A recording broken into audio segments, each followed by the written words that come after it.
Test, test, test.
1 minute.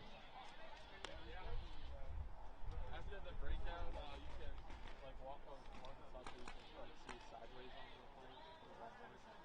Yeah, in case that not.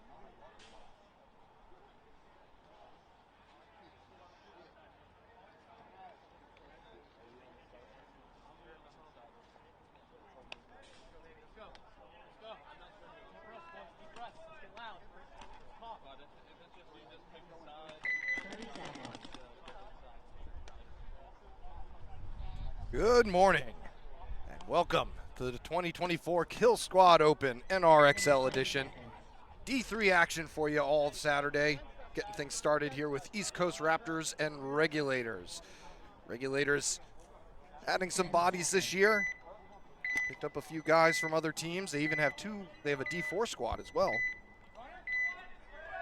East Coast Raptors making the trip on up here. Regulators on your right, East Coast Raptors on your left. This layout is going to be a fun one, folks. There is a cluster of big bunkers in the center, so we should see some people getting stitched up in there, and the snake is a long one. I think even I could make it. So 5 alive for both sides to start things off. Regulators up in the center. Raptors are the first one in the snake. Everybody just trying to get the lay of the land. This is the first game on this layout. It's a blind layout. D3 teams don't get a chance to walk it or see the layout before they start playing. Ooh, Regulators player trying to bounce out to that corner. They're going to also lose their home player, so now it's a 5-on-3 in East Coast Raptors' favor. Raptors snake player hasn't really been able to do much. It's Nick Furka in the snake. He's been having gun problems the whole time. Now an East Coast Raptors player going up the center. He's in that center 50. He's wrapping, trying to hit Richard Dooley in the center. Regulators player going to wrap and neutral with him. And he also gets the snake. So not a bad move there. It's a 3-on-2 here in Raptors' favor. They have a Dorito side push. They're spread pretty well.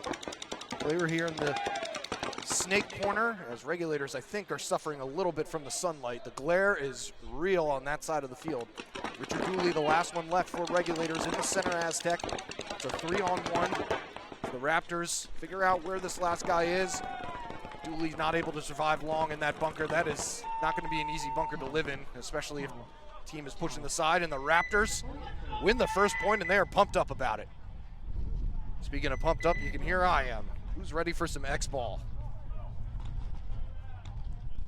We got a little bit of warm-up there with the start of the season with 5-man.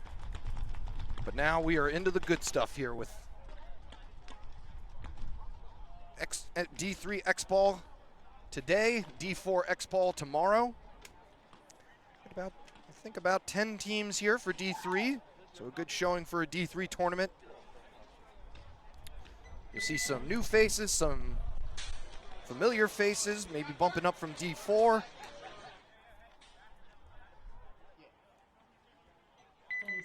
See some new faces on some new teams. So I am excited for the new season. Speaking of familiar faces here, Ghost Life 2 going up against Nasty. So these two teams definitely know each other. Ghost Life 2 on your right, Nasty on your left. That sun is still glaring, so Ghost Life 2 going to have to contend with that. No burns off the break on this one either. Oh, scratch that. Nasty lose the first one, and Ghost Life 2 are in the snake. That's Carlton, Riley, already up to knuckle 3. Looking to get some kills. Gonna try and get one across the way, and he does, shooting out that Dorito corner, making it a 5-on-3. Ref running in here to check a Ghost Life 2 player. Chris Newborn getting shot out of the center for Ghost Life 2, but another one drops for Nasty, so now it's a 4-on-2. Carlton Riley looking to finish things off. I don't know if he knows he has a partner in the snake. He's gonna keep on creeping and crawling. He's gonna blast the first snake guy right in front of him and shoot the last guy in the back, and Carlton Riley finishing off for Ghost Life 2. Yes, there are 2, that's right, count them, 2 Ghost Life teams this tournament. We've got a big squad this year. Some players coming back. Carlton was one of the original OGs on the first Ghost Life team.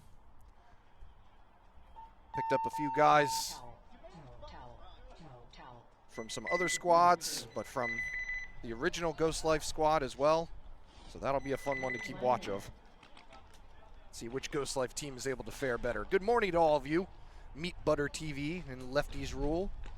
Glad you could join us this fine Saturday morning. A bit cold out here. I'm sure the players would appreciate a couple more degrees, but nothing to complain about. At least it's dry. Breeze ain't too bad either up here. Got my man Alex working the cameras. He'll be a silent partner though, so don't expect to hear from him. He's mute. He speaks in sign. So East Coast Raptors with a 1-0 lead right now, but now they'll switch sides. So, like I said, that glare is going to be a factor, especially in the first, probably, maybe the first and second matches. Should be moving up here shortly, but yeah, you saw the Regulators player probably is the first victim of it, going out to that snake corner and just getting absolutely gogged. So let's see how they bounce back. Regulators on your left this time. Got our first burn victim as the Raptors not able to make it out to that Dorito corner. So 5-4 advantage. Regulators in the snake. Ref checking them out though. There's another Raptors player taking the walk. Regulators are aware of it. It's a 5-on-3 and they're pushing hard up the center. Yeah, we're gonna see a lot of this, but their snake player's gonna take the walk. Even think back up, Raptors staying on their toes. That center Aztec bunker is going to be a tough one to live in. It's going to be an important bunker. Looks like he just took one to the side of the head. He's going to run in here and tell him he's got to get out. So now it's a 4-on-1. Make that a 3-on-1 as the player up the center not able to survive. East Coast Raptors player just doing his best to try and see if he can pick off another one. Regulators, though, this is what they do best. Ooh, but we do have another Raptors player. I didn't see him in the God bunker. So it's 2 Raptors players against 3 Regulators. Regulators, I think they know where they are, but I don't know if they know there's a God bunker either. They may think that this guy's the last one left.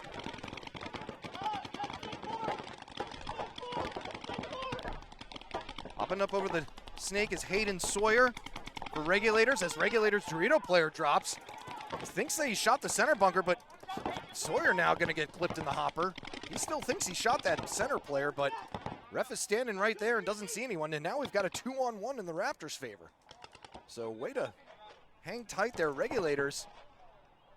And we're going to have a penalty pulled for Sawyer talking afterwards, I think. I think Sawyer wasn't happy. He thought that he shot that player, and so Regulators pulling off the 4-on-2, Raptors. So a bit sloppy there from Regulators. That is definitely not their MO. They are usually so tight with the communication. And Pointer shaking his head, walking off, asking what the penalty was. And that was Sawyer talking after he was hit, MK says. So Raptors with a 2-0 lead. And I got a feeling that having a lead on this layout is going to be crucial. A 2-point lead, I feel like, is going to be a tough one to come back from. There are a lot of bunkers. I don't know if we're going to see too many fast points today.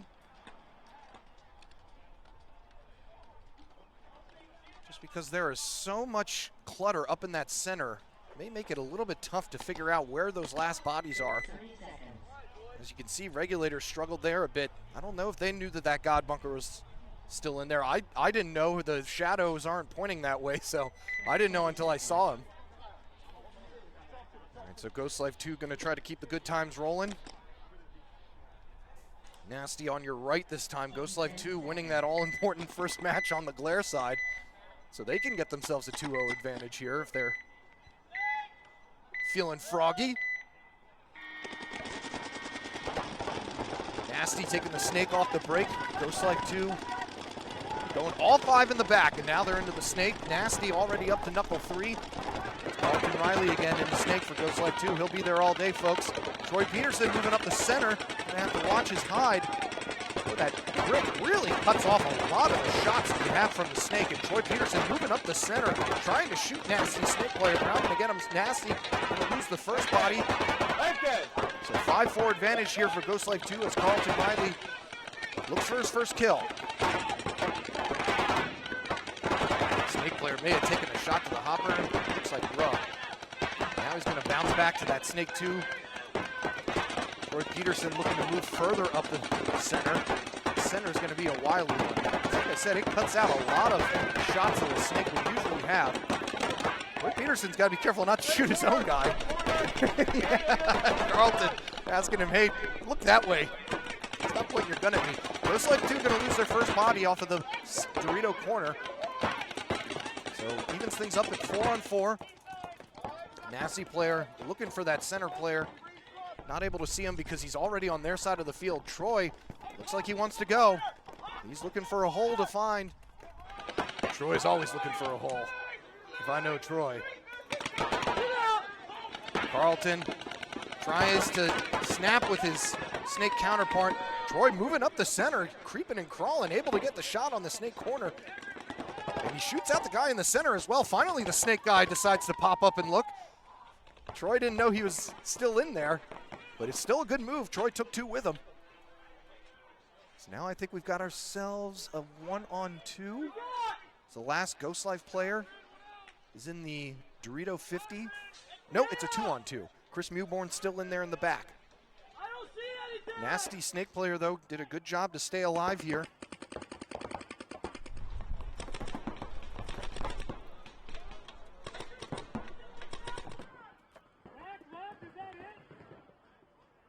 Snake players trying to talk to his corner player all the way across. Meanwhile, Ghost Life Dorito player moving up to their side of the field. He knows that he's over there. This is Drunk Terry. As the Dorito player for Ghost Life shoots out the Dorito corner player for Nasty, and now Nasty snake player is the lone guy left facing a 2-on-1. And he saw his partner walk out, so.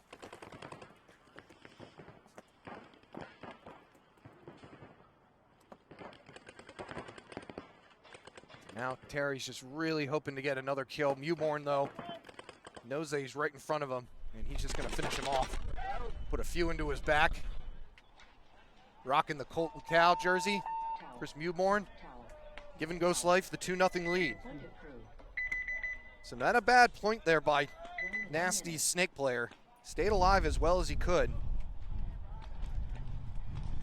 Even shot out Carlton in the snake as well. But just not able to get that last kill that could have evened things up into a 1-on-1. We got a camera went down, so we'll make sure to alert Dan to fix that. It's a bit windy. My papers, I should have brought a paperweight. See if I can find something to rig here as a paperweight. So bear with us today as you got to contend with a little bit with the elements. Like I said, nothing to complain about. The wind ain't too bad. It's definitely not welcomed. Tell you who is welcome, though, and that is you all. DMV Wrecking Crew. Yes, what, they changed the layout? I don't know if they posted any layout, but every XBall tournament in the NRXL series is a blind layout, at least for Saturday. D4 guys get to check it out beforehand. D3 teams play the guinea pigs for you all. 5 alive for both sides, it looks like. Regulators, Dorito player may have taken a shot towards him, but refs are standing right there. We got a ton of refs out there today. Only one field in operation, so that's one of the benefits. First victim is the Raptor center player. He gets shot by a wrapping Regulators Dorito player. So 5-4 advantage now for Regulators. Still plenty of time, but like I said, a 2-0 deficit on this layout. I think it's just going to be tough just because it's going to be hard to dig out those last few bodies, but Raptors aren't going to have, or Regulators aren't going to have to worry about the back center player or the player in the baby bunker. So now it's a 5-on-2 as Regulators' Dorito player is having himself a game. They're in the snake as well now, but their Dorito player is the one who's racking up the kills.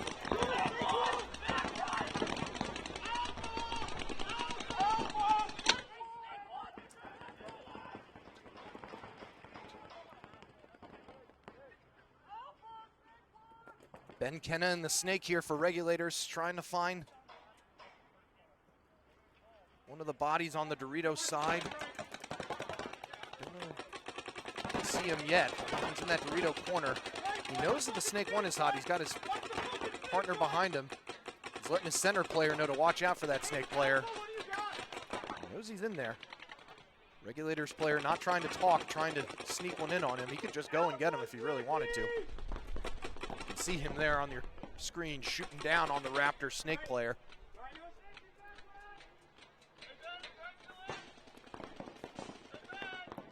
Raptors snake one player. Don't know if he knows he's not the last one left. And a nice shot there through the center to shoot out the snake player for Regulators. So it's a 3-on-2 now. So that evens things up a little bit. Regulators still on their side of the field in the center 50 and the Dorito. Raptor snake player knows he's there though. So Regulators center player I think is signaling that he's gonna go, but ooh, that could have been bad. Raptors Dorito corner player is switching back and forth. He's got to pick the right time to do it. And here he goes. He's going to go and take out the snake one, mutual with him. That's the move that needed to happen. Now it's a 2-on-1. Regulators Dorito player going to try and run him down, but he doesn't get him, and now we got a 1-on-1. So Raptors in a 1-on-1 corner to corner from the Dorito corner and snake corner. So a good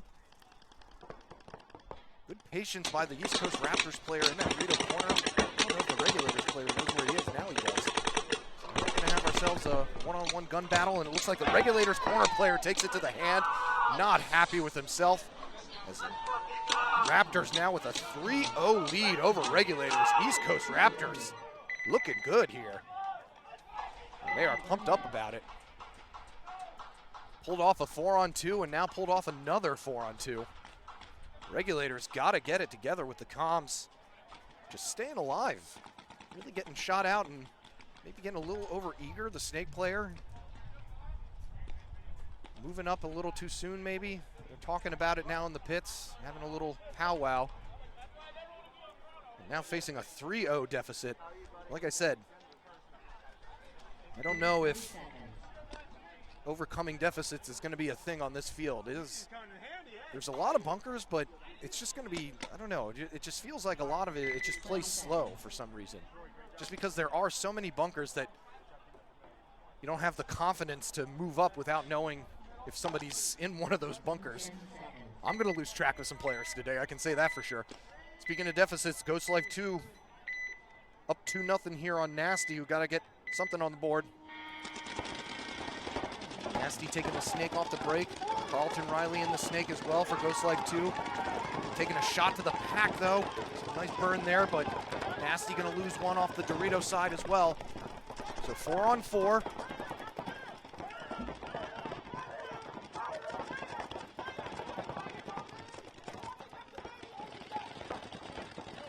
Nasty snake player, do we got Drunk Terry again? We do.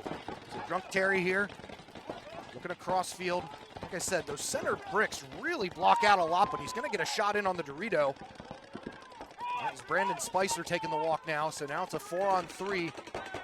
Make that a 4-on-2. It's Nasty look to get on the board.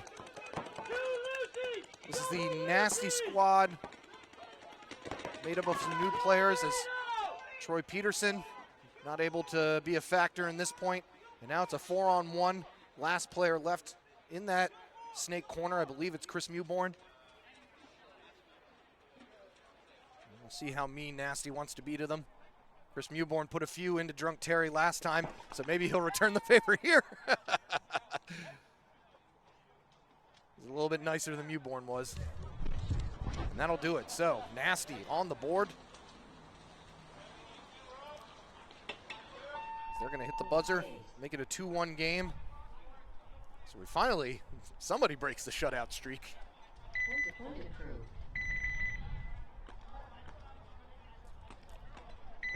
But who knows, maybe the points will start moving faster once teams start to learn the layout a little bit better. And like I said, I just feels as if Regulators' problem is they're not necessarily losing track of the bodies, but they're just not able to stay alive while trying to get those last few bodies out. Like I said, which is definitely one of their strong suits. Is last year they were one of the teams that had the best comms. They've been playing together for a while now, so the cohesion is there. East Coast Raptors, though, looking fabulous as they are able to withstand losing a few bodies early, staying calm. 10 seconds. Apologies about that, camera. We're trying to get that situation remedied. Meanwhile, let's take a look at the breakouts here as Raptors going a little conservative off the break, and they get a burn to the snake side, so it's a 5-4 advantage already for Raptors. Regulators in the snake and the center as well, though. Not much that can stop you here on the snake. If there's no corner, but you can go on the inside as well. So if the Regulators player wanted to, probably could crawl all the way down to their side. He's got to contend with a Raptors snake player. It's a 4-on-4 as Raptors Dorito corner player tried to break out and wasn't able to make it. Regulators going to be a Dorito player though. It's a 4-on-3 advantage for Raptors. They're going to need something to happen from the snake here if the Regulators are going to win this point, I think. Try and shoot that center player for Raptors who's in that Dorito side wedge. Snake player letting him know that he's in that left wedge. He's going to try and get to the Dorito side. Not a good idea as the snake player eats him alive. So that evens things back up at 3-on-3. Regulators have the snake and the wedge. Raptors have one in the snake. Keely Cook in the snake for Raptors. Really all he needs to do right now is just stay alive and watch the center of the field. Make sure that guy in the center doesn't have a field day, just moseying on down. Raptors players behind him just got to stay alive and keep talking. Craig checking out the Regulator center player, and he's got a hit on him, and we're going to have a major fight. So things just continue to go badly for Regulators as they're going to lose their center player and their last two players. And Raptors are going to go 4-0. And I think that's going to be it for this match. And that's going to end the point as that takes out the rest of the Regulators' bodies.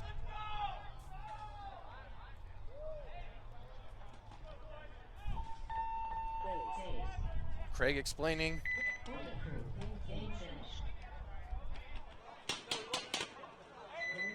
Okay, so yeah.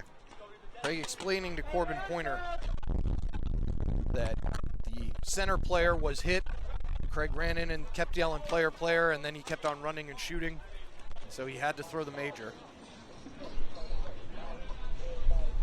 As I said, Regulators just not off to a good start. They're not going to be pleased with that beginning as they get 4-0'd to start things out. So I'm not sure if 4 points is the max. We could be an XBall here. Yeah, I'll find out what's going on. All right, so we are an XBall. So Nasty and Ghost Life 2 really going to have to rely on their pits to start out of the gate. Because this is a ball game here. Like I said, these two teams very well acquainted with one another. Similar styles as well. Nasty taking the snake off the break this time. And it's Spicer running out to that Dorito. He lost some weight in the offseason. Proud of him. Welcome another child as well. Congrats to him and Cassandra. He's going to lose his player behind him, though, and Carlton Riley's going to get shot. But Nasty going to lose two themselves, so it's still a 3-on-3. You can see the Nasty player trying to contend with Spicer in that Dorito.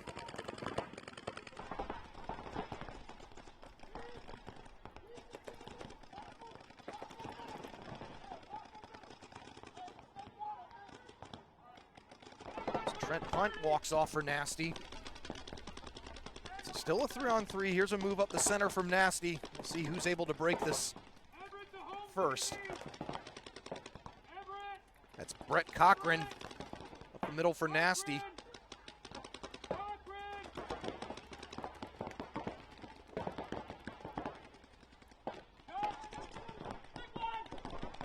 Don't know if he knows that Mewborn is right in front of him. He's going to lose his snake player, so now it's a 3-on-2. Mewborn, though, he knows he's there, and he's going to run up and mutual with Brett.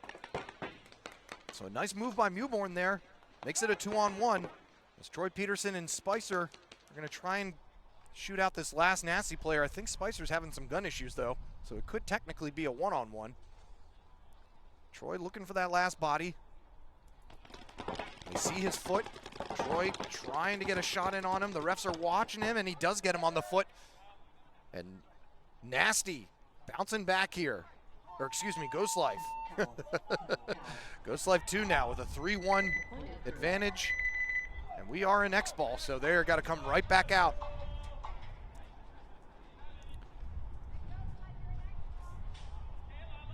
As, in case you're just logging on, Regulators getting 4-0'd by East Coast Raptors. East Coast Raptors able to pull off 2 4-on-2s and a major penalty against Regulators. Just not the start that Regulators wanted. But every team here has 4 games, 4 matches that is. So plenty of time to make that up. Go back to the drawing board. I'm sure that they'll have a little team meeting to figure out just what went wrong there. Like I said, for my money, they're just got to calm down on the closes, play a little bit tighter, shape up. Had some glare issues that first point.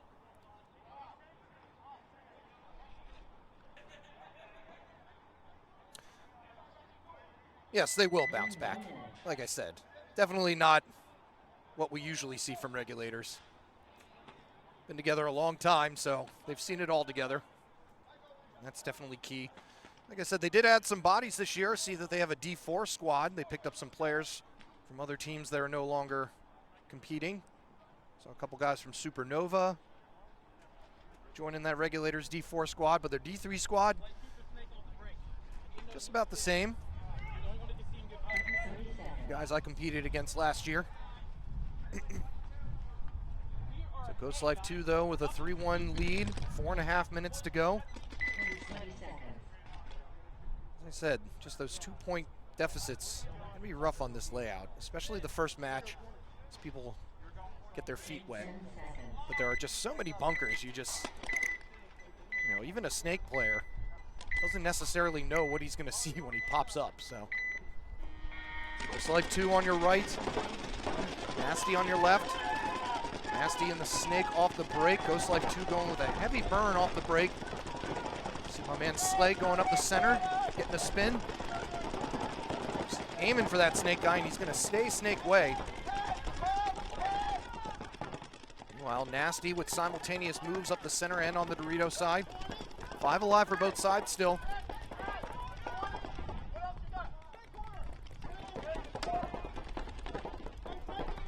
Nobody taking the walk.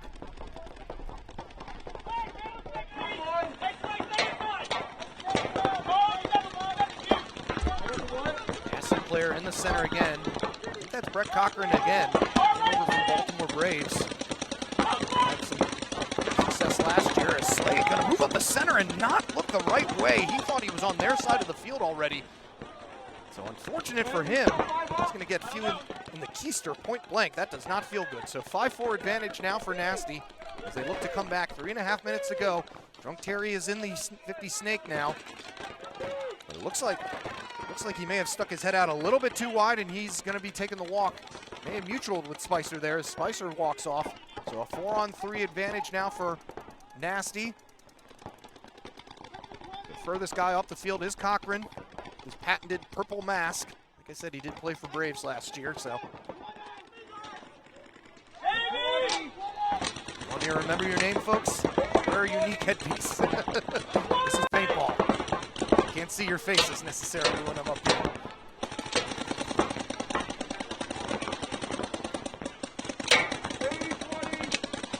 Dalton Riley in the snake corner still. For Ghost Life 2. Opted to stay back this time. One of the Ghost Life players takes a bounce. 3-on-2 here. Carlton and his other player. Trent Hunt gets into the snake now. Carlton's going to shoot out Cochran. That makes it a 3-on-2. Excuse me, I lost track of Trent there. As Trent is in the snake 3. He's going to be looking across, trying to get a shot in on that Ghost Life player on the far side. Not able to secure it just yet, though.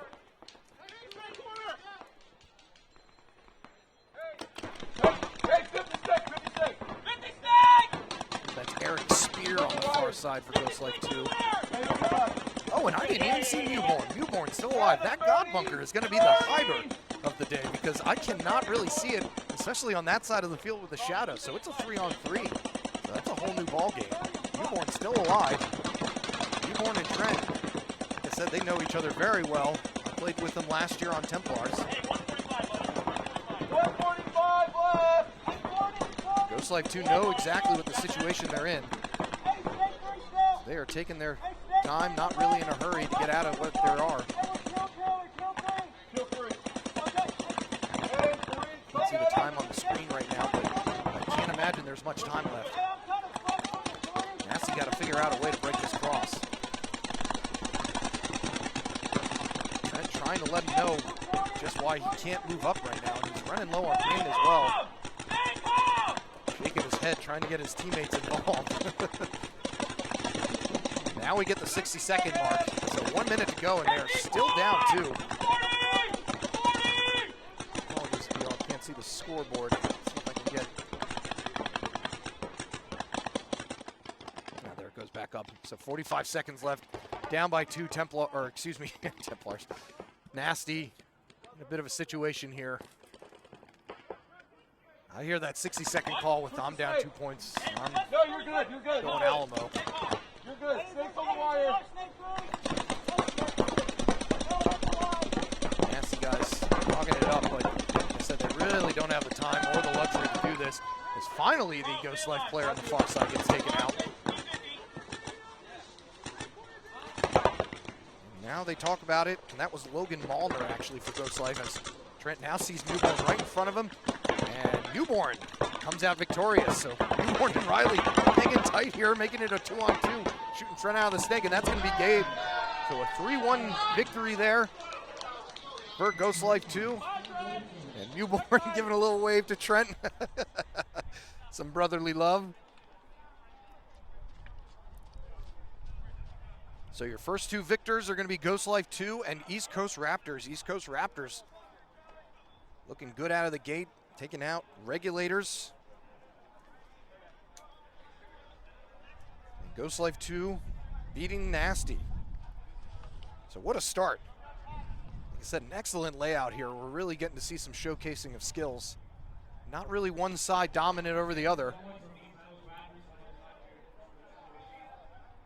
So like I said, during this next break, I'll walk on down and see if I can check out some of the a little bit of the layout. I didn't want to get in the way of the players this morning. Raptors winning the event. Is that true, Dilly Dilly? Raptors have a fan. Hey, I'm a fan. Pulling off 2 4-on-2s like that. That was fun to watch. Nova Royalty also. Okay, so they a few, not sure when that came in. Sorry, guys. Sometimes I can't keep watch of the box. I am watching now, though, if you want to say, how you doing? No, I did not watch in their dub in Vegas. I wasn't in Vegas, so I really only had a chance to watch the, pro games. But, yes, I did see that they did do well in Vegas, though. So trying to keep that momentum going. Look like a good squad. It's my first time seeing them in person. Interview a team. Well, I would love to interview a player from each team before I got here, but that would require me to get here a lot earlier. And I got a 4-month-old at home, so I'm getting all the sleep I can, folks. But I'll be here all day. It's going to be a long one. Okay, so D4 regs are Nova Royalty and Supernova Mix. Good to know. Thank you for clearing that out. Anybody from Pittsburgh playing today? Yes, I do believe we have a Pittsburgh team. Let me just look at my trusty binder here. I thought I saw a Pittsburgh team in the mix. Yes, we have the Pittsburgh Mercenaries. Got Joseph Crispin playing. I remember him playing last year, playing against him. Between matches, not 5 a.m. Well, yes, we'll work on our remote capabilities here. See if I can go down and get some sound with folks. At the moment, though, I am stapled to the board in front of me. Got a Ghost Life fan. I don't know how good those interviews would be at 5 a.m. either anyway, so I don't have much to say when I come out early. Commentating people feel like a day off from the house duties. It used to. It is nice to be out here, though. It's nice when it's a nice day out. Get to see all your friends. Feeling fast for tomorrow. Good luck. Like I said, I haven't seen any semblance of a fast point yet, but that may change as teams get more acquainted with the layout. But it's a confusing one. You're in that snake and you pop up over the top. You're not really able to, you don't necessarily know what you're going to see, and the center blocks out a lot, and you never know when somebody's hiding in one of those wedges or bricks in the center. And the Dorito side just looks like a little bit of confusion as well. That center, with all those bricks and wedges in the center, it's almost like having a W in the center again, because you just never know where they're going to pop out of from there, and you never know if there's a presence just waiting there in the wing for you. Happy to have you all aboard, though, checking out the field for tomorrow. I'm sure a lot of you are going to be competing in the D4 portion of the Killsquad Open. I'll be here for that as well. So come up and say hi to me. Like I said, the more I know you, the more I can use your name on here. I've got my rosters, but some of you are, like to wear guest jerseys or like to put nicknames on your jerseys. Anything you can do to identify yourselves makes it easier on your lone broadcaster up here. Yeah, I get that feeling, Pipeliner. Human squeegees. Yeah, it's the snake, I think, is still definitely a little bit wet. I saw both snake players walking off with some mud on the front of their jerseys. Stacy Smith giving a stern talking to the refs, just to make sure we have the best and brightest on the field at all times, who know all the rules. Try to make it one of the best ref leagues on the East Coast.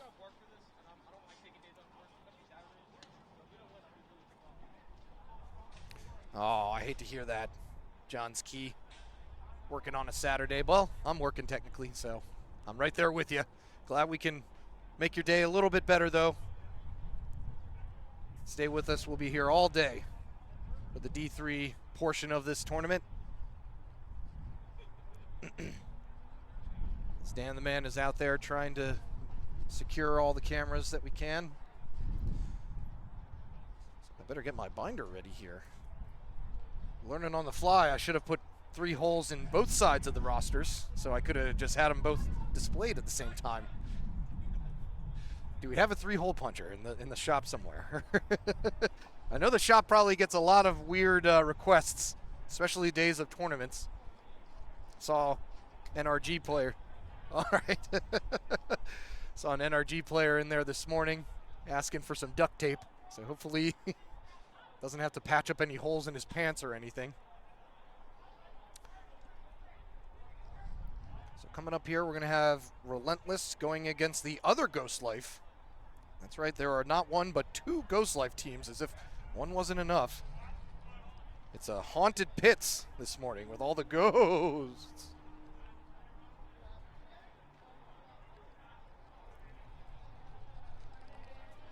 See if I can pull up a schedule here, see who the other squads are. And we're going to have Wasted Potential going up against NRG Elite Alpha. So Relentless jumping up. Having some good success in D4 last year. Making the jump to D3, which is what you like to see.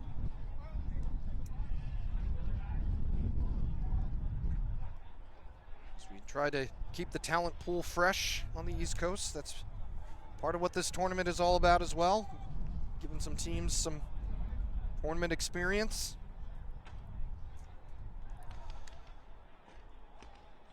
Sergeant Marcello, don't suck Jesse Smith. Yeah, I'm sure you know where Adam Hunt's going to be. He is going to be right here in that snake.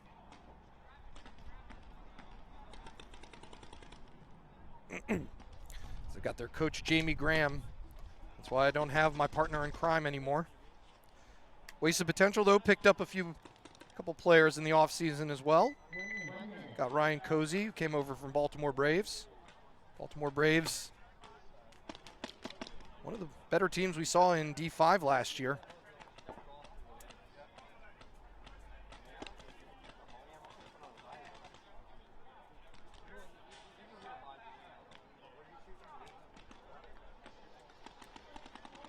Oh my God, we actually have a hole puncher. I was joking, but look at that. Holy moly.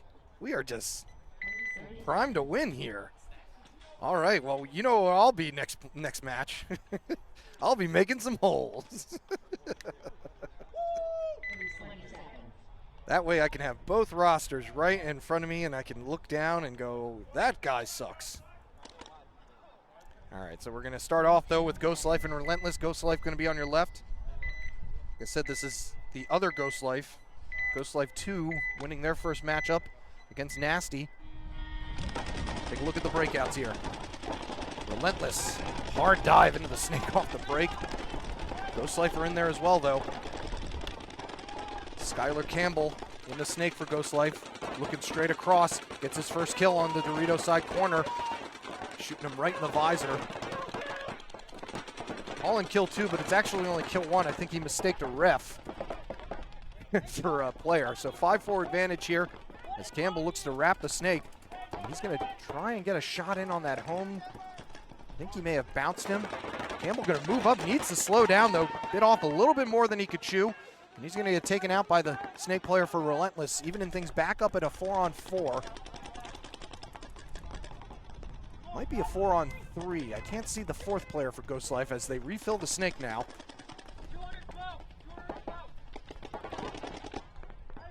So Relentless still trying to get their bearings, it seems like. Most of them still in their primaries, but they survived the initial onslaught. As they now know that Ghost Life have another snake player.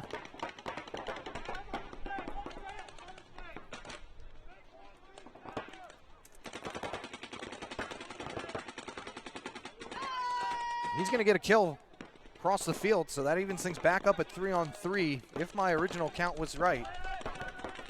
And he's going to get shot the same way, trying to get up to that snake 4. Okay, so it was a 4-on-3, so now it's a 3-on-3. Relentless staying alive, this snake player for Relentless, keeping him in this game. Not letting anybody down that snake to close things out. Having some glare problems, which is going to be a factor. Like I said, hopefully after this match they'll be gone, but I believe that's Jordan Massengale for Relentless. He finally gets taken out. The Ghost Life player up the center, David Crump. Crump now trying to close out these last two as Ron Rabb is in the snake. You know that's trouble. And he thinks that it's it, but there's actually one guy left and he's going to shoot the last guy, as that guy had mutualed with Crump anyway. And Rabb and Johnny Hunt going to wrap things up for Ghost Life, taking the first one against Relentless.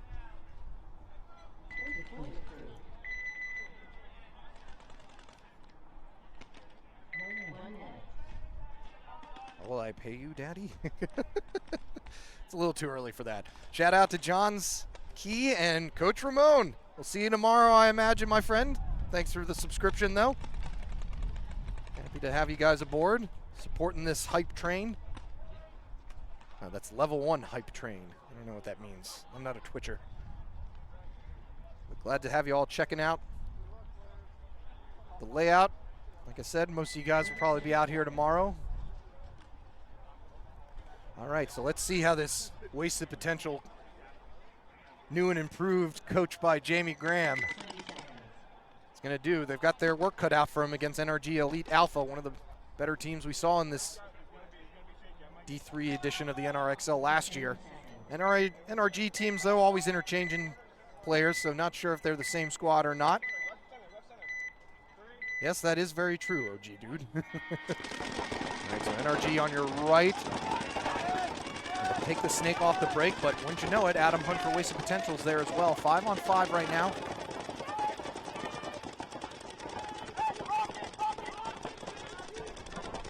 Wasted doubling up the back center. Haven't seen much of that.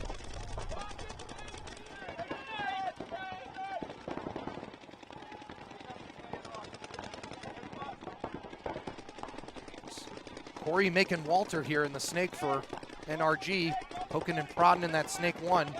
He's going to lose his first player though, so it's a 5-4 advantage right now for Wasted.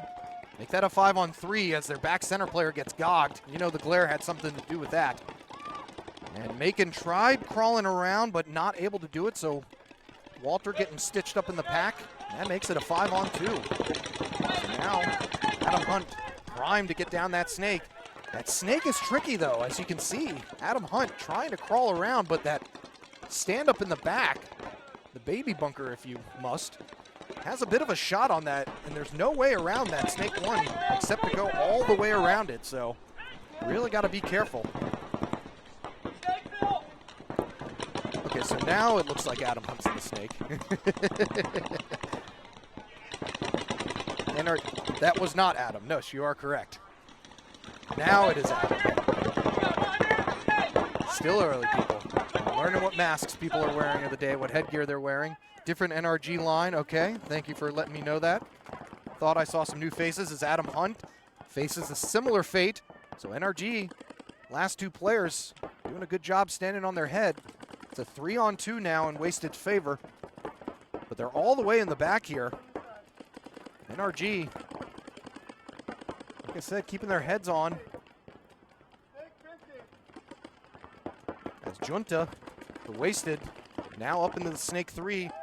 NRG gonna lose their player in that stand-up, the Snake Killer. So the last player left here for NRG is in that Dorito corner. Junta talking across field, letting him know where he is. I think it's just a 2-on-1. Well, make that a 3-on-1. They still got a player in this Dorito corner as the last player for NRG gets taken out, and Wasted Potential on the board with a 1-0 lead. So, okay, you know what? Sue me for thinking that Adam was going to be the first one in the snake for Wasted. I didn't know that Adam has ceded that role to another player. But I get it.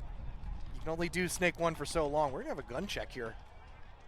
You know, the refs grabs NRG's guns. Gonna have to check out how fast they're shooting. Could have a penalty assessed. Yes, thank you, Ramon. I always know where you are on the field, Ramon.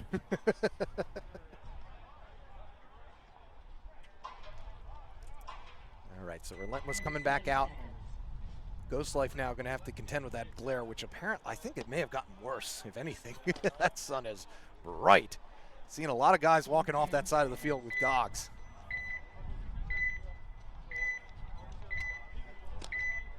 All right, I'll try and get an update on what the gun situation is there for NRG. Meanwhile, Ghost Life on your right. Relentless burning their way up to that center wedge. And Ghost Life trying to make their way around that Snake 1, and Campbell's just not able to do it. So Skylar Campbell taking the walk here for Ghost Life. It's a 5-4 advantage now for Relentless, as maybe that's what you got to do. You got to get into that Snake 1 and just wrap and then seal your fate to get to that second one. Then you can really poke and prod a little bit more, because you can go inside or outside to move down it.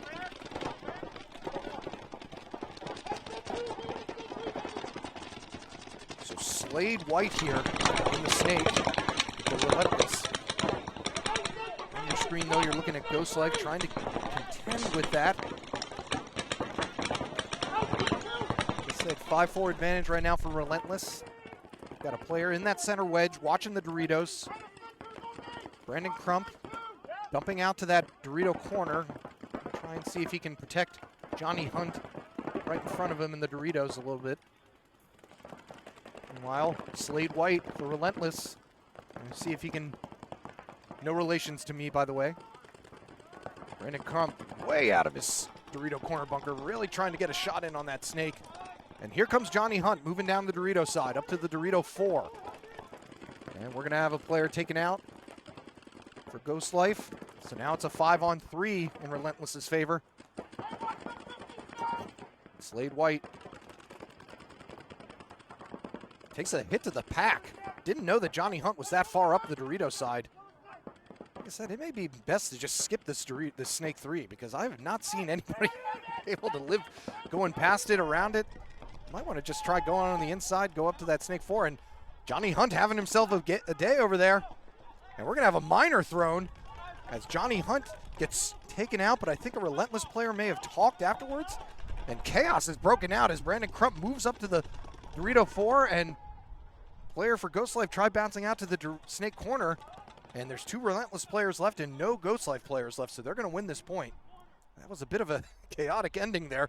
We had a penalty assessed on the far side, and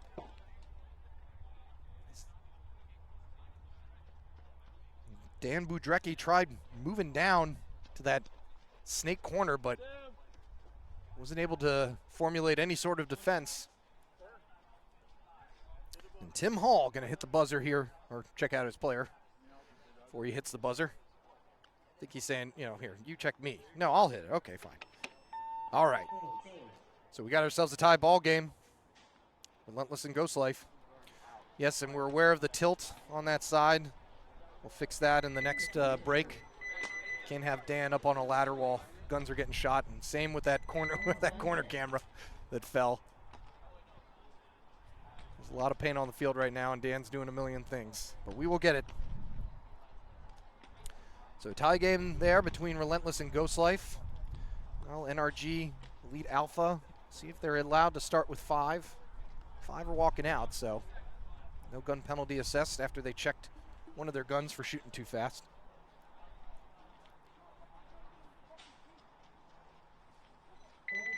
Ghost Life players talking amongst themselves. Not happy they dropped that one. They had the 5-3 advantage. Like I said, the Snake 3, though, is tricky for a lot of people. The Relentless player got in there, and the Dorito 4 has a slim shot across the field, and Johnny Hunt was able to find it. So you Snake players playing tomorrow, make sure to watch out for that. Wasted Potential on your right. NRG Elite Alpha on your left.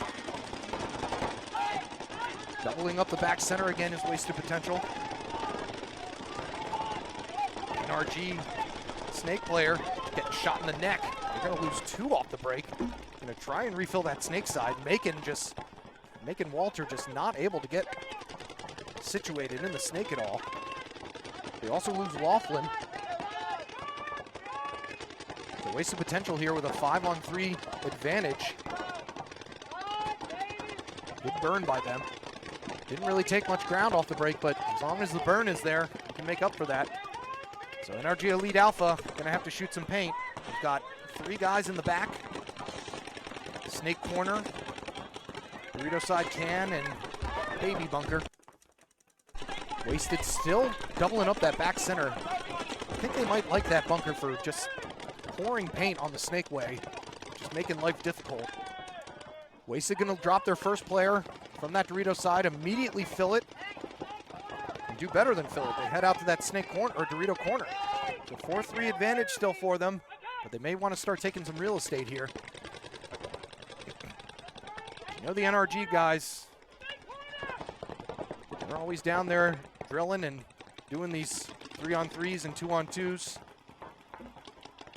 this is where their money is made. Dorito can player takes a bounce in the arm, checked out by the ref, and now they're in the Snake again. Wasted, Ryan Cozy trying to fill the Snake. He's not going to make it, so now it's a straight up 3-on-3, and NRG have a player in the Snake. Get him out that time! Baby!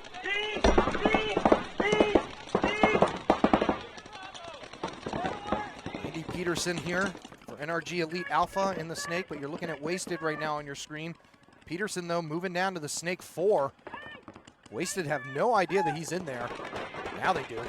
The Dorito player for Wasted letting his teammates know, hey, we got trouble.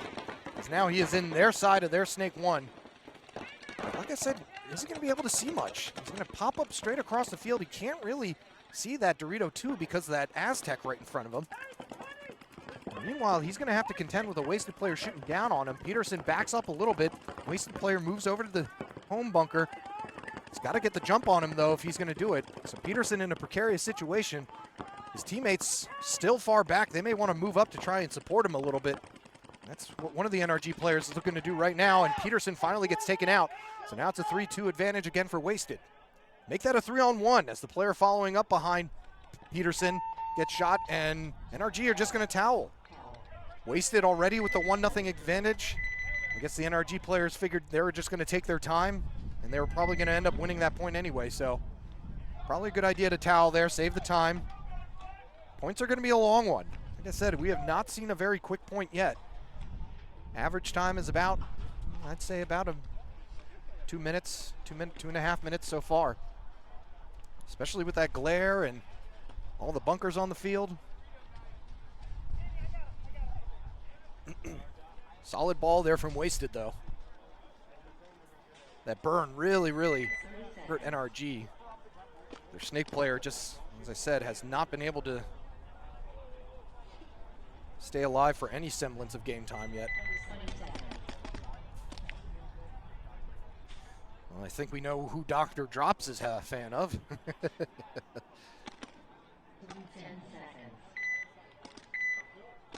All right, tie game here, though, with Ghost Life. Dropping that last one against Relentless. Relentless with a bit of a sloppy breakout there. They're going to lose their first guy up the center, but Dan Budrecki getting shot out of the home. So things even at 4-on-4. Relentless in the snake. Brandon Crump breaks out to the Dorito corner. I think he's got Johnny Hunt in front of him again. Meanwhile, you can see the Ghost Life center player. This is the first time I think we finally have seen somebody going up to the center and just bearing down on the snake. So that snake player is not going to be able to go anywhere for Relentless. If the Ghost Life player keeps that lane going, because there is only one way around. Jordan Massengale for Relentless in the snake. He's going to try and shoot on the inside, and he's going to shoot the brick player. So a nice shot there by Massengale. That's going to make it a 4-on-3 in Relentless's favor. Maybe a 4-on-2. Ooh, you know what, folks? I may have been missing out here because it may be a 4-on-1. I think Johnny Hunt is the only one left for Ghost Life on that Dorito side, and Relentless seemed to know it. So Relentless has been doing some work. Somebody was getting the kills in while I was sleeping in front of us with the snake in front of us.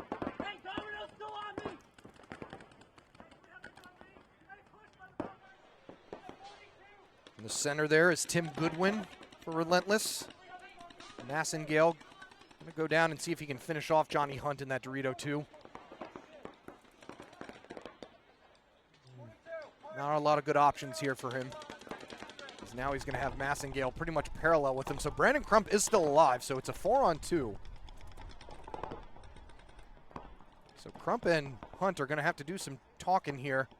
Crump may want to try and break out of there, and he's going to do that. Not sure he knows that they are in literally their first snake beam. As you can see Massengale just trying to find the best way. And now Crump's going to run down, and he's going to shoot their snake player. Did he shoot him? He does finally shoot him, and he goes out to the snake corner. Nobody was really watching him. Is Crump still alive? I can't tell if he made that or not. So it's either a 3-on-1 or a 3-on-2. No, it does not look like Crump survived that, so it's a 3-on-1 now. As the last player going to run down Johnny Hunt. And Relentless dropping the first point, but coming back now with a 1-point advantage over Ghost Life. Nice move there by Crump. Just not able to survive it. I thought he could have slipped in there, but luckily at the last second, a Relentless player popped up over the center brick. I believe that was Goodwin. Yeah, that was Tim Goodwin who shot Crump. Really saved the day because they were all wrapping on this side trying to shoot out those Dorito players. Crump could have wrapped that snake corner and really messed up the close for Relentless. All right, so 2-1 advantage there for Relentless.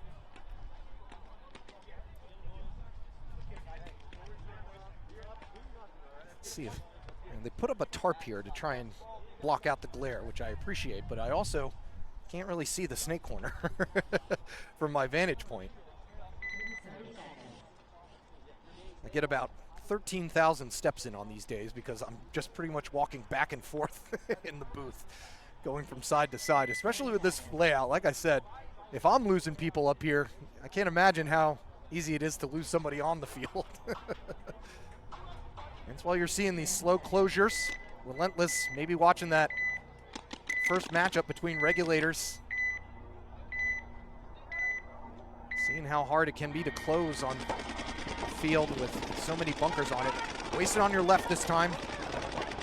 NRG on your right. They're gonna opt to not go directly into the snake. So 5 alive for both sides. Both teams opting to burn.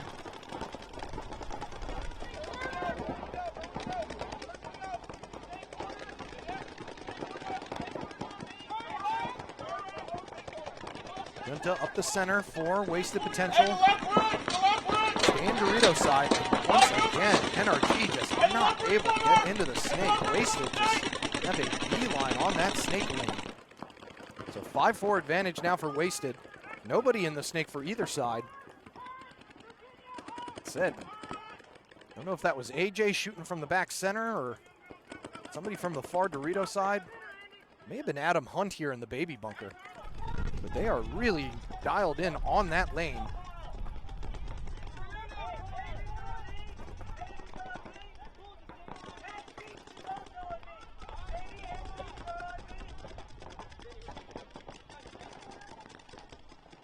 Wasted with a 2-0 lead right now, so you know they're down for taking off some time. NRG know they gotta go, so player makes a move from the Dorito corner all the way up to Dorito 2. Junta letting his teammates know. Still 5 alive, I believe, for Wasted. First snake player coming in here. 4 wasted potential. So we get a look here at NRG Elite Alpha, just trying to figure out some way to get down the field. They are jammed up right now, and losing that snake really just short circuits them. Take a look here at Justin Clark in the snake. 4 wasted potential. Not Adam Hunt. Must have borrowed one of his jerseys.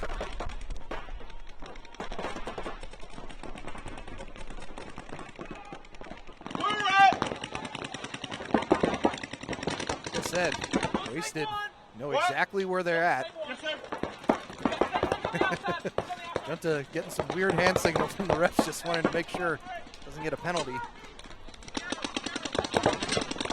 Justin Clark poking and prodding. Gotta be careful wrapping that snake one. Everybody can see you. So here comes a move up the center from NRG. Because they are running low on time here. 2-0 deficit on this layout is not an easy mountain to overcome. Just a little over 4 minutes to go. Down one body. Need a big move here. Need a splash play from one of the NRG players. It may just require just running down the center and bunkering out Junta just to get something going. So right now Junta's locking down that Dorito side. That may free up his buddy to move down there. And a nice wrap shot there. It's Justin Clark. You could see it right on your screen. Takes out the NRG player. So now it's a 5-on-3.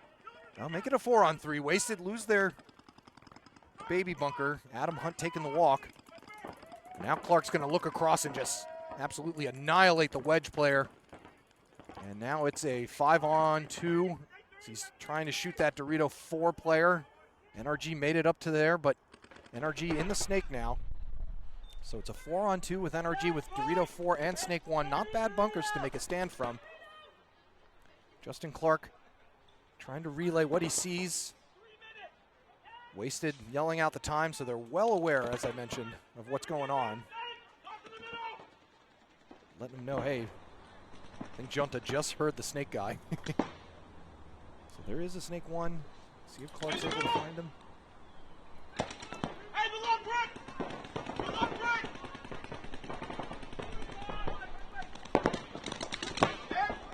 Ooh, as Corey Walter gets kind of a mutual there. It's not going to matter as NRG are again going to towel. I mean, at that point, I don't know. 1 minute. Yeah. You're in a tough spot there if you're NRG. I mean, you can towel, but I mean, you're toweling with 3 minutes to go. I don't know if you're going to get 3 points in 3 minutes on this layout. We got another camera down. We'll try and get that one fixed for you guys. There's a few bursts of wind coming through, making things a little bit difficult for us. Appreciate you guys, though. Being patient. Can only do so much.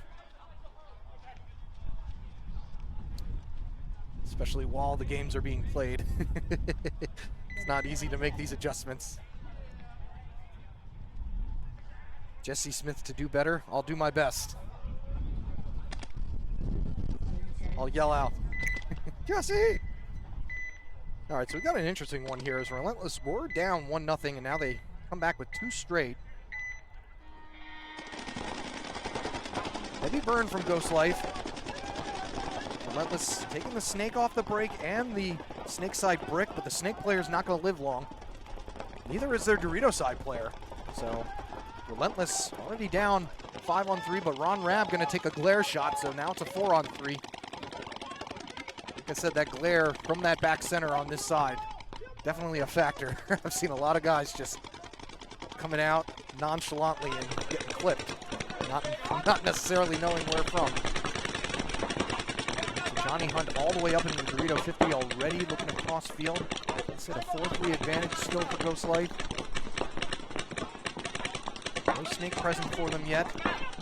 Any team, rather. Let's have a player in that snake side brick locking down that lane. You can see it on your screen right now.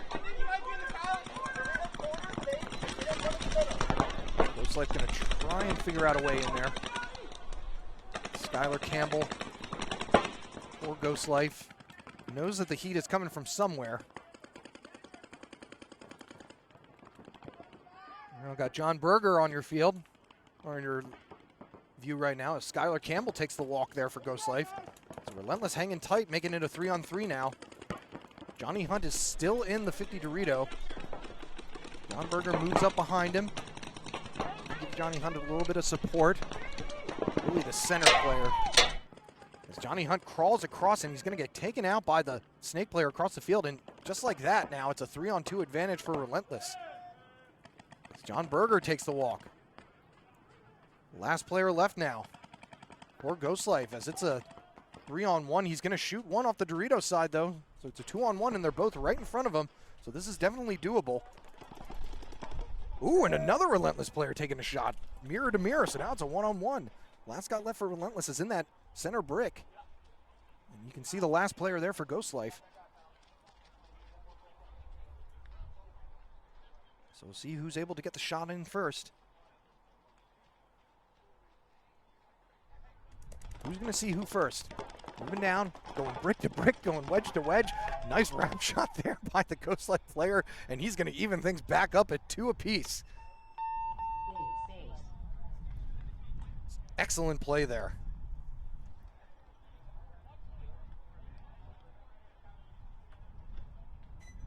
I think you can see who that was. Who was that last player there for Ghost Life? Well, either way, he won a 1-on-1 there. Things were looking a little bit hairy there for Ghost Life. They were just peeling off bodies, and then they flipped.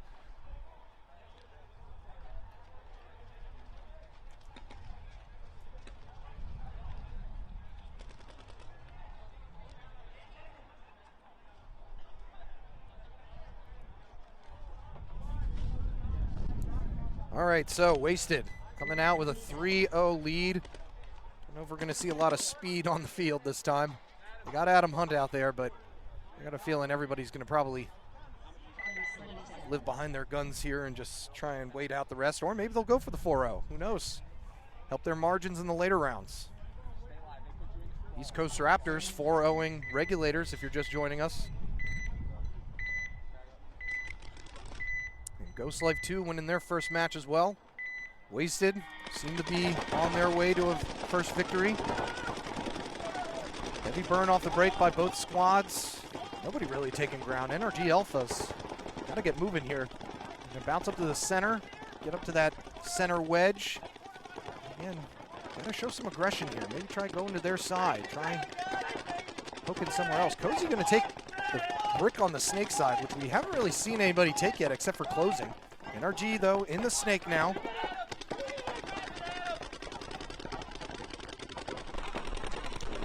See him just crawled around snake 1. He's in snake 2. NRG gonna lose one off the Dorito side though, so it's a 5-4 advantage right now for Wasted. Snake player for NRG wrapping that snake 2, trying to pinch out a guy. It's Milton Rivera in the snake for NRG Elite Alpha.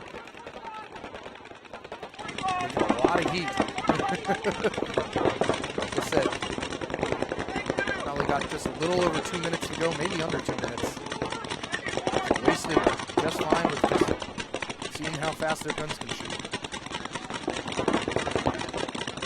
There's not enough heat here from the NRG to really make any go at things.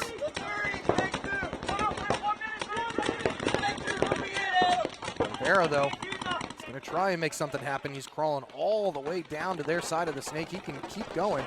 He's going to try and wrap again, but now he's really just gave up his position. He should have just kept on going to their snake 1. He is really gung-ho as we get the 60-second call.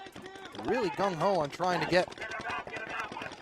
Now he knows that they're in their snake 1. He's going to try and wrap there. He doesn't know I don't know if he knows he has Adam Hunt right in front of him. Rivera's going to wrap, maybe get a shot in. Cozy going to make a move up the center. Looks like he has some rub on his shoulder. He's got to be careful here. He's finally going to get shot out as Peterson fills in now for NRG up the snake. As Mullins takes the walk for Wasted as well. Can't have much time left. Yeah, just 30 seconds to go. See Peterson there on your screen, and now we got a backtrack by an Elite Alpha player. He's going to try and backtrack all the way to the Dorito side with a 3-on-2. I mean, at this point, you're really just trying to get a point on the board just to improve your margins, but I don't know if that's even going to happen now. Like I said, just NRG are quite aware of the situation as they should be. And that's going to do it. So a 3-0 victory for Wasted. Game stopped. Wasted would have been happy with getting the max, but they'll take a 3-0 victory any day. And that'll do it for that one. So we're in XBall now for our Ghost Life and Relentless game, which is a good one. Just under 2 minutes to go, tied at 2 apiece.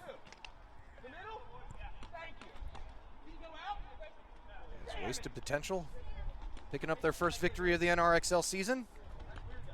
Had some ups and downs last year. Always a good squad though. Been together for a while, made a couple pickups. Got Jamie Graham now full-time coaching them, I guess. If you want to call that an advantage.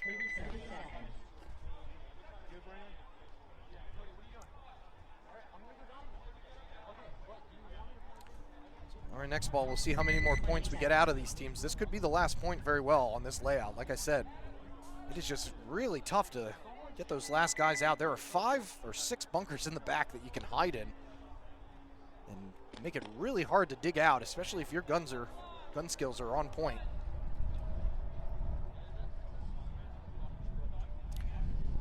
What's up, Fatal Zombie? Thanks for the sub. You're on a 25-month streak. What am I talking about? You're one of our vets. A little bit of a stoppage in play here for some bunker maintenance. The wind is pulling up a lot of these stakes. And also you got the sun blaring on some of the bunkers, so they are really, really full right now. We're in XBall anyway, so not giving anybody an advantage. Got some new people joining us, though. Good morning, good morning. Welcome to the 2024 Killsquad Open for the NRXL D3 edition. D4 is tomorrow. Look forward to seeing you all playing in that one as well. As the D3 teams test out this layout for you. If you want any easy lessons off the get-go, I'll start by saying just slow down on your closes. Seen a lot of 4-on-2s and 3-on-2s. Teams with bodies up, not getting the win. Wraps and Wasted players, fans going at it. Relentless on your right. player on the Dorito side taking a bounce. Ghost Life going to lose one off the Snake side, so a 5-4 advantage pending a clean check here for the relentless Dorito player. Ghost Life in the Snake off the break, though. Like I said, only a minute and a half to go. We'll see if either team really wants to take the onus to try and pull off this victory. This could very well just be a wait-and-see game.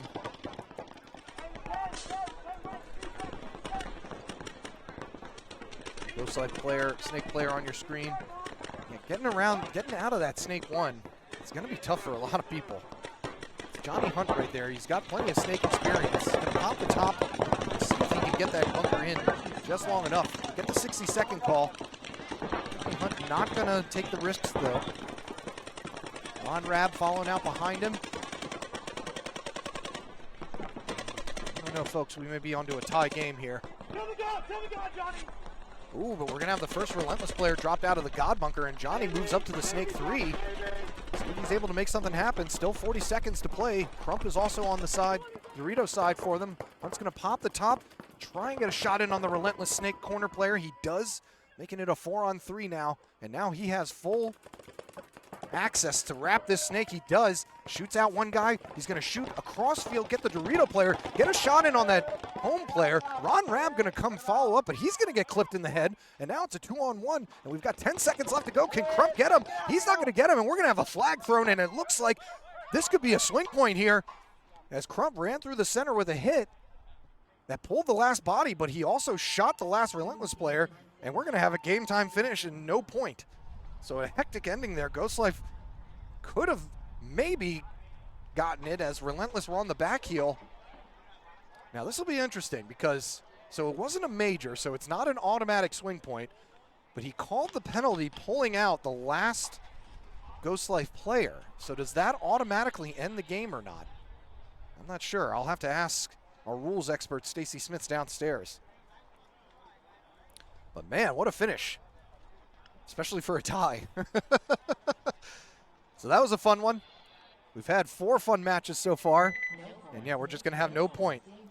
So interesting one. Like I said, I'll have to get some clarification on what exactly happened. But I'm going to take a break here to punch some holes into the rest of my rosters with the great hole puncher that they provided me here at the NR Paintball. But we will be back with more D3 XBall for the NRXL Killsquad Open. Don't go anywhere.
Yo, what up guys, Ronnie Dizon here, professional paintball player for Houston Heat, as well as an avid gamer, here to talk to you guys about TransLab's new line of supplements, Transcend.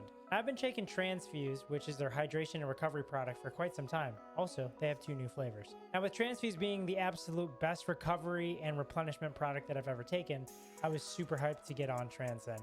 Transcend is one of the only products backed by research studies to make sure that the formula is correct and the right dosage for optimal performance. It's literally more potent than anything on the market. Now I'm a little bit stimulant sensitive, so I take about a half a scoop to a full scoop. But if you guys want that LFG dose, 2 scoops, and you're gonna be cranked and ready to go. They got 2 delicious flavors, Skittles Candy and Baja Splash. Make sure you guys head over to translabs.com and get yours today.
All right, we are back.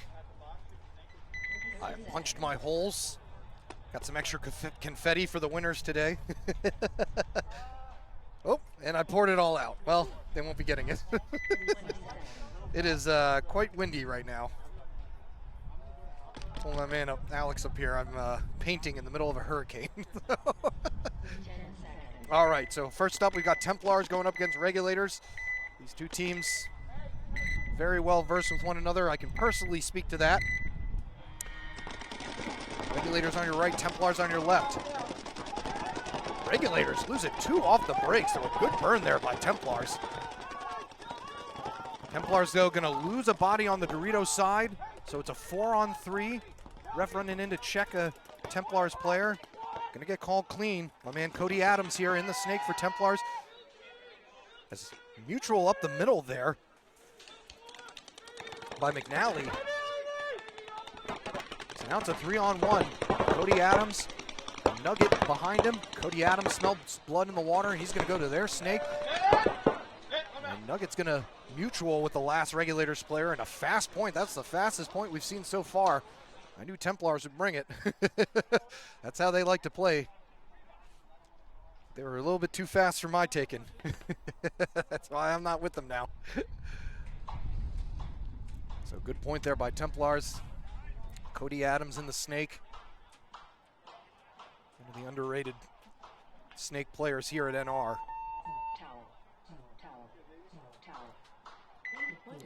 As they're going to win handedly as Regulators' woes continue. They have not won a point yet. 5 points in a row that they have dropped.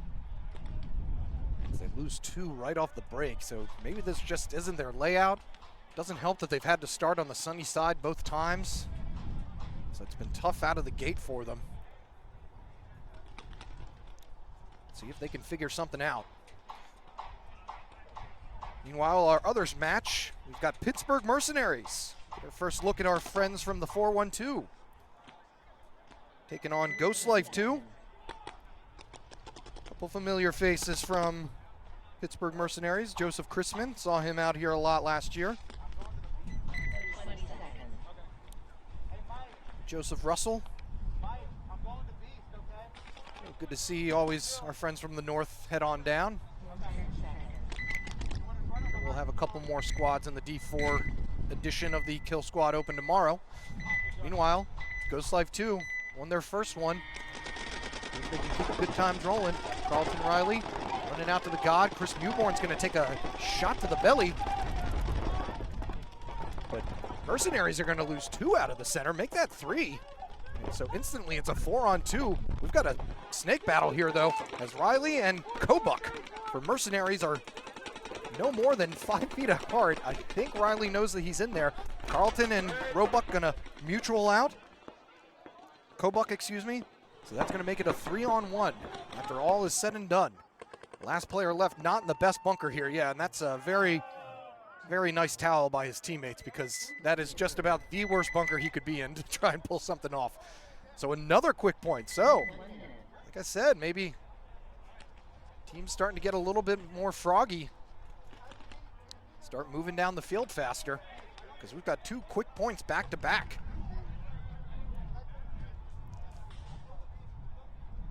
Said these teams, everybody's out here and everybody's been watching these games just like you folks have been, so seeing what works, seeing what doesn't. Templars got it right last time. See if the Regulators, I guess they can just get something started. It's been tough for them to get any momentum.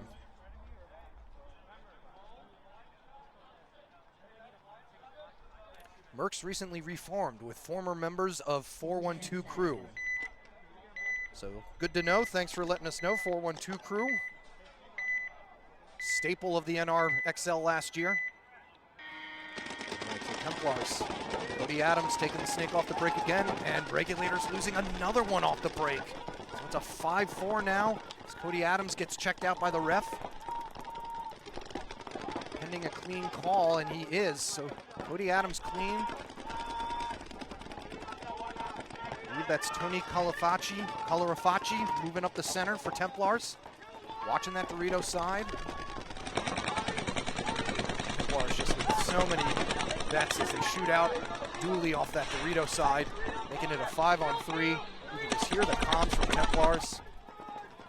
Looks like they cut off the dead wood and they're playing a lot better now, right?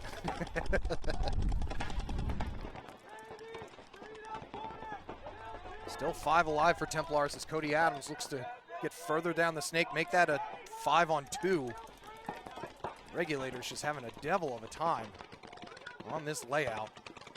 They're moving up that Dorito side, but these two players are not talking to one another. Nugget's going to run down, bunker out one guy, and he's going to shoot out another guy running to that snake corner. And then we're going to have a towel by Regulators. So as the woes continue here, that is 6 straight points for Regulators, and we have a camera getting shot. Dan's going to have, oh, Alex is going down. All right, you're going to do it yourself. Said the hell with it. All right. So the camera's going to be a little bit, camera angles are going to be a little bit wary here for the next few minutes until Alex gets back. He's going to go and try and clean that camera off for you guys. Let me get my bearings here. What cameras are, ooh, yeah, look at that. Splat. Templars shooting everything out here, cameras included. 412 crews basically scattered to the wind, unfortunately. Former members are playing for Midwest Saints, Pittsburgh Mercenaries, AIT, playing D4 tomorrow. And a fraction in the ICPL. Chris Brophy is on Nasty. Thank you very much, Sunday in the Life. Yeah, let me know what happens in these teams in the offseason. I can't be everywhere, folks. So yeah, please do let me know some backstories if you can. All right, meanwhile, Alex is down there cleaning that out. Let's take a look here at Pittsburgh Mercenaries breakout. Ghost Life wins the first one. Mercenaries taking the snake off the break. Gonna lose one off that Dorito side though. They're gonna shoot Brendan Spicer though on the Dorito, so it's a 4-on-4. Carlton Riley now into the snake.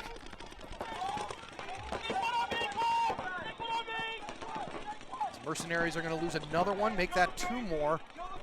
So it looks like it's a 4-on-2, make that a 3-on-2. Troy Peterson taking the walk. Carlton Riley, though, is in the snake. See him there on your camera. And he's going to mutual with the guy right in front of him, give a little fist bump. All love here. I think we may have ourselves a 1-on-1. Oh, that's not good. Sorry, I'm doing my best. I'm doing my best. Yeah, I think we got a 1-on-1 here. Going Dorito to Dorito. And it's going to be Ghost Life. No, they mutual. So no point. So we're going to have a no point on that one. So Ghost Life still with a 1-0 victory. This is, oh, hey, Kaz. What's going on, Kaz? Yeah, sad to see your crew not able to stick together, but, you know, it's paintball. That happens. But thanks for the update. Hope to see you back out here soon, buddy. Had fun watching you play last year with your boys. All right, Alex, getting to that camera now. See if I can help him out. Stupid Templars. Learn to shoot, boys. Get him to wipe that off for you.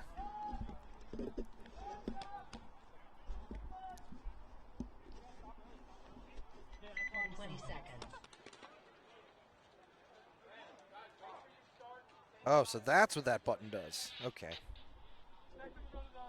10 seconds. All right. Yeah, he did his best. We'll do a better job during the break, folks. But he just wants to get the heck out of there. All right, so Regulators on your right, Templars. Regulators managed to burn Cody Adams out of the snake and Tony up the middle. So just what the doctor ordered for Regulators is they now have a 5-3 advantage. See if they're able to make anything of it.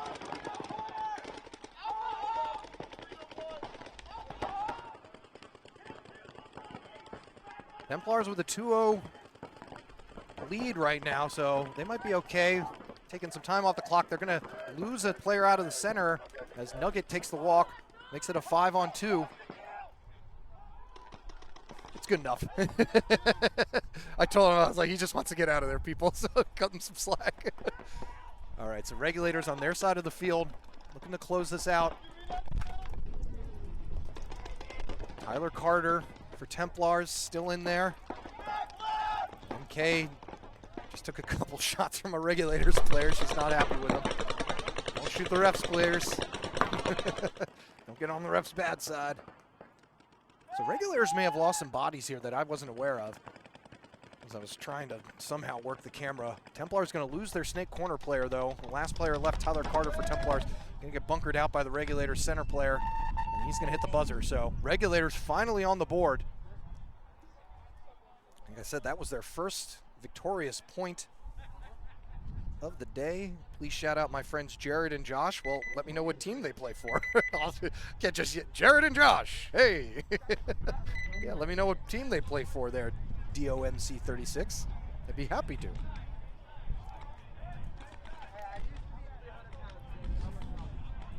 We will see you nerds tomorrow.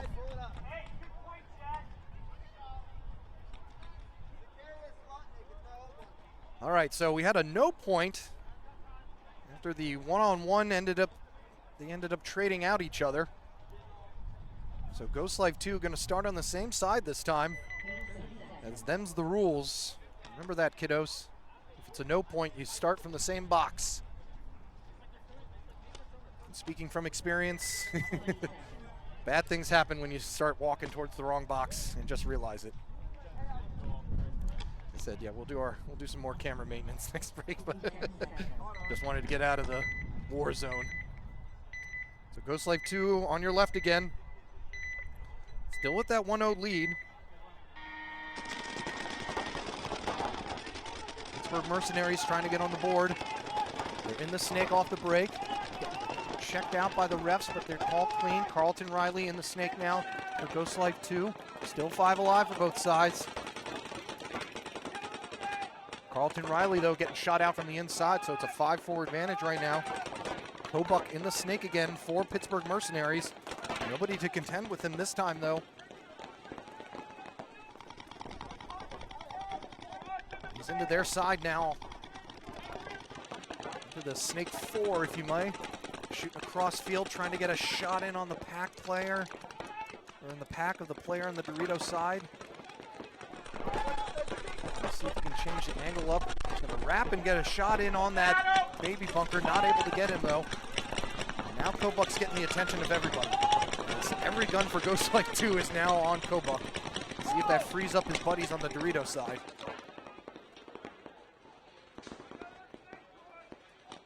Troy Peterson in the baby, that you can see in that stand-up on the left side of your screen. Back 2 players crossing it up here for Ghost Life 2.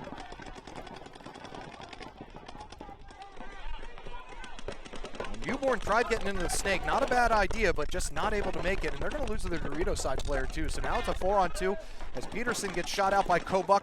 And Kobuck also shoots out the last guy. So excellent snake play there by Kobuck, winning that point for his team, getting them on the board here and tying the game up.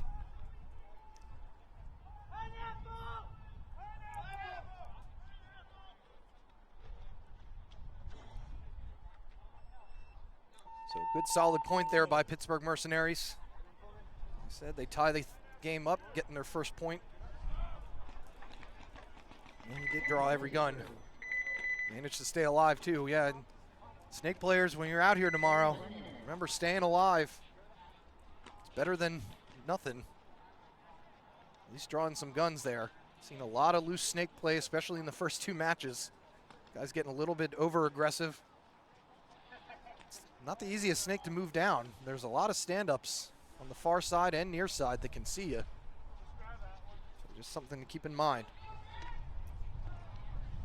So Templars now still with a 2-1 lead. See if they can get one back against Regulators, who really deserve one, right? They're due. Won their first point of the day. They're getting 4-0'd by East Coast Raptors. Well, I imagine we'll be coming up next for you East Coast Raptors fans.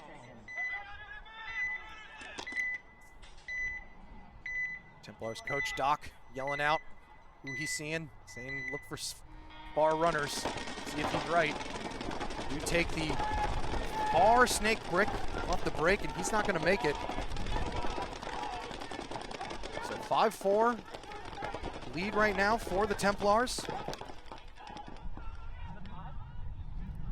Make that a 5-on. Oof. Make that a 5-on-2, 5-on-1.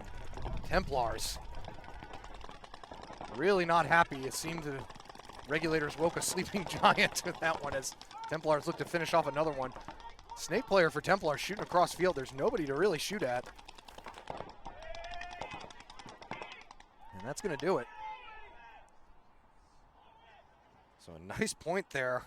Way to answer for Templars.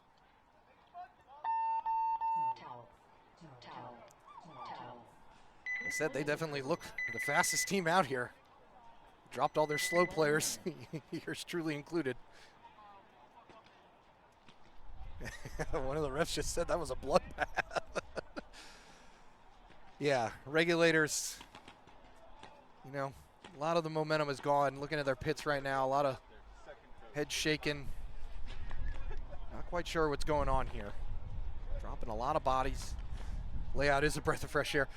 Ooh, let me tell you, I am just happy to have a Dorito side and Snake side again. As a commentator, that was a rough on that layout. I feel for Matty Marshall and Rich Telford, because trying to decipher which side is which. So thankfully now we're back to basics. Don't mind the swirl every so often. Didn't have fun playing Vegas. Well, I never got to play the Vegas layout, but yeah, those swirl layouts, they can be tricky. Back to our safe place now. Watching Pittsburgh Mercenaries in a tie game here with Ghost Life 2. 8.5 minutes to go. No bodies dropping. Scratch that. Mercenaries are going to lose one off the Dorito side as Carlton Riley and the Snake again for Ghost Life 2. 5-4 advantage. Mercenaries have a Snake player as well.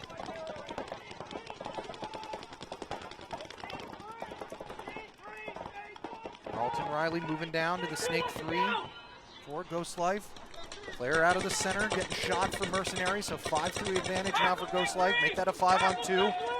So player's going to get shot by Riley on the Dorito side. So, oh, and we're going to have Riley called out for a chin strap being unbuckled. I'll have to make fun of him for that one later, because he was about to finish the game. And Ghost Life lose another player off the Dorito side, so it might be a 3-on-2 here. So we'll see if that chin strap call comes out to be huge. Troy Peterson's in the center for Ghost Life. You got Snake 2 here, though, for Mercenaries. He's looking to go. But Zachary points here for Mercenaries. He's in the Snake 3. Troy Peterson still can't see him despite being on their side of the field. And he finally gets taken out after his partner behind him gets shot. So points may have been able to pull something off if he had just looked inside.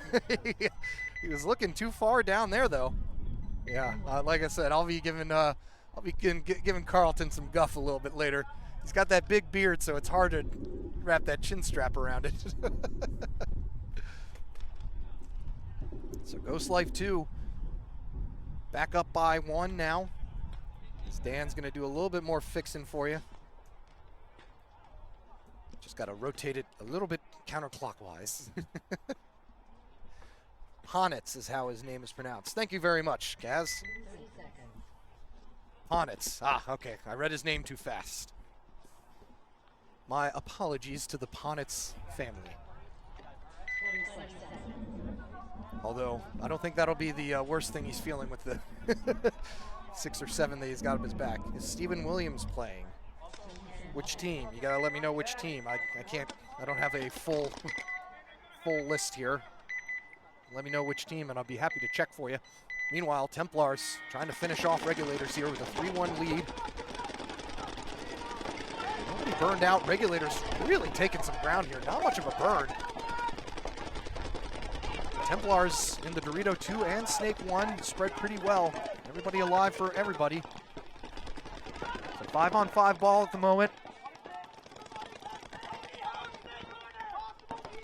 Regulators trying to get back into the swing of things.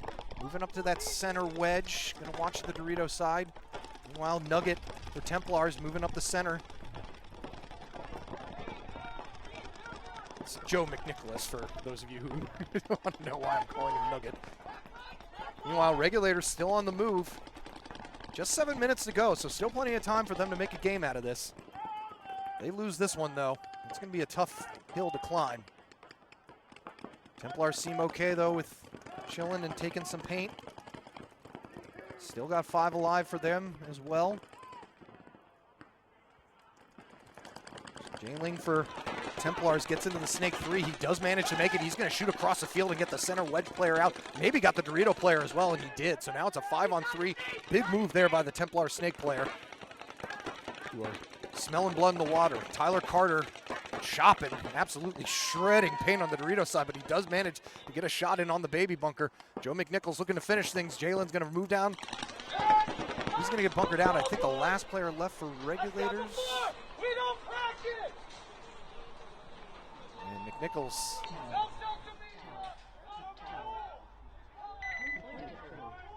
Ooh, Joe McNichols. A little bit of trash talk on the Regulators there.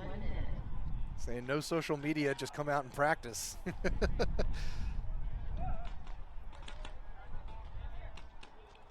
So Templars did not come to play. Well, they did come to play.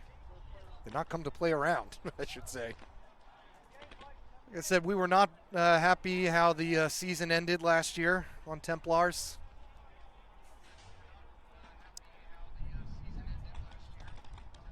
So a little bit of anger there. Probably a little resentment that's been lasting all off season.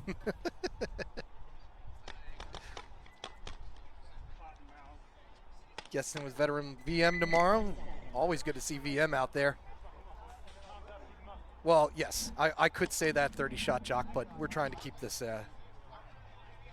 Yes. No cursing in the chat. We're trying to keep this civil here. This is a family environment. Come on now. Grow the sport. All right, Mercenaries on your right this time. Did Kobuk make it into the Snake? He did. Can't say the same about his Dorito corner player or his Dorito runner, and Kobuk does get shaken out, and we got a minor penalty as well. So Ghost Life now with a 5-on-1, and I think he already got shot out. Is he still alive in there? Did he go out to the Snake corner? I can't see from here. Yeah, he's in that Snake corner, and he's got nobody to talk to. He is the last one left. Mercenaries may just want to towel this one. I don't think they're aware of what's going on, yeah. And they do finally towel. Thank you, OG Bear. Appreciate the kudos. So Ghost Life 2. So look at that. Me saying we're not going to see any fast points. And Ghost Life 2 and Templars came out here and said, okay, we'll show you something. Granted, Ghost Life 2 had a little bit of help from the from the Stripe players on the field that time, but right, Regulators, though, looking for all the help they can get. Rondon Dizon, how you doing, sir? Good to see you checking us out. We like paintball here, too, at the NRXL.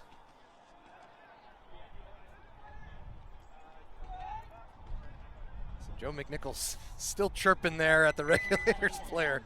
Not quite sure if something happened maybe off the field to warrant that. McNally telling him to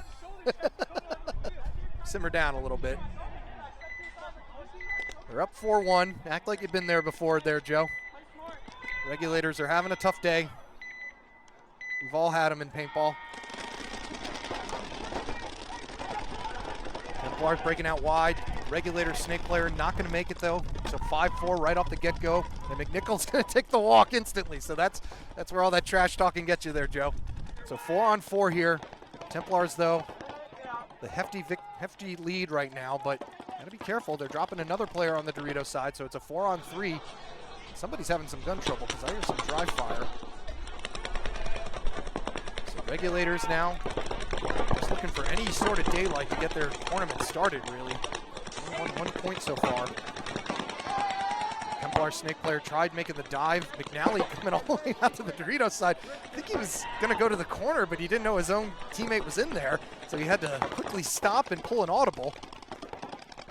Still a 4-on-2. Regulators in the center trying to poke and prod. He manages to get a shot on both of them, and that's going to do it. So we'll see if Regulators have any response there to Joe. All right, Regulators pumped up about that. Like I said, they are just looking for any sort of momentum that they can build. It is getting fun. Regulators and Templars doing a little bit of chatting back and forth. Like I said, there was no love lost between us and them last year.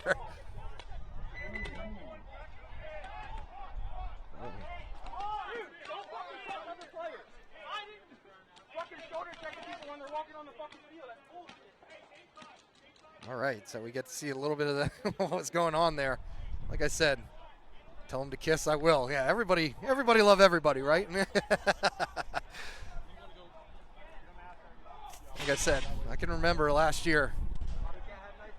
We played the Regulators plenty of times. So there is definitely, as you get to know two teams more and more, PG stream, yeah. Yeah, we're trying to keep it family friendly here, but sometimes the players don't want to cooperate. All right, meanwhile, Ghost Life 2, the 2-point lead over Pittsburgh Mercenaries at the moment.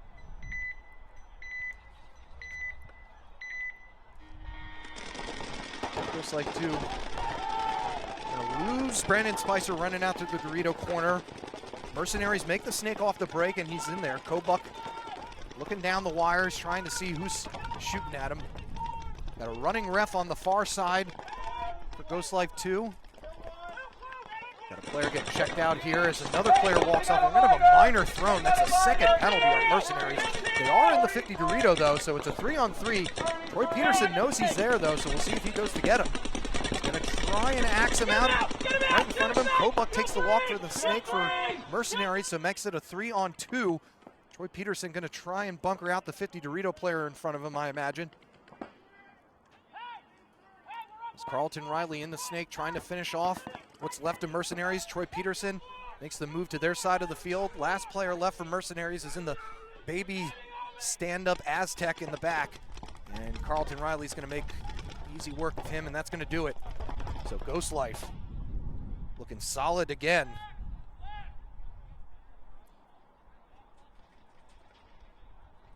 They're going to increase their margin of lead to 3. Pittsburgh Mercenaries going to have to win the next one if they're going to want to hang around. Still a good amount of time left, so can certainly at least improve the margins. All right, meanwhile, plenty of time left in this one. 4-2 ball game, over 5 minutes to go. Templars and Regulators in a heated battle here.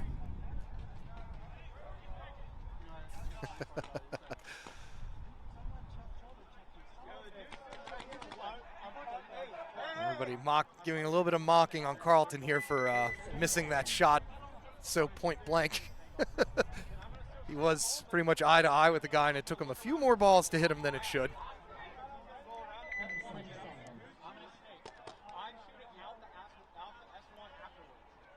Ramon thinks that penalty should have been a major instead of a minor. Didn't see him actually get shot. I just saw the after effects. All right, so Templars on your left, Regulators on your right. This is an intense one. Teams that battled back and forth last year. Cody Adams tried making the move up to the brick on the snake side. He didn't make it. Richard Dooley getting shot out for Regulators on the Dorito side, so it's a 4-on-4. Got a snake tape-to-tape battle as Joe McNichols takes a shot to the face. Makes it a 4-on-3 in Regulators' favor. They're well aware of the count as well. 4:45 to go.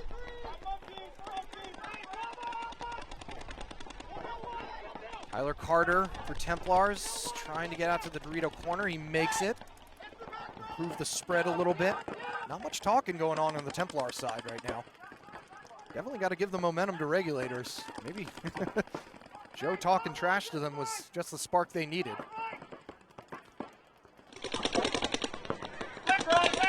Ryan McNally moves out of that snake corner, gets up to the snake brick. What? Monkey, where are you looking? Corner?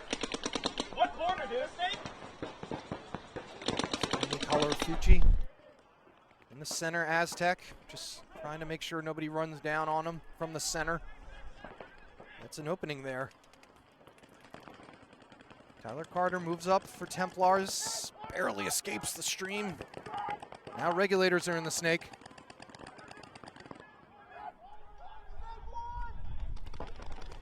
Ooh, as a Regulators player tried getting to the Dorito 50, he has to cut in real quick. He does manage to get a shot in on Tyler and Tony.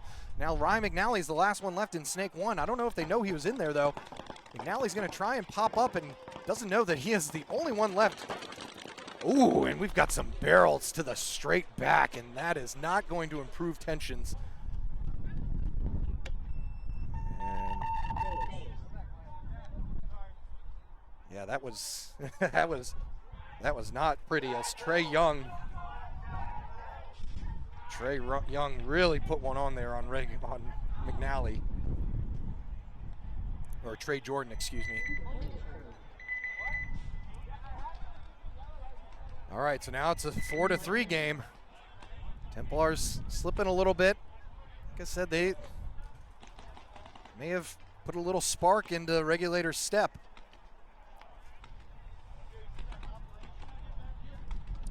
Rose Matty talk trash and they're going to tie it up.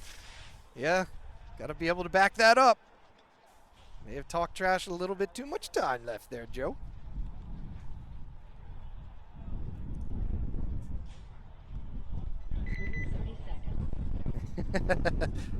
Yeah, it's good to start from a point of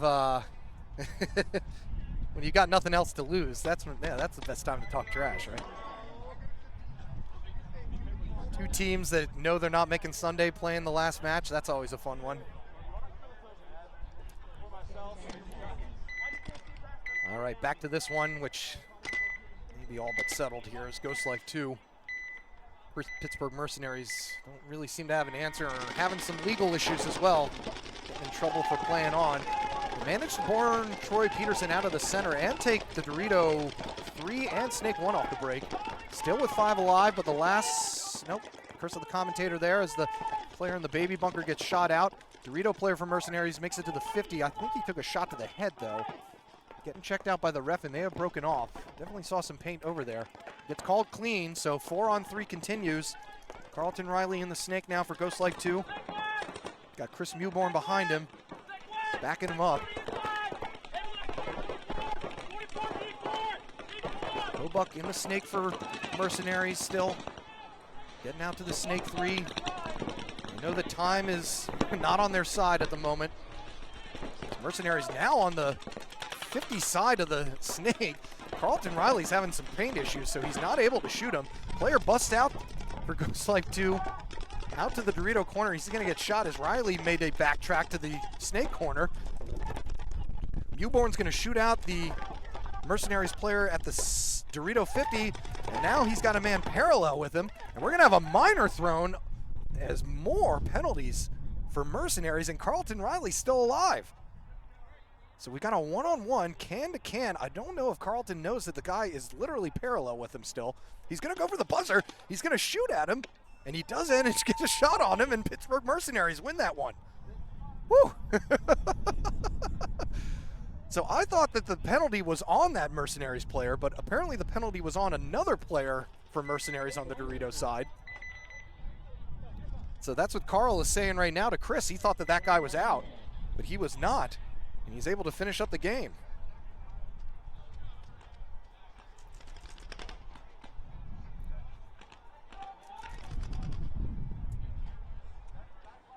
No flag for the shoulder check. It wasn't much of a shoulder check. You know, just a little friendly, hey, how you doing? I don't think there was any ill will behind it.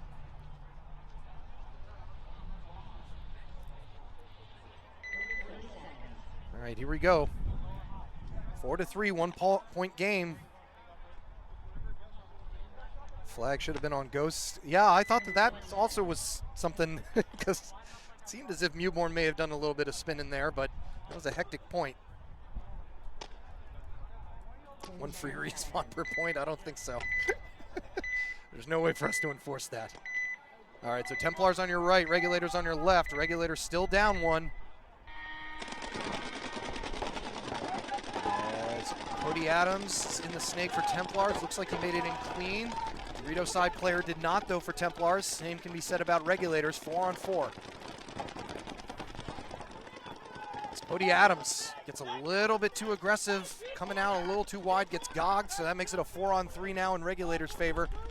Smell blood in the water.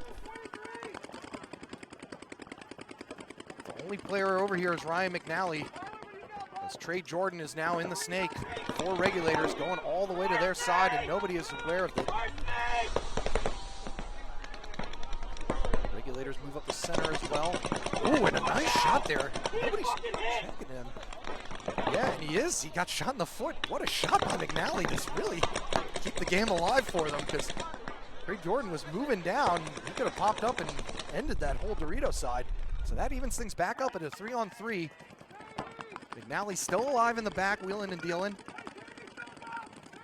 Joe McNichols in the Dorito corner. Regulators with a good spread, though. Got one in the Dorito, one in the center, and the player from the center came over to the snake side to the God bunker. He's rapping, trying to get a shot in on McNally. Tyler Carter in the Dorito for Templars. As Regulators refilling the snake. I think Joe McNichols is letting his team know. Nobody watching the snake, though. And he's going to just keep on crawling down. Snake player gets a shot in on McNichols from that snake, so now it's a 3-on-2.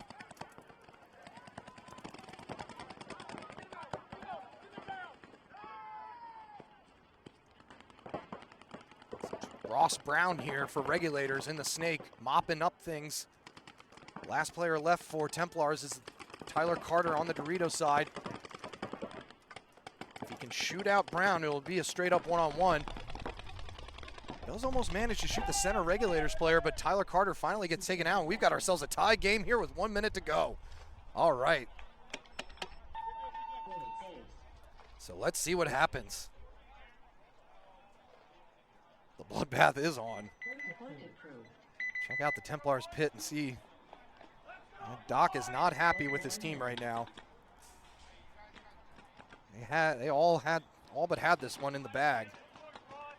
Really dropped off towards the end here. So they're talking about what they need to do to try and win this one, but looks like it might end up in a tie. Trash Talk did wake him up, yeah, till the end of the match. Well, that's no fun. You want to do it right in the heat of the moment, Ramon. When the blood's boiling. Get some much needed life into this. Let's go. Well, that remains to be said. All right, so Pittsburgh Mercenaries were able to get one back.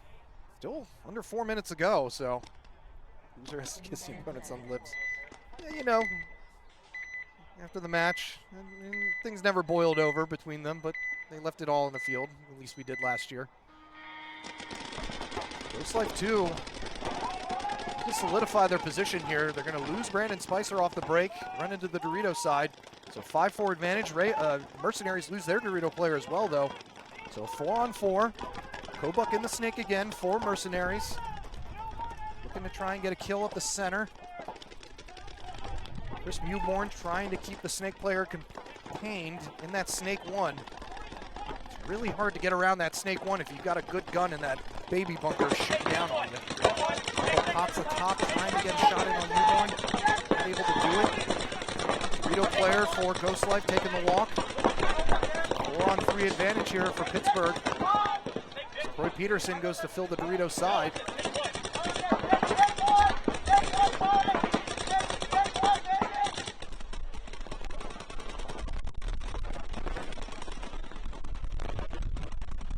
Buck's still wheeling and dealing, and he finally is able to get Mewborn in and gets into the snake. He's got to watch that cross-shield shot, though, from the Dorito. It's a sneaky one. As here comes a player down the side for Pittsburgh Mercenaries. He's going to take out Troy Peterson, and now a pop shot by Kobuk gets Mewborn, and the last player left, I think, is Carlton Riley. No, that is Logan Malner in the God bunker behind the snake, facing how many other Pittsburgh Mercenary players? I think he shot the guy, so he might have a 1-on-1.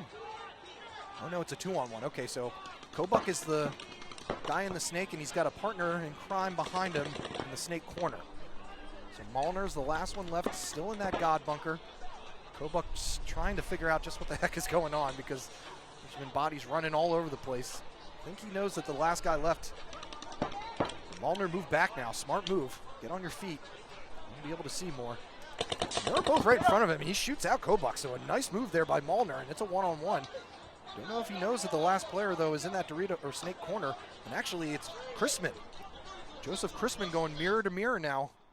So we got a one-on-one here, and this is a huge point here because if Mercenaries are able, if Chrisman's able to pull this off, we'll put him within 1 point with a minute and a half to go. So Malner needs to win this one. Chrisman moving down the snake side. Malner choosing the opposite direction. Over in that Dorito 1. And he manages to get a shot in on the top of Chrisman's hopper, and that's going to do it. So Ghost Life 2 able to survive the war of attrition that was that point. Has a 5-2 lead now. So that one's pretty much in the bag with only a minute and 20 to go. This is one, though, that a lot of people want to see the end to here. Regulators versus Templars. Templars let their tempers get the best of them, it seems. We'll see if either team really wants to go for it or if both teams are okay with taking the tie. Regulators got 4-0'd their first match, so they may be okay with taking the tie, or they may just want to go all out to try and get a win because of that 4-0. It may hurt their margins later. Meat Butter TV says they're going to send it. We'll see if you're right, my friend. I don't know. Sending it may not be a good idea. Templars, their guns have been on. Get your red flags ready. The refs have their flags in hand because this is going to be a dicey one. Templars sending a snake and Dorito runner. Regulators sending Trey Jordan to the snake off the break. He's not going to make it. So 5-4 advantage here for Templars. Joe McNichols moving up the center. Regulators player slips going up the center. He's not going to make it, but he does manage to mutual with the snake player. So it makes it a 4-on-3.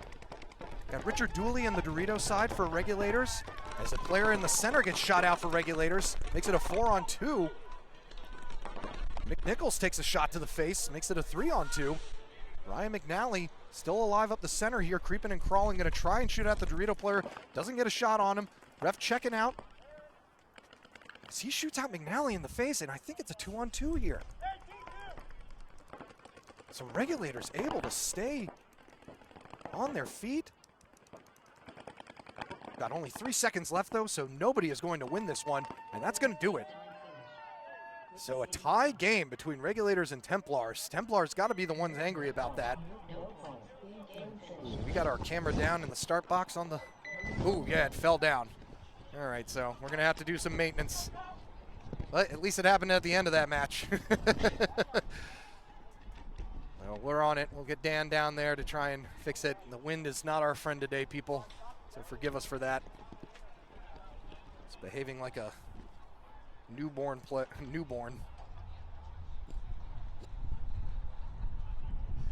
They should hug it out. I'm sure they will.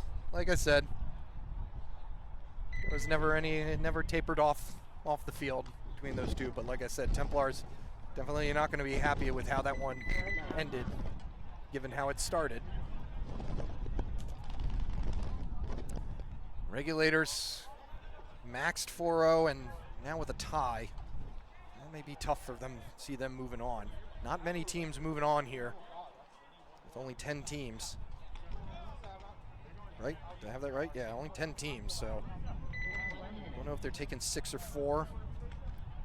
My guess would be 4. We'll get that confirmed.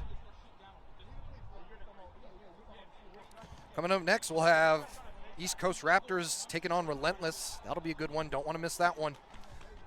And then Nasty and NRG Elite Alpha, 2 teams that need a win, going against each other. Got a timeout called by Pittsburgh Mercenaries, who you unfortunately cannot see taking the walk to their box right now. As we had the...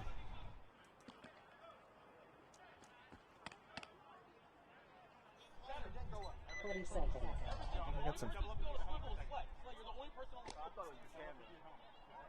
We got some talk going between here, between the Regulators and Templars. 10 seconds. All right, two teams. Okay, so maybe this time it does bleed off the field. Oh boy, all right. Back to the action on the field. We'll take a look here at Ghost Life 2's breakout. They try to finish off Pittsburgh Mercenary. Maybe able to eke themselves out of Max here. Mercenaries, though, 5 alive. Kobuck playing for pride at this point. They shoot out Troy Peterson in the center. 5 on 4 here. Kobuck going to get a shot in on Brandon Spicer across the field.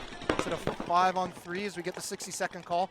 Make that a 4 on 3. Pittsburgh, 3 on 3 now as Kobuck gets shot out. Pittsburgh Mercenaries also lost their Dorito player. Might have some action up the center here. As another Mercenaries player refills that snake. Took a long time to get down. That's Ponitz again. He wanted to start his dive a little sooner. He did manage to make it, though.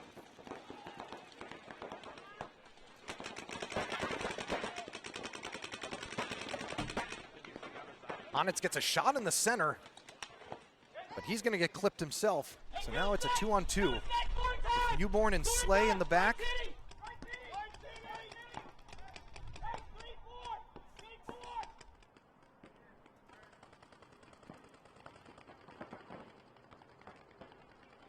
Comes a Mercenaries player. He's going to shoot Slay right in the back first, and now he's going to bunker out Mewborn. Oh, and they're going to play a little bit of deuce, a little bit of ring around the rosy. And the game's going to end. Mewborn got the best of him there.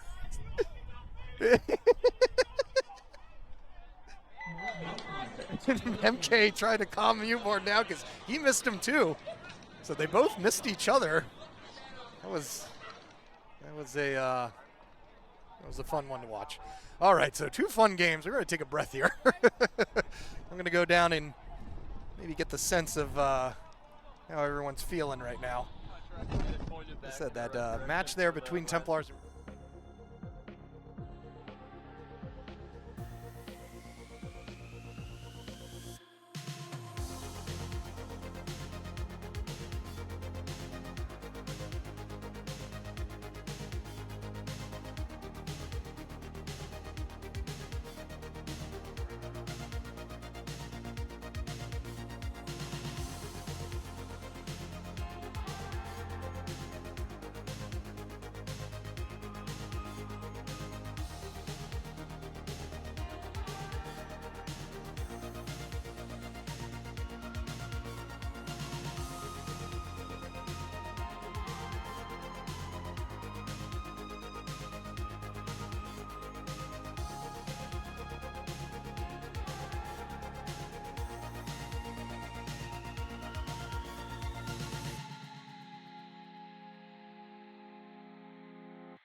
Hey, switch to the camera on the live stream and I'll adjust it. Okay, but it looks like the feed didn't come back in. It looks like something off. Alright, do you remember, alright, do you know how, alright, go on there where it says the camera. It should say, like, away home. And then right-click it and hit properties. Give me a second. Away home, away start, or home? Away start. And then you should be able to right-click it, hit properties. It should bring it up. Remember where it said deactivate or activate? Yeah. Hit deactivate and hit activate. Okay, yep. Now it came back up? Yep. All right, put that on the stream and I'm going to try to fix it. All right, the bag's blocking the lens. All right, I got you. All right. Bye.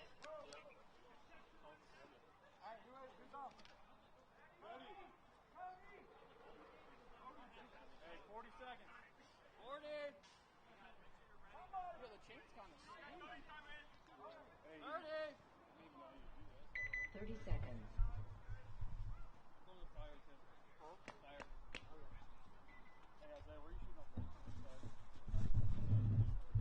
20 seconds. Do not adjust your television screen. 10 seconds. Dan is still trying to fix that start box on the far side there. So we'll take a look here at East Coast Raptors breakout. Haven't seen them since the first match. They looked really good. Relentless did as well, though. So this should be a fun one. 5 alive both sides. Relentless dropping the first one on the Dorito side. East Coast Raptors looking to move up the center. They are in the snake. Taking a shot at the Relentless center brick player who asking the refs for a check, and he gets his answer as he takes the walk. So now 5-on-3 here for East Coast Raptors. Still looking solid.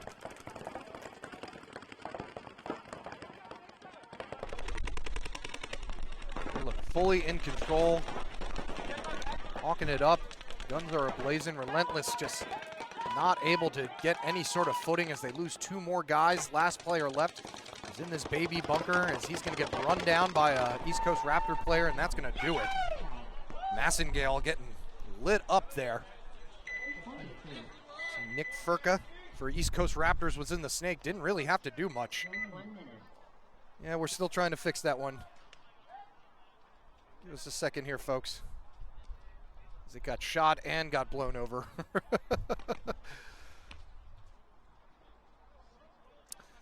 Other matchup, Nasty and NRG Elite Alpha. Both dropped their first ones, I believe. So both teams could use a win here to try and improve their chances. Yes, they did. Nasty lost to Ghost Life 2, and NRG 30 seconds. lost a tough one to Wasted.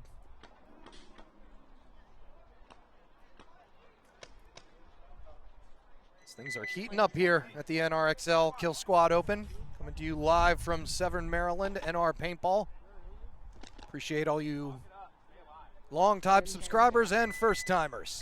Checking out our D3 edition, D4 tomorrow. We'll be returning all day Saturday and Sunday for you. All right, so Nasty on your left, NRG, well, on your right, would be on your right. So you're only looking at Nasty right now. 5 alive as NRG get into the snake and to the brick next to the snake. I like that as a 1-2 punch. Kind of keep an eye on each other. Drunk Terry gets into the snake here, though, for Nasty. As Nasty lose their first player on the Dorito side, making it a 5-on-4.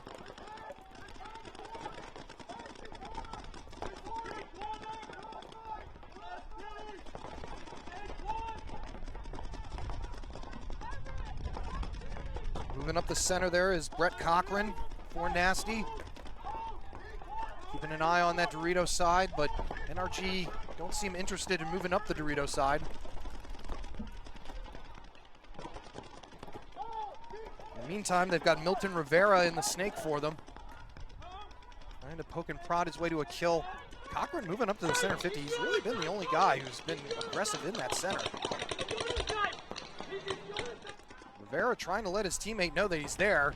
He's going to mutual with Cochran, and that's going to do it for the center for both teams. So 4-on-3 advantage now for NRG Elite Alpha.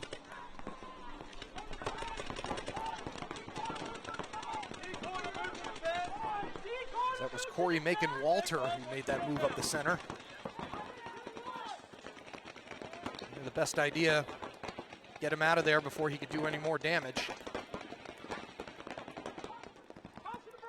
So a 1-body advantage right now for NRG Elite Alpha.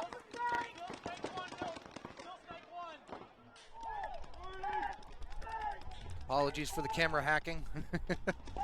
Anonymous is topped in. Just trying to get that camera back up and running for you guys.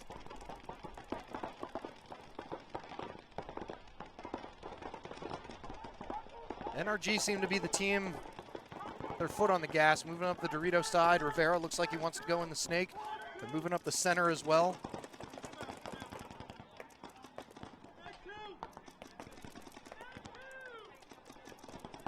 Terry still over here in the snake for Nasty. Trying to talk back and forth, but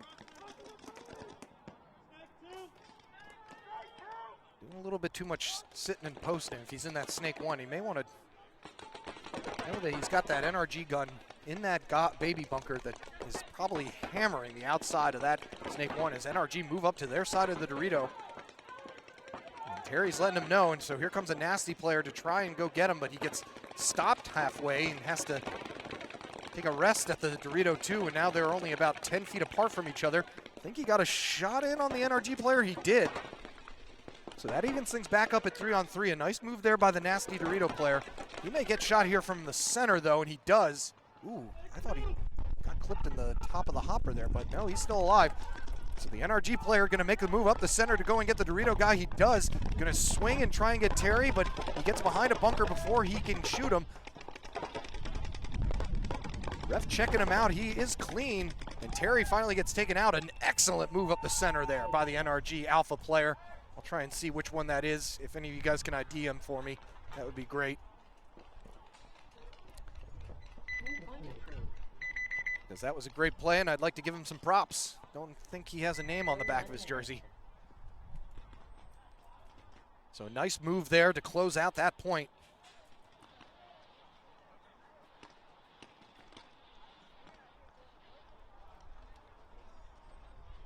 Cody Stone. Okay, yeah, he had a beard. Cody Stone has a beard, so we'll go with it. So we'll give that move to Cody Stone with a really nice three-man run-through there. Best run-through we've seen in the prelims so far. Haven't seen anybody really with a multi-body run-through until that point. So that was excellent. All right, East Coast Raptors are back out there, and they absolutely just overwhelmed Relentless last time. So Relentless, see if they can go back to the drawing board and figure out. East Coast Raptors taking the Snake off the break, took some heat going in, but managed to get underneath of it. Relentless pushing hard up the center. Relentless lost their Snake player off the break, making it a 5-on-4 now. Like I said, Raptors foot on the throat of Relentless right now. Just guarding Relentless with a lot of hate from all sides of the field. Relentless, though, not going down without a fight. A lot of guns, though, focused on that Snake 1. I want to make sure to not lose sight of everything else. There's a big gap up the center right now if one of the East Coast Raptors players wanted to make a move. Because he's got 3 guns on the Snake 1 and only 1 gun in the center wedge on that Dorito side.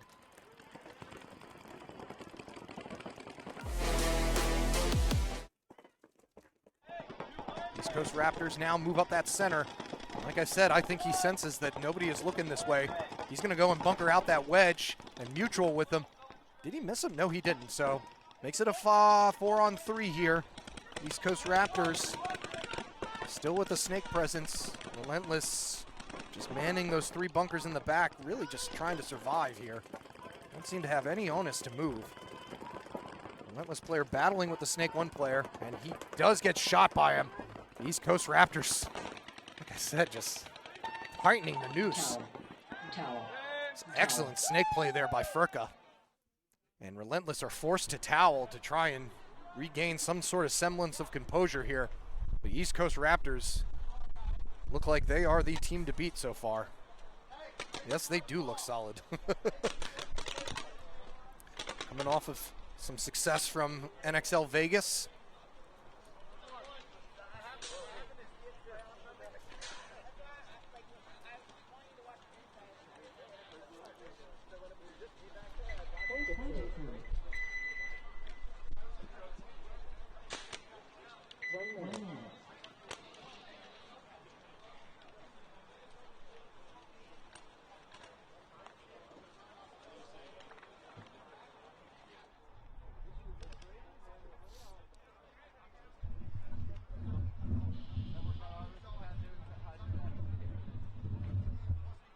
All right, so we are, like I said, just still trying to get that camera back up in there.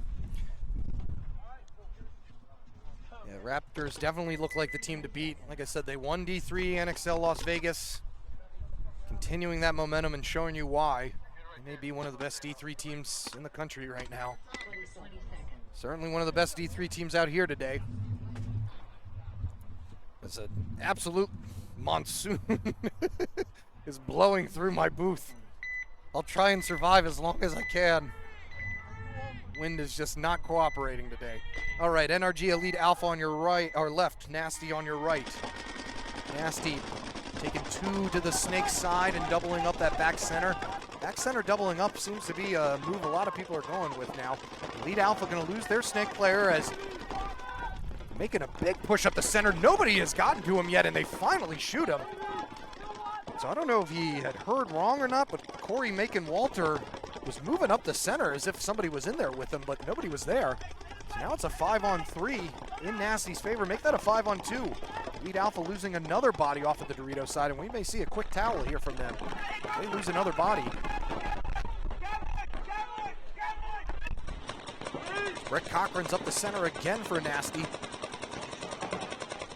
Trying to just finish out these last 2 bodies. They shoot out one on the Dorito side, and the last guy left is in the home bunker. I think that's Cody Stone again, and I don't foresee him pulling off any amazing moves this time.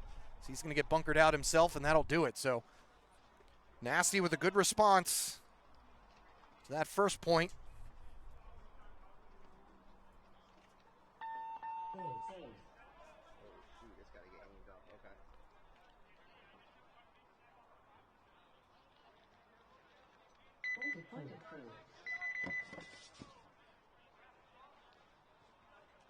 One minute.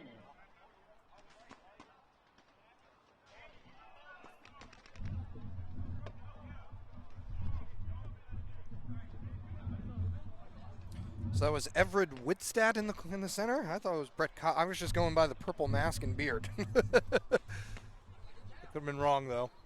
Doing my best up here. Got a lot of players to identify. All right, so Relentless.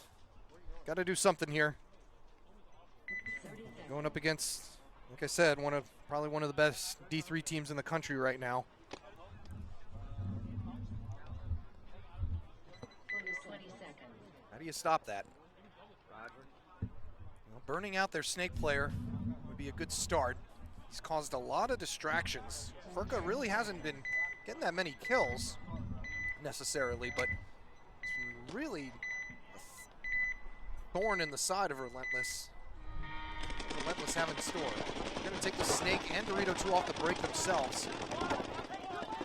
Nobody burned this time, so that's a good start. As Relentless now get up in the center wedge. Try and keep watch over Furka.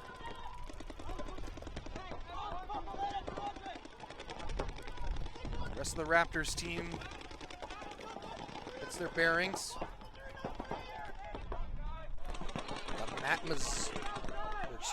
Jordan Massengale in a snake for Relentless this time. East Coast Raptors already up into the Dorito 4, but gonna get pulled out. So they did not make it. So Relentless with a 1-body advantage right now. See if they can take advantage of it. Oh, but Massengale gonna get shot crawling around that pesky Snake 1. So Furka now gonna try and do the same. It's a even 4-on-4 game. Relentless in the Dorito 4 as well. It's another shot that Furka's going to have to watch out for as he crawls up to what he's going to try and crawl up to that Dorito 3. Excuse me, it looks like East Coast Raptors has changed who's in the snake. It's not Furka this time. I think it's Kylie Cook. Or Kylie Cook. Not sure how you say that first name. So Cook is looking across field now, trying to get a shot in, and he manages to get one dropping in on the Dorito and the can on the Dorito side, making it a 4-on-2. I think that may have been in the same stream or same burst. It's a nice play there by Cook. So he gets up into the Snake 2. East Coast Raptors taking their time at this point, up 2-0. Relentless with only 2 bodies left, one in the center wedge and one in the stand-up on the Snake side, and East Coast Raptors center man gonna clean things up again. And we're gonna have another towel by Relentless. And East Coast Raptors are just feeling it right now. They have not dropped a point yet. And absolutely just coming down here and dominating.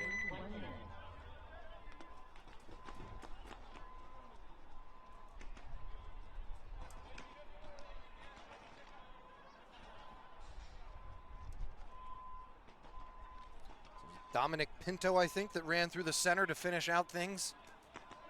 And looking at their box, they are all smiles right now and all high fives and shoulder pats. Nothing like it. Feels good to win, doesn't it? Winning they are doing for sure. Taking down 2 top teams now so far. Pending they win this next one as well.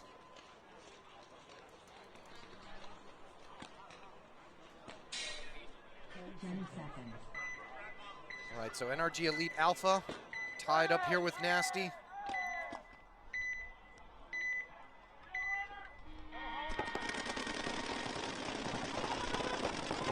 Both teams taking that brick on the snake side that's a little bit in between the center. Change the angles up. Both look to inside to try and, I guess, curtail any Dorito movement. Nobody's really poking or prodding to move up on that side yet, though. 5 alive for both teams. Macon Walter in the center again for NRG Elite Alpha. There's Nasty take the same bunker. I don't know if they're going to meet each other in the middle again or not.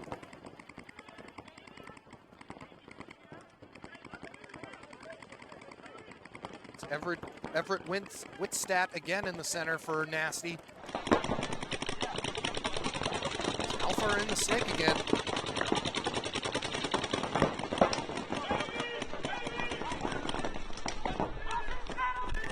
Wittstadt looks like he wants to go, and he's going to... Saw him jump over to the side, and he's not going to make it. Did he get Macon or not? No, he did not make it, so... 5 alive still for NRG Elite Alpha. Good protection there for NRG's backline.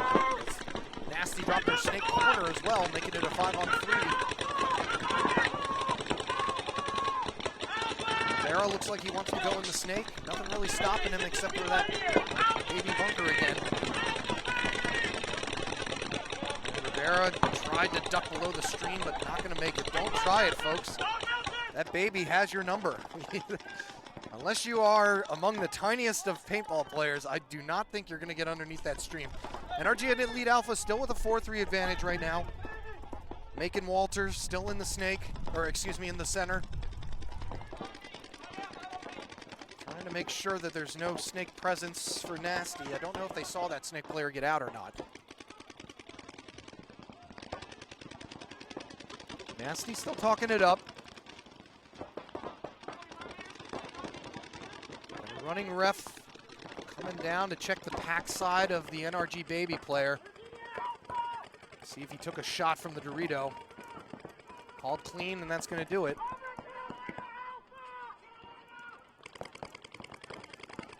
So Nasty player moves into the God. Improve the spread a little bit.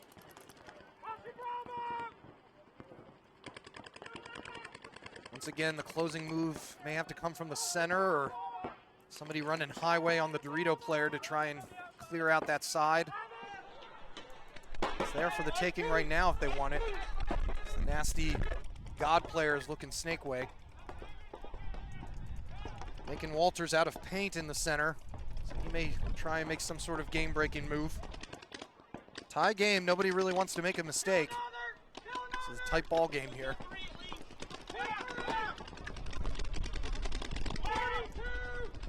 Nasty Dorito player taking a pounding. Tries to move up to the Dorito 4, is not going to make it. So that may be the opening that NRG needs. It's now a 4-on-2. Nasty have Dorito corner, and I thought they had the God bunker. He may be hiding in there. That's the one bunker I can't see if it's occupied or not, really. Dorito corner player is talking to somebody. Cody Stone moving up the center again.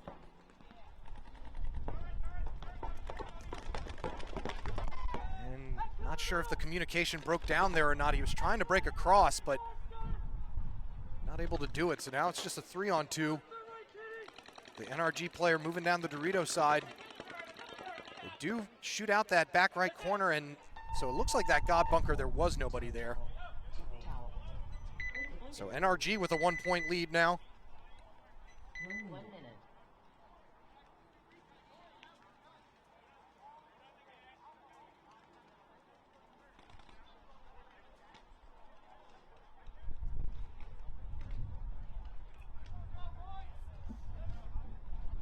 Different story for this one. It's been all East Coast Raptors. Relentless still looking for an answer.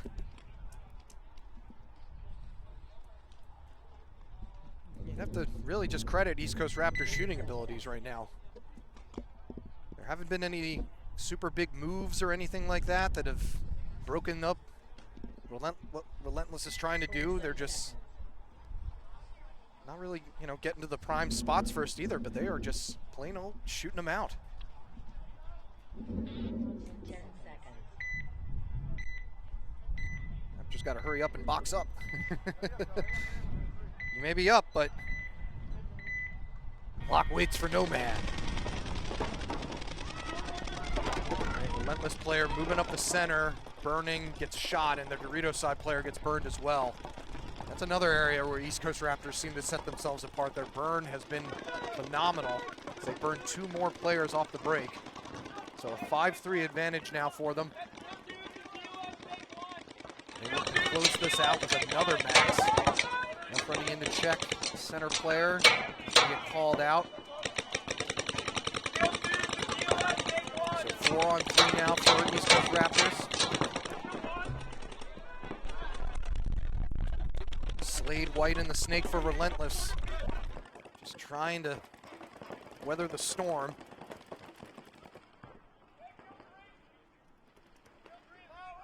That's another one walked off for Relentless, making it a 4-on-2. East Coast Raptors all the way up in the Dorito 4. As they break out to cover the Snake wire. In no rush. Really just the Snake side tower and Snake 1. As soon as they are able to figure out how to close that out. Coordinating to try and get the Raptor Snake player down the line. Relentless tower player staying on his own, but Raptors are on their side of the Dorito, so I don't know how long his backside's gonna live.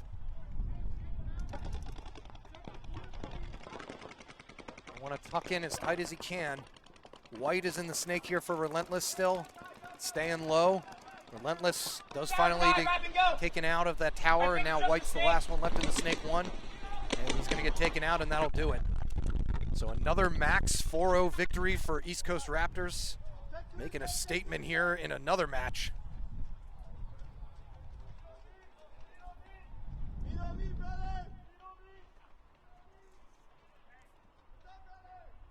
They yell their celebrations.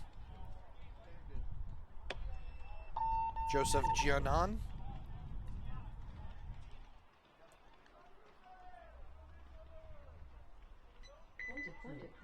Giving his approval to the guy hitting the buzzer. And that'll do it for that one. 1 minute.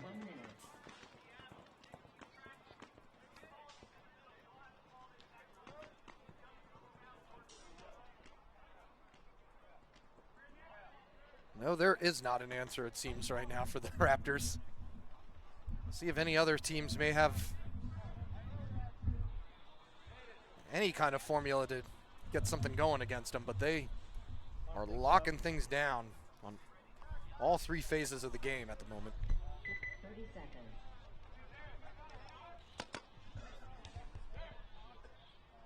Still a lot of paintball to play, though, here at the NRXL Killsquad Open. D3 edition today, D4 edition tomorrow.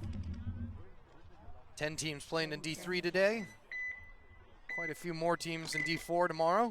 We'll have 2 fields in operation. Only this field for today, though. Everybody's playing on the center stage. Nasty take the Snake and the Dorito 2 off the break. NRG get more of a conservative and wide approach. 5 alive for both teams. As Rivera gets into the Snake again for NRG. These 2 teams are in XBall. And we're gonna have a minor thrown here on Nasty Snake player. We'll make it a 4 or 5-on-3. Ref saw something, not sure. Snake player didn't really do much, so he may have taken one off the break and tried to hide something. Well, Nasty break out to the Dorito side corner. Brett Cochran here is in the brick right next to Rivera, and he's going to get taken out before Rivera has a chance to shoot him. Probably for the best. Makes it a 5-on-1, and we're going to have a towel here by Nasty. Very smart. That one was not going to end well, although Nasty did manage to make it all the way up to this Dorito side 50. They got to hurry up, though, and get right back to it, as they are in XBall with Raptors 4-0ing. Relentless. Walter saying we got to keep the pace up. As things have definitely picked up a little bit. Farm. Ooh, 1-2 ring a point. PE tent at NR today or tomorrow. I know there's a Lux tent. I don't think there's no PE tent today, that's for sure. Tomorrow I will find out if there will be a Planet Eclipse tent for you. But I can definitely say there is not one here today. So my man Josh for Lux, though, here, working on anybody's guns who need it. Do a few more camera tinkerings. Just trying to maintain. No problem, Toy Nation. Trying to maintain the best paintball webcast on the East Coast. Yeah, I said it. Fight me.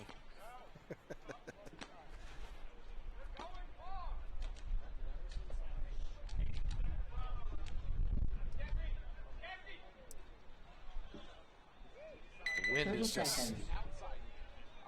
Wind is the underrated. Everybody thinks dreads the rain in paintball. It's actually the wind. You should really dread the wind the most.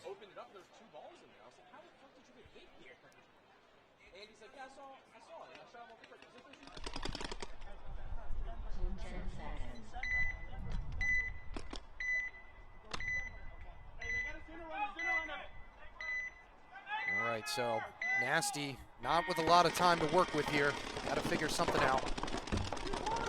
Need a little bit more aggression. They're going to manage to shoot out that baby bunker that this tapered their snake this whole match. See if they're able to maximize on that.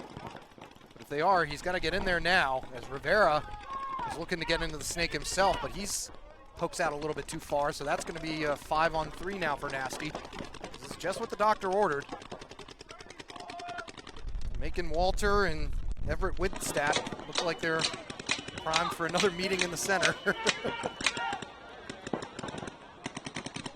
Dorito player bites off a little bit too much on the side for Nasty. It's a 4-on-3. Widstadt gonna run through and manages to shoot out Walter while he is talking to his teams behind him.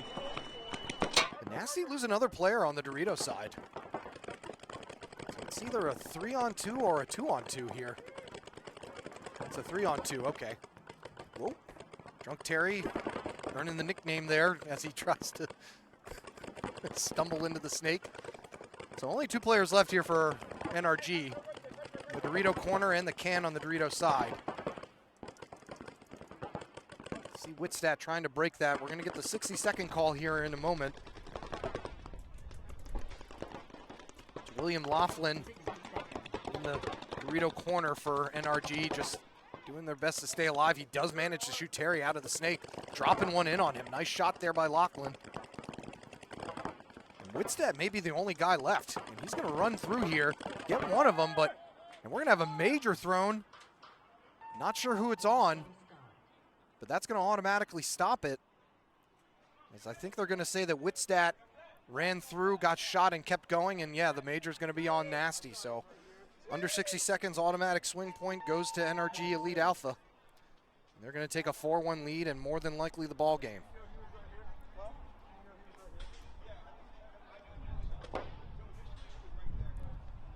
We miss you too here, Yoshi. Come on out, big guy.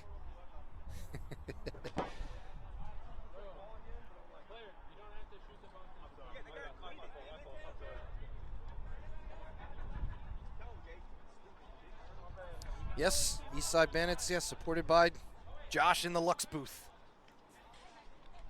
Good guy, Josh. Take care of all your needs. All of your needs. Back rubs. Probably one of the most huggable guys in paintball. Don't think I've ever been able to say hi to him without hugging him. Yo, what up guys, Ronnie Dizon here, professional paintball player for Houston Heat, as well as an avid gamer. Here to talk to you guys about TransLab's new line of supplements, Transcend. I've been taking Transfuse, which is their hydration and recovery product, for quite some time. Also, they have 2 new flavors. Now with Transfuse being the absolute best recovery and replenishment product that I've ever taken, I was super hyped to get on Transcend. Transcend is one of the only products backed by research studies to make sure that the formula is correct and the right dosage for optimal performance. It's literally more potent than anything on the market. Now I'm a little bit stimulant sensitive, so I take about a half a scoop to a full scoop. But if you guys want that LFG dose, 2 scoops and you're gonna be cranked and ready to go. They got 2 delicious flavors, Skittles Candy and Baja Splash. Make sure you guys head over to translabs.com and get yours today.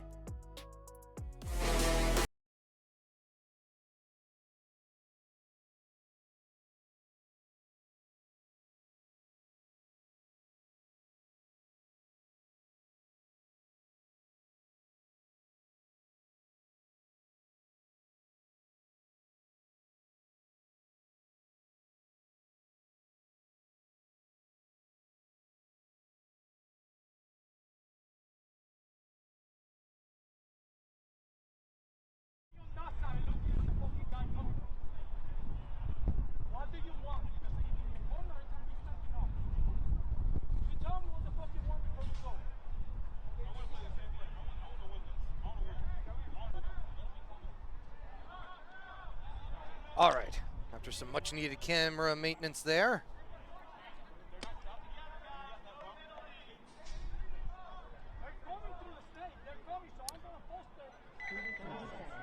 We got 30 seconds here. Nasty's got nobody on the box. Not quite sure what's going on.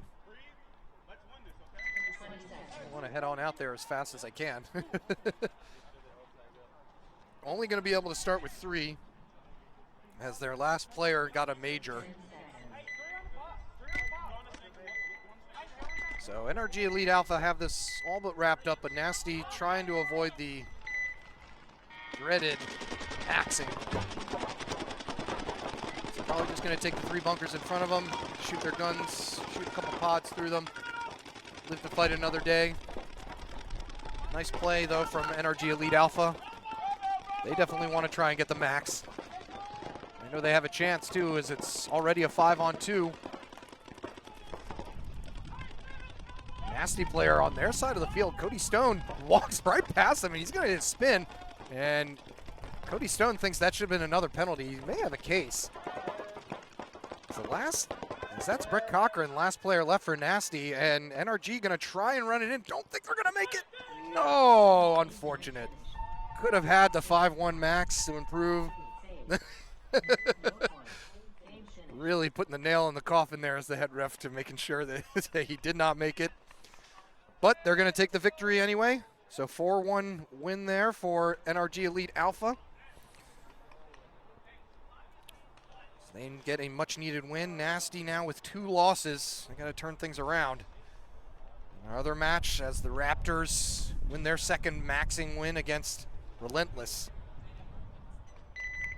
So some good paintball there and much more good paintball coming up. Next 4 teams to play. No, I had the schedule up. There it is. We got Ghost Life taking on Templars and Wasted Potential up against Pittsburgh Mercenaries.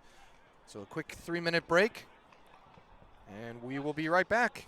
Coming to you live from NR Paintball, Severn, Maryland. NRXL Killsquad Open D3 edition. Don't go anywhere.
And we're back.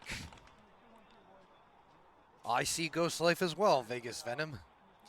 All right, so Templars trying to bounce back after dropping one that they had in their hand, really, against Regulators. Ghost Life looking to continue. Both teams taking the snake off the break. Cody Adams for Templars. Johnny Hunt for Ghost Life. Cody Adams gets a kill across the way, and they burn one out of the center, so it's a 5-on-3 right off the get-go from Templars. Gonna lose Joe McNichols in the center, though, as he gets clipped out of the bunker of death in that center. Whenever a home bunker is a mini Aztec, folks, you really got to mind your P's and Q's back there. So 4-on-3 advantage now for Templars. Ghost Life, though, not going away anytime soon.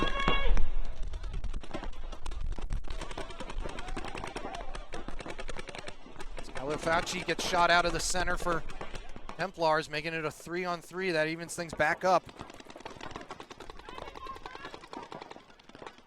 Ryan McNally and Cody Adams still alive here on this snake side for Templars. Johnny Hunt, though, gets a shot in on McNally. That may be the opening he needs. Makes it a 3-on-2. Cody Adams, though, still poking and prodding. I don't know if Ghost Life forgot about him or not. Nobody really shooting at him as he moves up into the snake 3. They are seeing eye to eye, and a nice shot across field by Adams evens things up at 2-on-2. Unless Ghost Life lost their back player. No, he's in the snake corner. Adams knows that Hunt is there now. He hears him. Let's see whose shadow gives who away first. As the corner player gets shot, that's Tyler Carter gets shot out of the Dorito corner. Hunt's gonna, Cody Adams makes a diving play. Shoots Johnny right in the side, and now we got a 1-on-1. But Cody Adams, still reloading, is gonna get lit up, absolutely lit up by Widmeyer. And that's gonna do it. So Templars drop the first one, with Ghost Life really just surviving longer. That was a boxing match.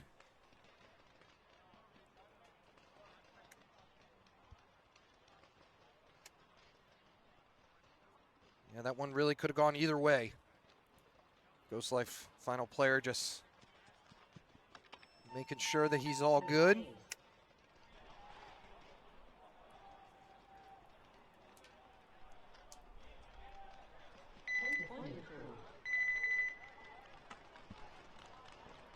I actually think that was Andrew Goodman who finished up things.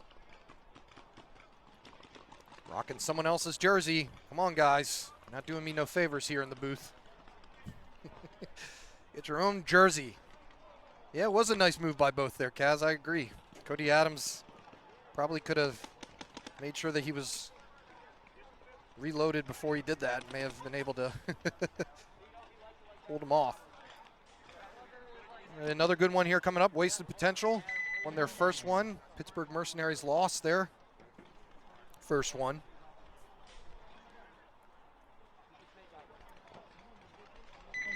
Wasted looked good. Playing some solid ball. I mentioned they'd made some additions in the offseason. Got Davis Mullins playing with them now. Maybe addition by subtraction there. Much love to Mullins. They'll be on your left side, Pittsburgh Mercenaries. Looked good out of the gate. Had some flashes of greatness, especially from Kobuck, their snake player. He is able to make it in off the break, which has not been easy to do from the last game that we saw Wasted play. They were able to burn the snake guy pretty much every time against NRG.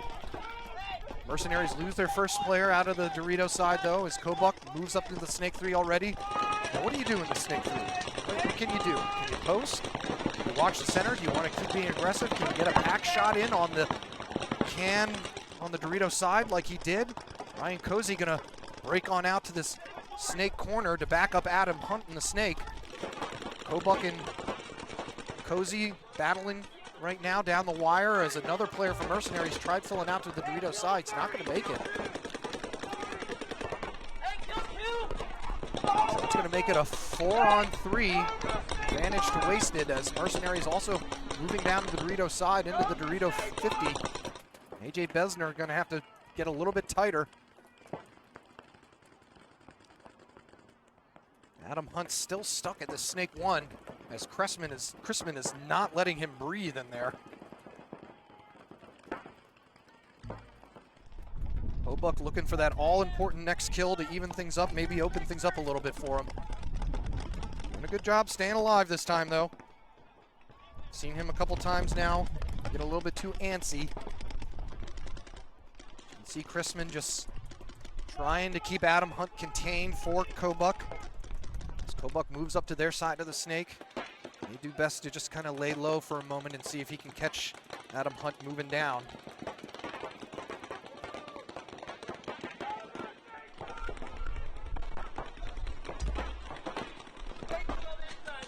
Rosie's still alive in this snake corner, and a nice wrap shot there by Hobuck. But Adam Hunt wraps. He gets bounced in the side of the head, mutualed with Hobuck, but Adam Hunt's still alive. So it makes it a 3-on-2.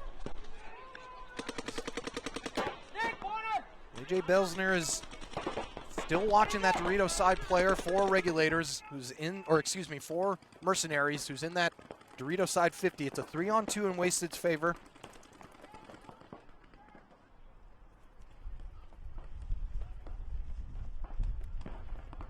Crispin's still alive in the backside here for Mercenaries as well. Tight ball game here, 9.5 minutes to go. This is only the first point, but this one feels like an important one. You have these long drug out points. It feels a lot better to walk towards the box with a flag hang than not one. I guess that's any point. Shut up, Eric.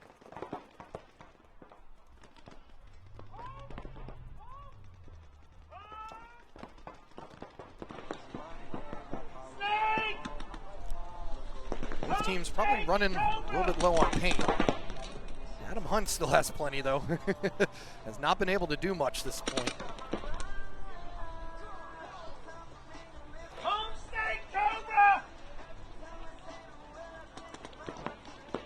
Just in a precarious situation here because Crispin is probably running low on paint at the moment.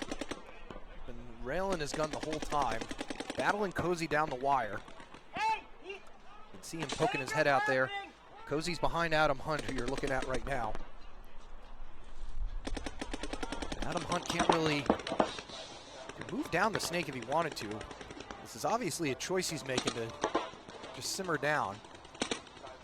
My thinking is that Adam is worried about getting overstretched and now kicking his coverage. If he gets down too far, worries about Crispin running down the highway on him because nobody really can protect him there.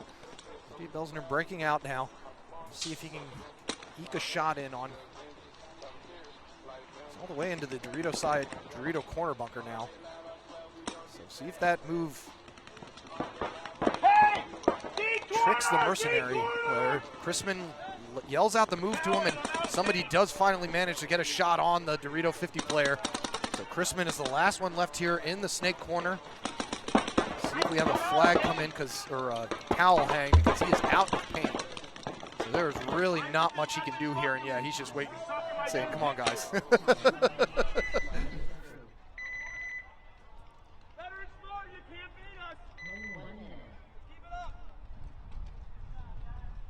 Doctor drops, yeah, I got no co-caster up here today. All means. You know I'm a 12-hour strong man, though. I can handle it.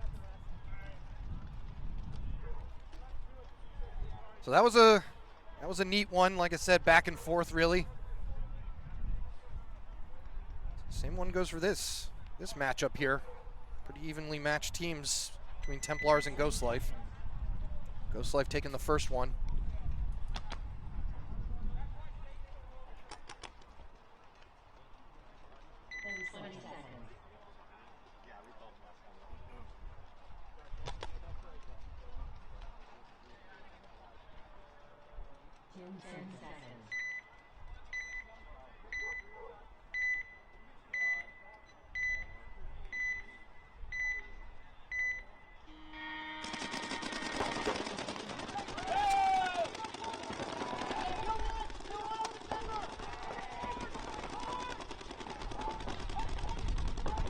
So Ghost Life losing 2 off the break. Templars try to get into the snake. They're not going to make it though, but they did manage to burn their snake guy. So it's now a 4-on-2. Last two Ghost Life players. Got Brendan Crump on the Dorito side, or David Crump, excuse me. I don't know why I always call him Brendan. Looks like Brendan, doesn't he? Eliafachi moving out though for Templars, so now it's just a 3-on-2. Yeah, it's the 3-on-2 as Joe McNichols moves up the center, trying to figure out as he shoots Crump in the Dorito corner, and the last guy left here for Ghost Life may have already taken the walk. As Joe McNichols will get the hang.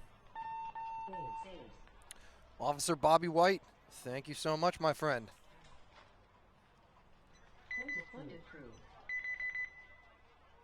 For your subscription. 1 minute.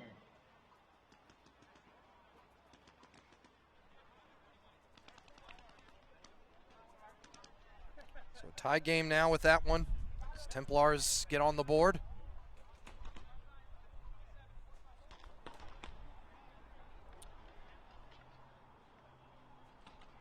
Ghost Life tying their first one with Relentless.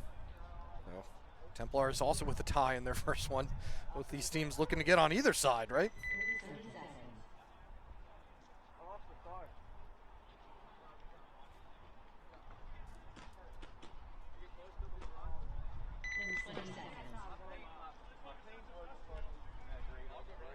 This one, get him back. We got that point. Let's hear a little better this one. Let's do this better. 10 seconds. All right. So let's see if Mercenaries are able to respond here. That first point took a lot off the clock. Wasted taking Snake off the break again. Mercenaries tried to do the same, but were unsuccessful. So it'll be a 5-4 advantage now. Like I said, Wasted has had a pretty good line on that Snake run, especially off the break. Onyx was not able to make it in there. And a home player gets shot out for Mercenaries, so now it's a 5-on-3. This is exactly what Wasted hoped for. Pull out a victory on the first long point, and now they can really take their time. Adam Hunt look to move down faster now. Gets up into the Snake 3 this time.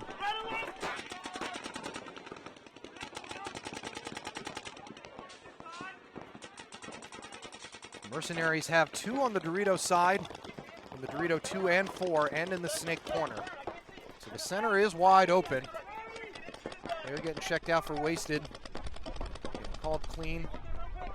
Still 5 alive. In no particular hurry.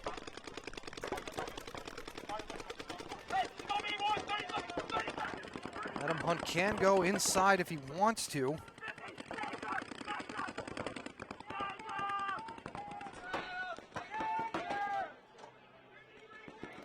Mercenaries are in the 50 Dorito again, though. I think Hunt knows about it. Looks like he's pointing his gun that way. Don't know if he knows he's up that far. So if Adam moves down into their side of the Snake here, he may have a surprise to the side of his head. Mercenaries going to lose a guy on the Dorito side. They're going to lose both the Dorito guys. So now it's a 5-on-1, and we may see another towel here as, once again, Chrisman, the last guy left. Twice in a row. You hate that. But once again, he is the last guy left in that Snake corner bunker. So Wasted go up 2-0.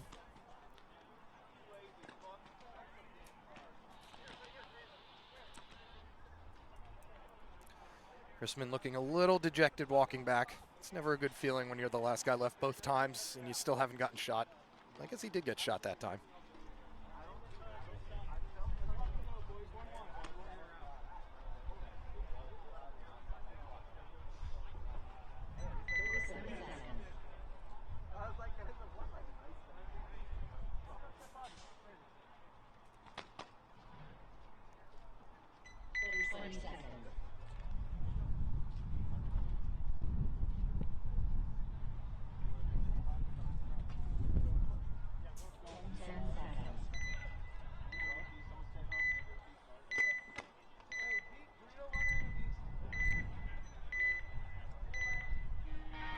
All right, here we go. Something's got to give. Pretty evenly matched teams. Cody Adams makes the snake off the break for Templars. They're going to lose a player off the Dorito side, though. So 5-4 advantage right now for Ghost Life.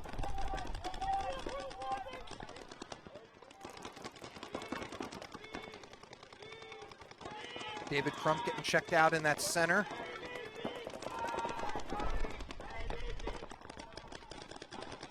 Cody Adams looking for a moment to move as Crump does take the walk.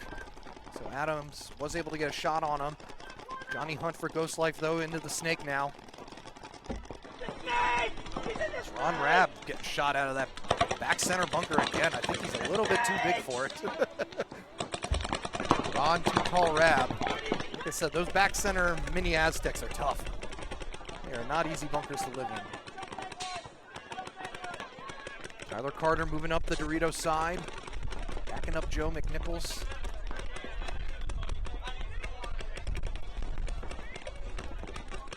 That's a 4-on-3 advantage right now for Templars. Cody Adams, though, can't get past that first snake. A lot of head shakes from a lot of Snake 1 players. So now we're back to a 3-on-3 as Johnny Hunt's able to get around, as McNally had just turned inside for a moment.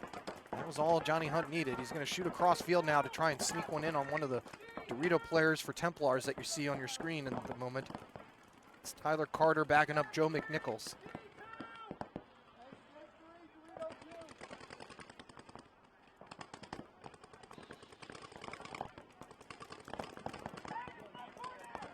Hunt now wrapping the Snake 3, trying to get a shot in on McNally. Running low on paint, though. He's down to his last pod. And he gets clipped in the top of the head, hanging around too long. That's going to make it a 3-on-2 advantage now for Templars. It's a Snake corner and Dorito 2 for Ghost Life. As Joe McNichols just shot down the line. Now it's a 2-on-2. So good way to even things back up for Ghost Life's Dorito player.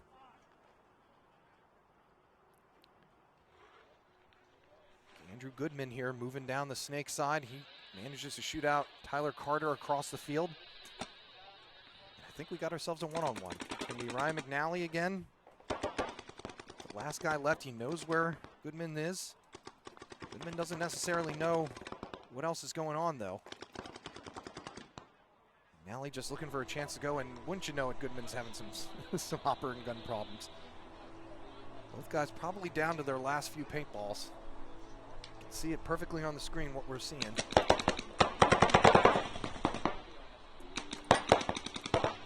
Goodman's gonna go. And McNally gonna turn fast enough. He is not. Oh, he's gonna get clipped in the back. Did he shoot him at all? We're gonna have a major thrown, and I guess it's gonna be on Ryan McNally. And that's just a tough one, just because. And now Templars are going to have to start 2 down, going down 2-1. So a tough break there for McNally. I mean, those are hard. You know, they're just so bang bang. He didn't know that he had made a move. Good move there, Bo. By Andrew Goodman. Made it just the right time to surprise McNally enough.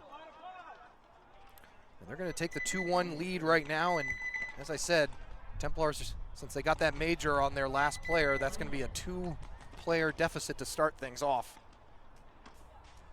So, Templars, who started their first 3 points looking so solid, just not able to keep things together.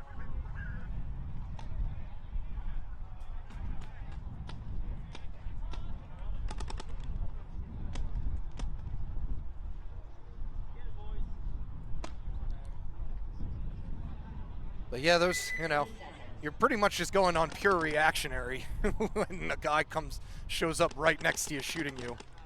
And you just don't know necessarily what you're doing. Didn't really have control. I can see McNally right now shaking his head, not happy about how that ended. Another point dropped. Seem to have that one in their hands. All right, wasted potential here. The 2-0 lead. If there's anybody who knows how to tighten the noose, it's wasted potential. They're going to be burning heavily off the break, only really sending a snake corner runner. Nobody's taken the walk just yet, though. Adam Hunt going from snake corner to snake 1. And Mercenary's going to drop their snake side player. And Adam Hunt already into their snake 4, and I think we may instantly already have a 5-on-2. As Adam Hunt looks across field, may have got a shot in on Chrisman. And Chrisman managed to lift that one. Chrisman and the Dorito player, last guy's left again. Seems to have been the formula here for Mercenary. Don't know if there's anybody in the snake corner. No, there isn't. So Adam Hunt here, free to do whatever he wants. And we're gonna have another towel here by Pittsburgh Mercenaries as Chrisman just got shot. Well, Mercenaries not able to get any sort of foothold. Wasted Potential's burn, as I said, has been their strong point the whole game, the whole tournament so far.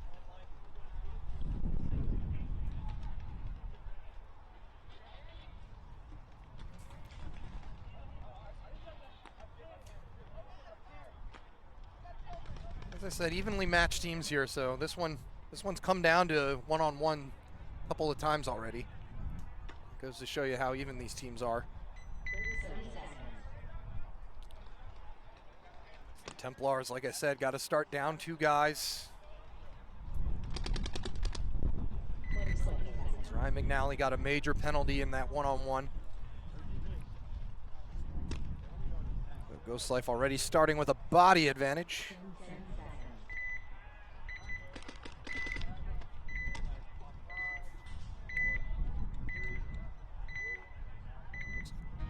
Templars sending a snake runner, just saying for the heck of it. And not sure if he got shot. He did get shot. Didn't know if it was him getting shot. He did have a bit of a false start. And we're going to have the towel. Have the towel blown right away by Doc for Templars. I think that once they saw that the snake player got burned, wasn't going to be much that they can do about it. So that's going to put them in a 2-point deficit. Just trying to save the time. They may be an XBall soon here if Mercenaries aren't able to get on the board.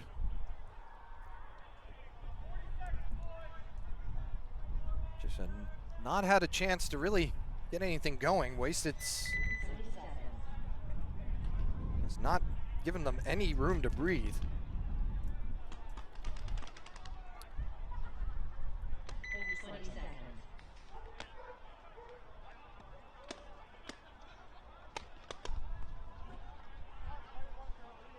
Mercenaries back out there, though. Got to give it the old college try.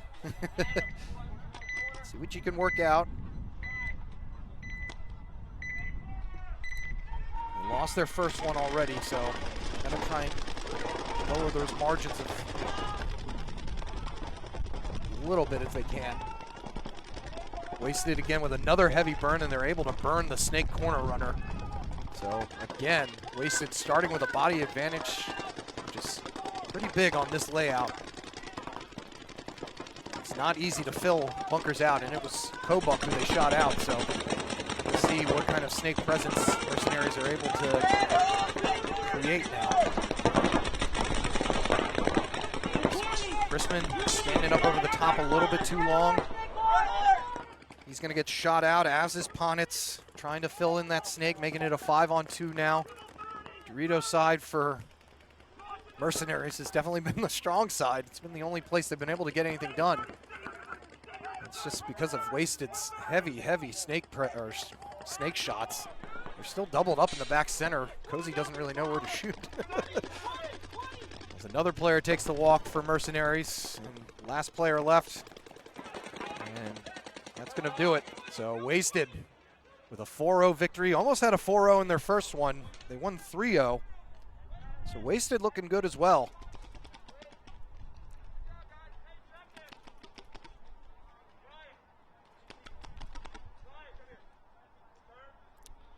And now Templars and Ghost Life will be an XBall.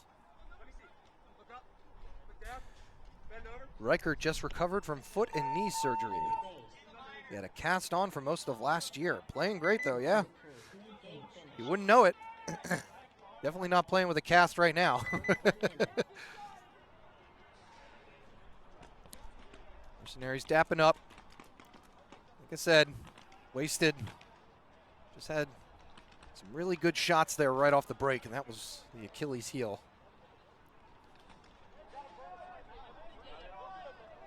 But glad to see Zach Reichert's out here again. Good and healthy, all healed up. Living to fight another day. 2 more games to go for them.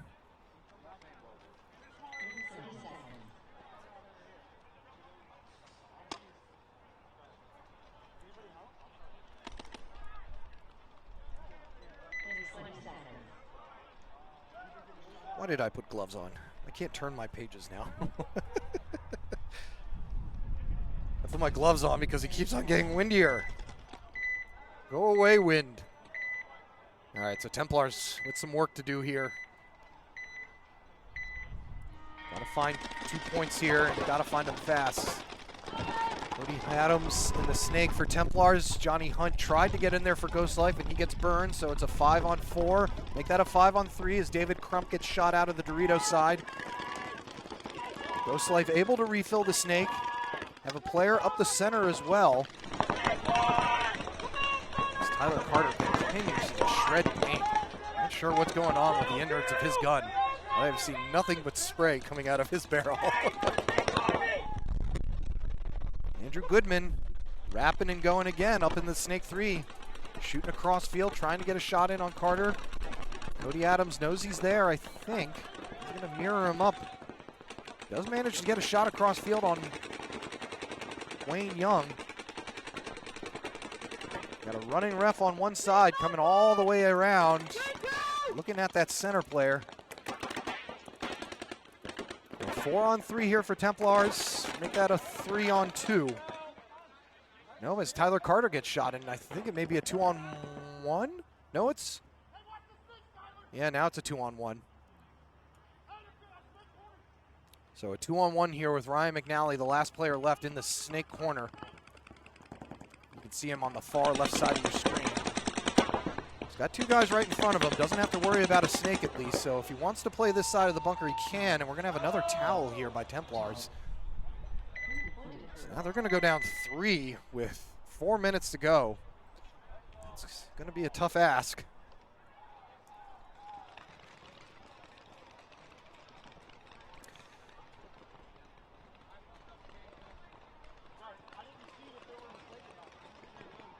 Mercenaries better team, yeah.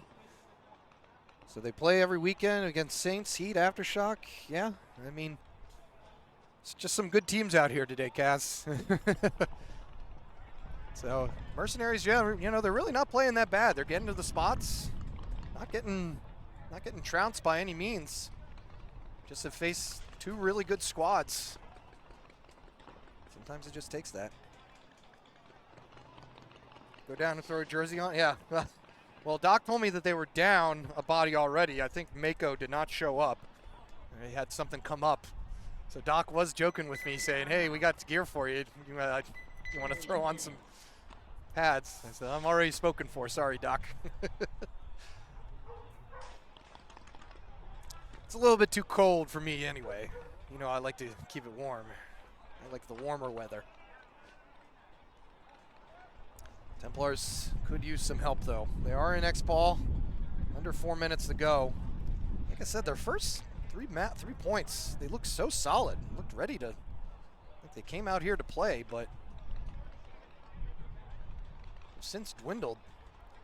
They ended up tying with Regulators, and now they find themselves in a deep, deep hole here against Ghost Life. Just having some uncharacteristic deaths out of the center.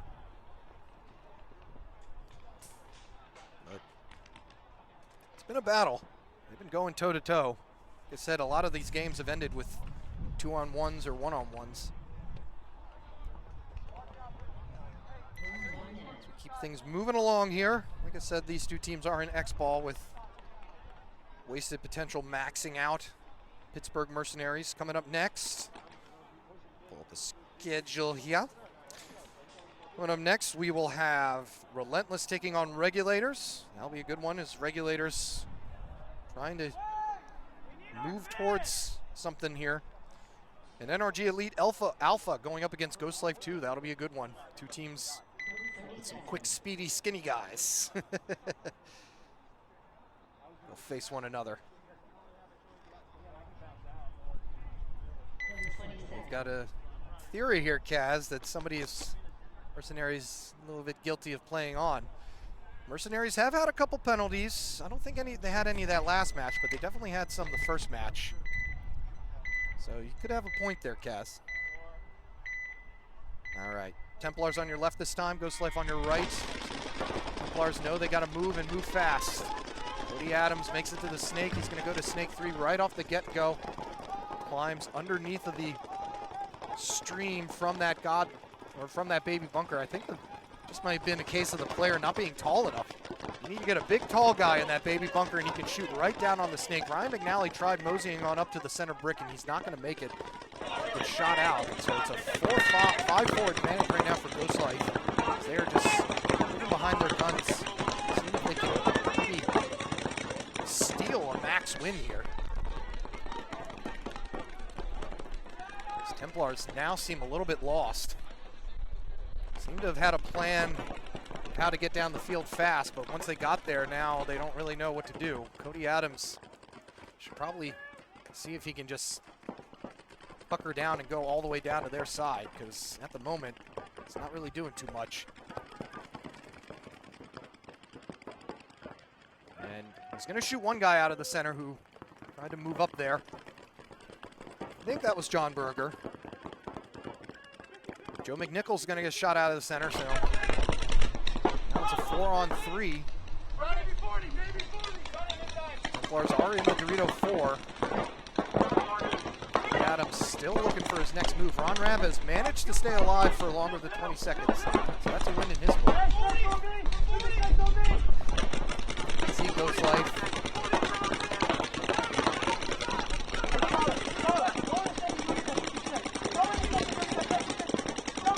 Banging right now.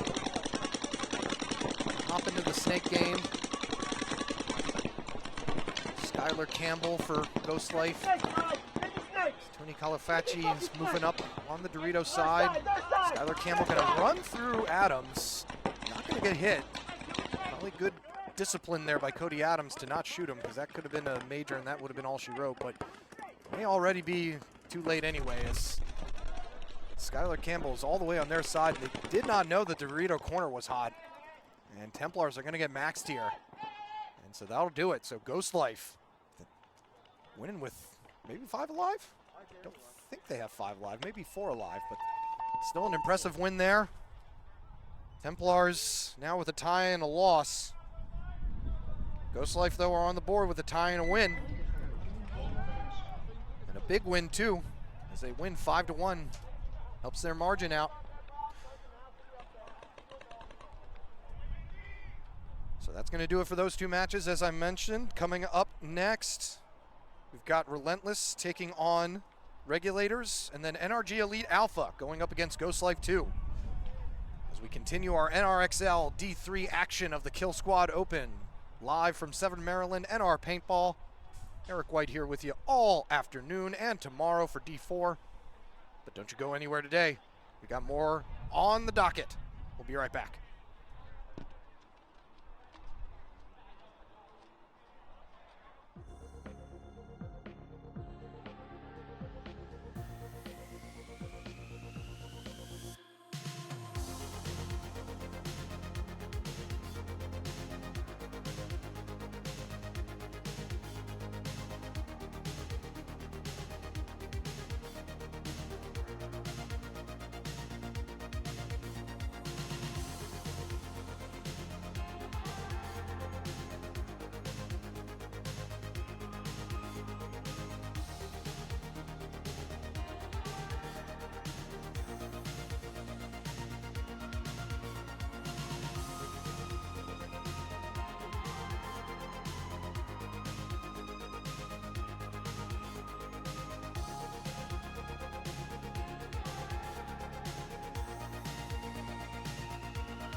Let him out, let him out, let him out.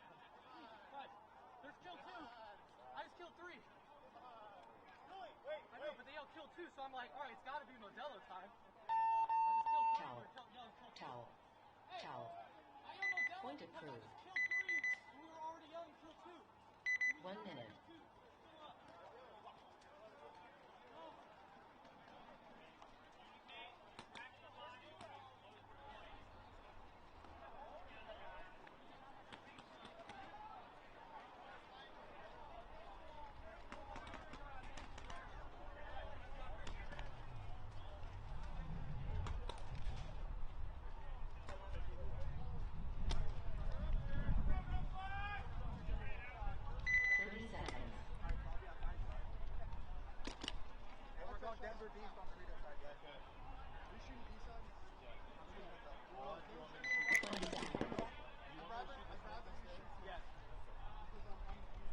I need to know if the snake goes in on the brick, guys.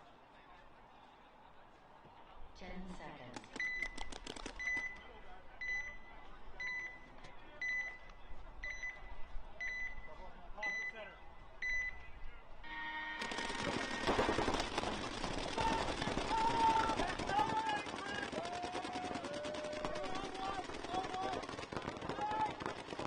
All right, missed that first one. Had to relieve some some pressure. But now we got Elite Alpha going up against Ghost Life 2. Ghost Life dropping the first one on the Dorito side, giving NRG a 5-4 advantage.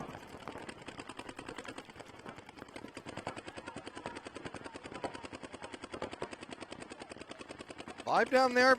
I think most players are liking this layout. It's been a pretty fun layout to watch. There's plenty to do, that's for sure. A lot of different ways that you can get up the field. A lot of different avenues. You could hear a Snake player saying, "I had no idea what was going on," and that, that seems to be par for the course because the Snake has a lot of bunkers in between it and anybody that can talk to him. Carlton Riley up here in the Snake 3 already. Yes. Not sure what happened to the Ghost Life 2 Dorito player. We're going to have Rivera for NRG get shot out as Carl tried backing out but left his gun behind. So that's going to take the Snake out for Ghost Life 2 as well. So I think what we have right now is a 2-on-2. Yes, it's a 2-on-2 as NRG dropped another player on the Dorito side. So Cody Stone in the back center for NRG.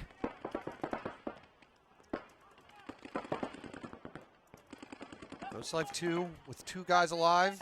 You can see Slay for Ghost Life 2 in this Dorito side corner. The other player is Chris Mewborn. And as Macon for NRG gets into the Snake, went all the way from the center. Cody Stone's now up in the Dorito side. Mewborn knows that he's in the Snake, though. So at least he's been keeping watch on him.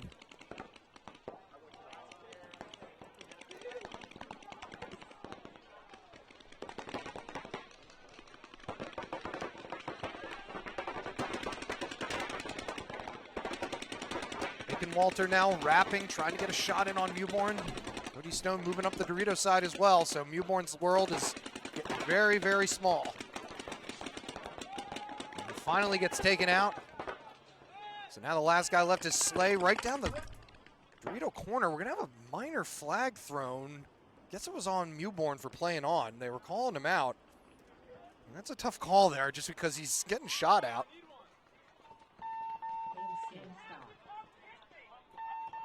So Mewborn not happy. Mewborn is a certified NXL ref, so he's saying nobody came to get me. Why are you throwing a flag on me? Which is, he's got a case there. Because Mewborn was stuck in there and then he got shot and he's still getting shot at. So what do you know, you can't ask a guy to just walk out into the middle of nothing.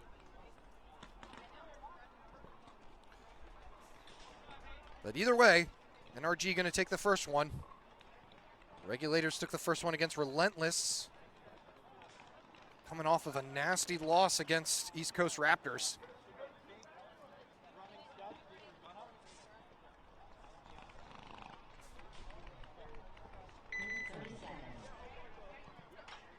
So see if Relentless can get anything going here. Both these teams sitting at a tie and a loss, just in the reverse order. 20 seconds.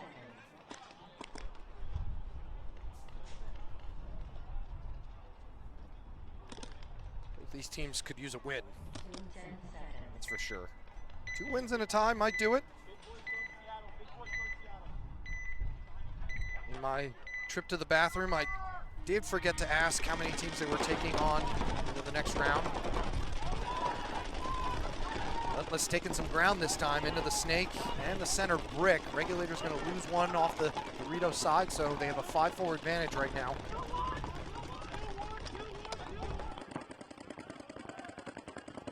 Relentless is spread as Relentless player looks to move up on the Dorito side.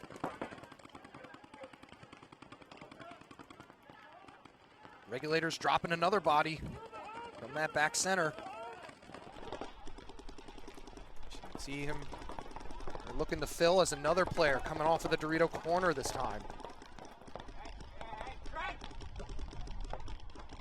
So it may be here at 5-on-2.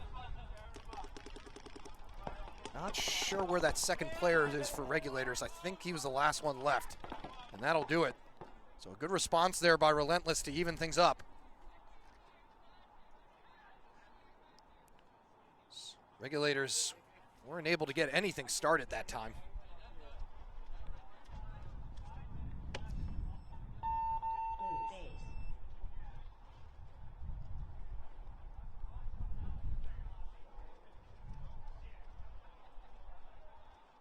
Oh, I've had enough of this wind. Ball improved. 1 minute. It is just not making things easy for me. And so Ghost Life 2, trying to bounce back.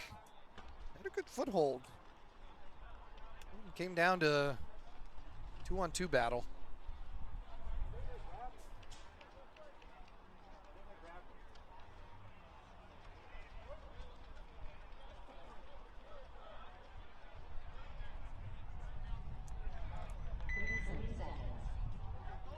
Ghost Life 2 sitting at 2-0 right now. This will be a challenge. This will be a first. This will be another challenge for them, though. See if they're able to continue their winning streak. Playing solid ball. Let's see if they can do it against a top team like NRG Elite Alpha. We'll only have 1 loss and 1 win. Carlton Riley this time making the snake off the break. Let's see Ghost Life's breakout here. Nobody walking off for either side yet.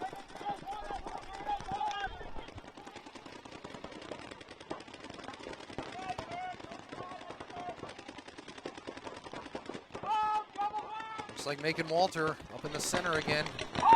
Rivera into the snake. NRG keep sticking with the formula.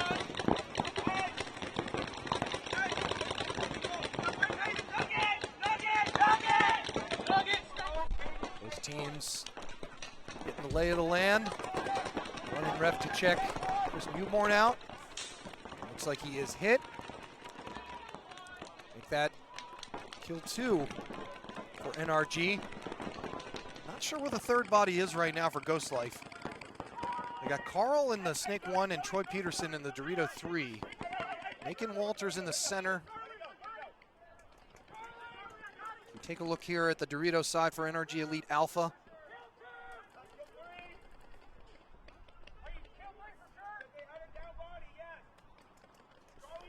So they started it with 1, and NRG and I are finding that out just now. So that's why I was missing a body. So it is a 5-on-2. NRG, plenty of real estate to take As Troy gets taken out down the line, and now Carlton Riley is the last one left in the snake, and his gun is not working. And he's just going to get into the tank and walk back to the tent with a shake of the head. Just never a good feeling. Glad to see he finally put his chin strap on, though.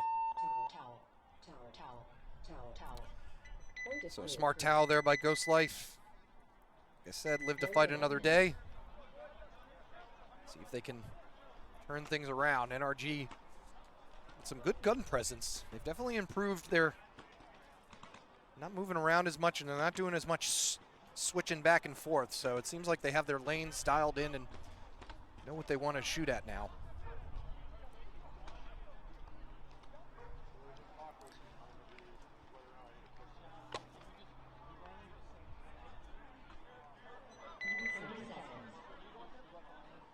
Meanwhile, both these teams with a tie and a loss, and both teams with 1 point right now in this match. Still a lot of time left, 9.5 minutes. This one could really go either way. These are two pretty evenly matched teams.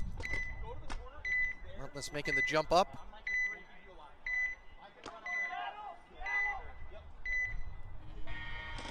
Regulators, D3 staples here at the NRXL. Relentless not able to get into the snake. They're going to lose Slade White. They're going to lose a player in the center as well, and their baby bunker. So Regulators with an excellent burn and first shots. Made it a 5-on-2.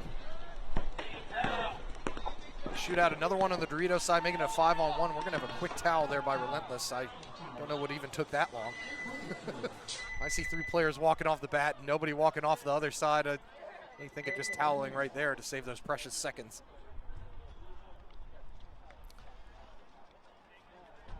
You know, I've had the discussion with some of the higher ranked players about how, granted, you have to win by a higher margin to get the slaughter rule implemented. I think it's probably about 6 or so in the pros, maybe 7, I don't even know. But having that 4-point deficit here, that makes it a little bit tough because, you know, just toweling, you know, in the pros you can just keep toweling, and, you know, if you're at least surviving and putting up a good fight, you'll have a fighter's chance. But you really only have, you know, a couple opportunities to towel and turn things back around. You know, like I said, I've talked to some higher ranked players about how that's actually kind of makes it a little bit harder in the lower divisions because there's just the margin for error is a lot smaller. But obviously you're not playing pros, so. Almost a little bit of a collision there between Riley and Newborn. NRG taking the Dorito 2 off the break. That's as far as they're going to go. 5 alive now. Nobody walking off just yet. Said it once, I'll say it again.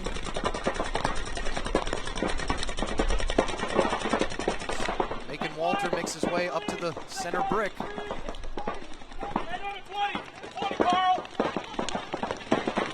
Looks like seem to have a center presence themselves this time. Just looking at that Dorito side. Carlton stuck in the snake corner.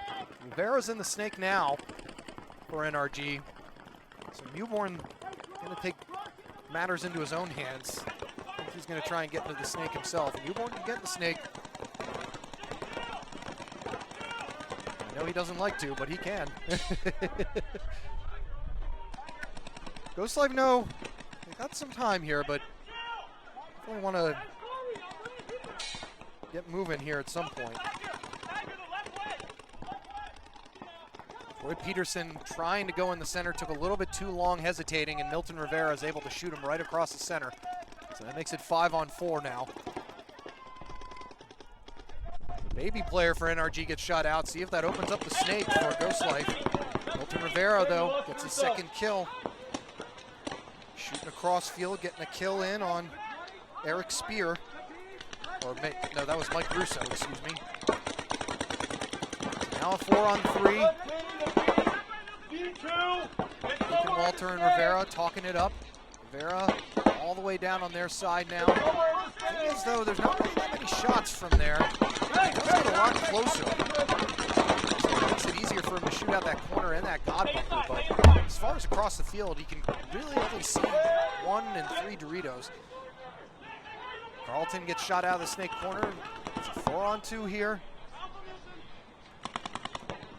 Rivera and Walter trying to figure it out. Rivera over the top of that brick, manages to get a kill on him. Mewborn's the last guy left in this God bunker. He's going to shoot out Macon Walter. Like I said, that God's a pesky bunker, because now it's only a 2-on-1. And Rivera's in a precarious spot here. As you can see, he's right in front of Mewborn, but he can't exactly tell where that shot came from. He thinks he might be in that snake corner. And finally, an NRG player in the Doritos lets Rivera know where he's at.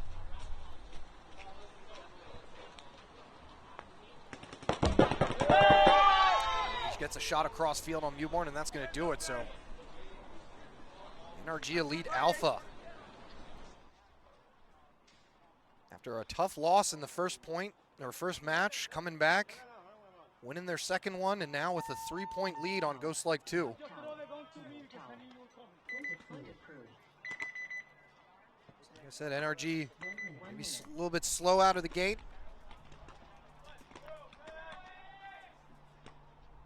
But able to pick themselves back up here. Start playing some good paintball. What's up, Dre the Shadow? You're a little late, but it's never too late to join us here on the NRPL XL stream, because we are here all day. I am here all day. I will never leave your sights, or your ears, I guess I should say. Except when I had to go pee 5 minutes ago. 20 seconds. It's a Relentless. Just getting some inconsistencies here. See if they can stamp those out. Regulators.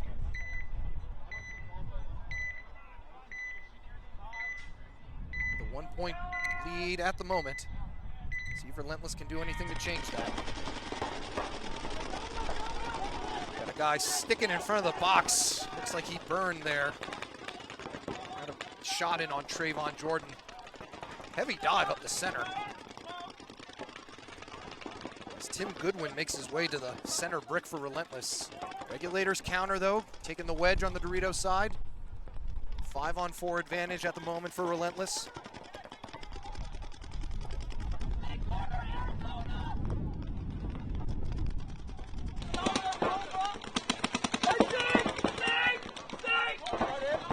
You all remember this from last year, Regulators. Hold on to leads with a death grip. They shoot out a guy trying to bump up to the Doritos side, so that evens things back up at 4-on-4. Regulators, that's why they can be a frustrating team to play. They'll get a 1-point victory or 1-point lead, and they will make the most of it, let me tell you.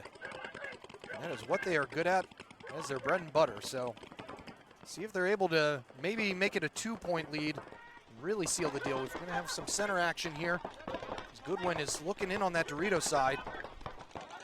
Doesn't realize he's got Chad Maldonado right on the other side of him. You can see it at the top part. Maldonado with a nice move across the center. Didn't get him at first. Then he ran through. Goodwin's kind of wondering what happened there. We're going to have a major thrown.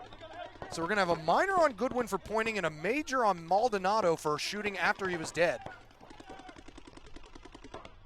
And that's going to change things up and make it a 2-on-1 now. Favor of Relentless. Relentless with 2 bodies in the back end. Regulators last player in this snake corner here. So a tough call there for Maldonado. Not sure what the ref saw. I think he saw him get shot and keep on running, and the last player for Regulators is going to get taken out of that snake corner, and that's going to do it. So Relentless even things back up here at 2 apiece with 7 minutes to go.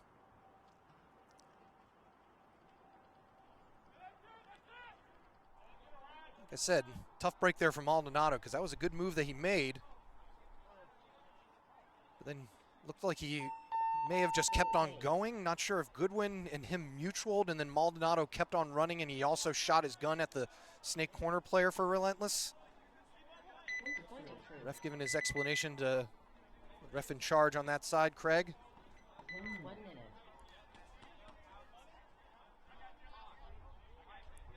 So penalties. Penalties are becoming a factor here. And yeah, we also had another penalty on Goodwin there for Relentless for talking after he walked off. And he was talking, trying to get Maldonado, a penalty thrown to Maldonado. So maybe it worked. Hey, we got D-side again. 30 seconds. Craig wipes back to front. That's the only way to stay clean. 20 seconds. Finally fixed that D-side corner camera for you guys. I did at least. I don't know what the hell Dan's been doing all morning. 10 seconds. So you're welcome.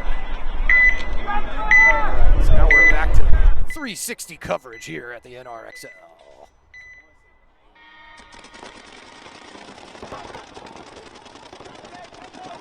All right, 5 alive for both sides as Ghost Life 2 managed to shoot out, making Walter this time out of the center. He won't be a factor this time.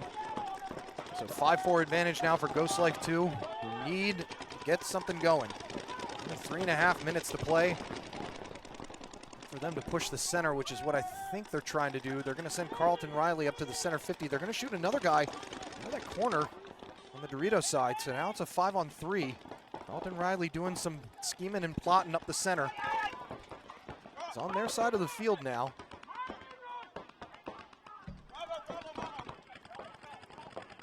Newborn talking to Carlton, letting him know what's going on. So 3 stand-ups in the back. Excuse me. Hiding in the God, and that's what Troy Peterson just found out as he gets shot out across the center. Another NRG player, though, dropping off the Dorito side. Makes it a 4-on-2. Last 2 players in the Snake stand-up and Snake brick that you see right in the center of your screen.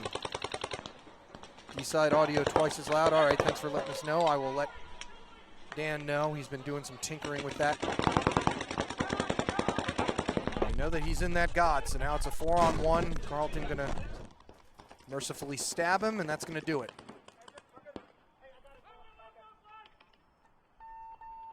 Newborn trying to slow him down and tell him to check Carl, but I think that they knew the time was of the essence. So 2.5 minutes ago, 2 points. Uh-oh. But we're going to have ref come over. And no, we're going to have the point approved. So ref saying he saw it the whole time is rub. Some good comms there by the ref. All right, home side, D side, audio twice as loud. All right, thanks for letting us know. Tell Dan he's not done. He's got some work to do.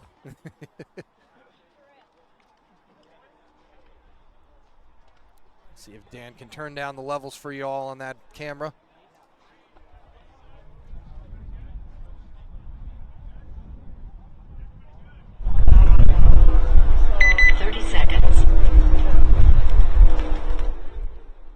We'll get him to temper that down for you guys. Don't want to blow out your eardrums. We'll fix it. We'll fix it. We're fixing it. All right, so. 10 seconds. High ball game here. This is a good one. Regulators and Relentless. Thank you, Dan. Regulators on your right this time. Penalty by Maldonado last time. Really costing the game. They're going to burn out a player for Relentless on the Dorito side. See if Relentless can fill out there.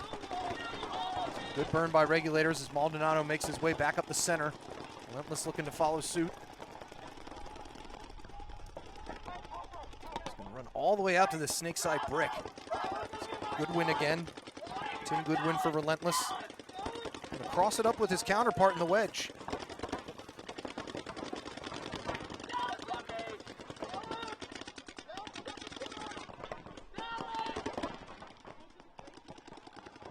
Brandon Yee up the center. Here goes Yee. Yee runs up the center and bashes Maldonado, so he takes one with him.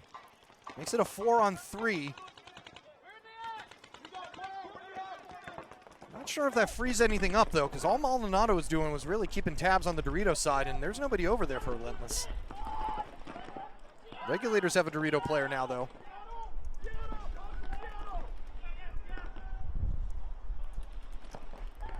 Relentless gonna try and see if they can get into the snake. He's trying to battle his way in there. That's Corby. Excuse me, I think that's Ben Kenna, the Regulators, holding down that snake lane, stopping Relentless.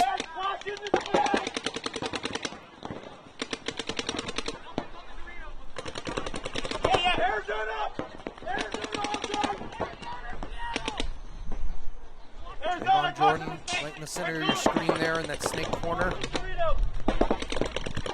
Tabs on what's going on. Regulators have the one body advantage.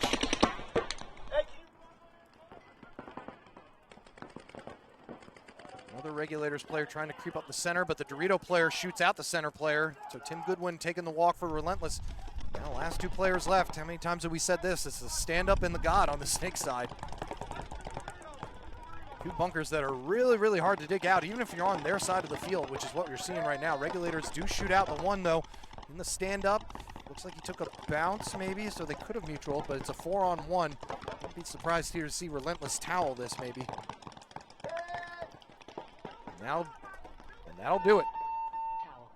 So Regulators back out in front, 4:17 to go.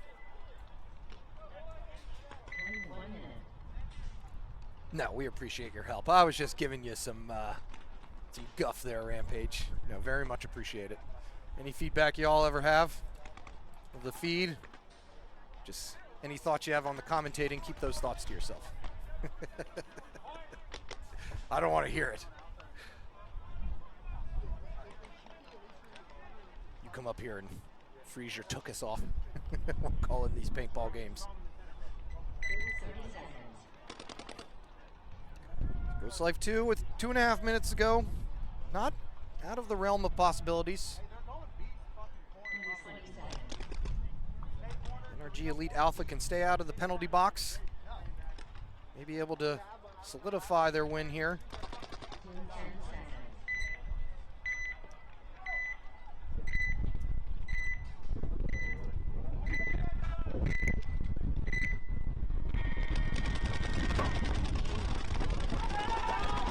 Taking the snake off the break this time for Ghost Life 2. Let's see NRG Elite Alpha trying to weather the storm. Troy Peterson moving up the center, going to manage to shoot out Macon, and they shoot out the Dorito side player.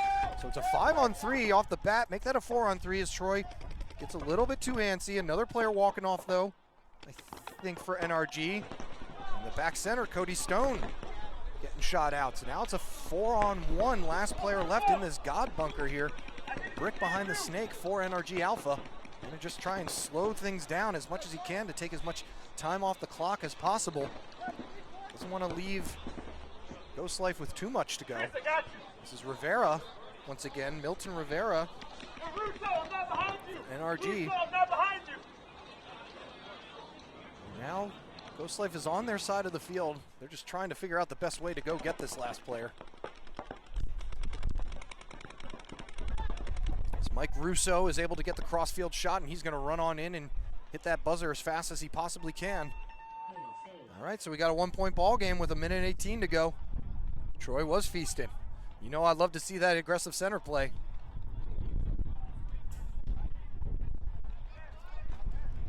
All right, so a 1-point ball game there and a 1-point ball game here.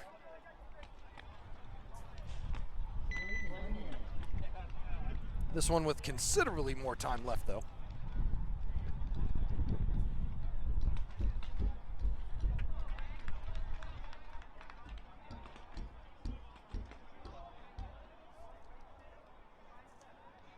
I've got paint all over. They sprayed us. Surprised it took this long. With as much paint hitting these snake ones, surprised not more has bounced off. Look at those. Get a chance. Those snake ones and those baby bunkers, snake side stand-ups are just absolutely doused. A lot of paint coming over here on the snake side. I'm saying, it may just be best to just try and get in there and stay alive. You're going to absorb a lot of guns. Maybe let the push come from the center or the Dorito side.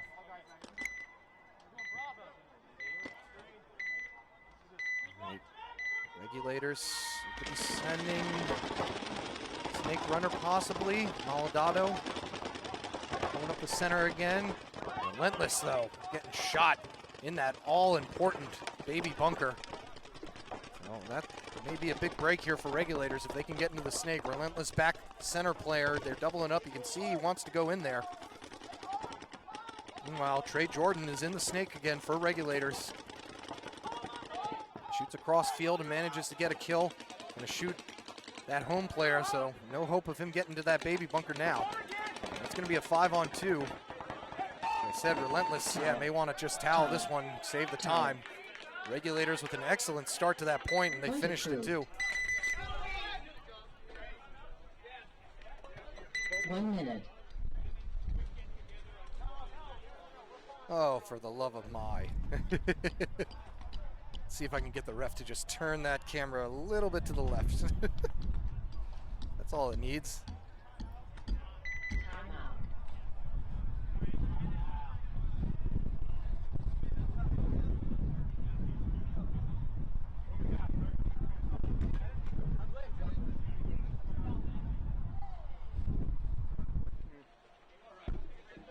All right, got some much needed help from some on-field help.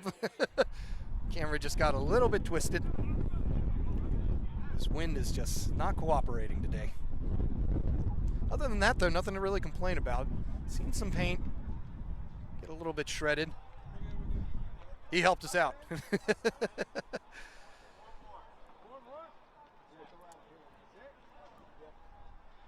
like I said, about 50, probably low 50s here. Hopefully the paint is cooperating.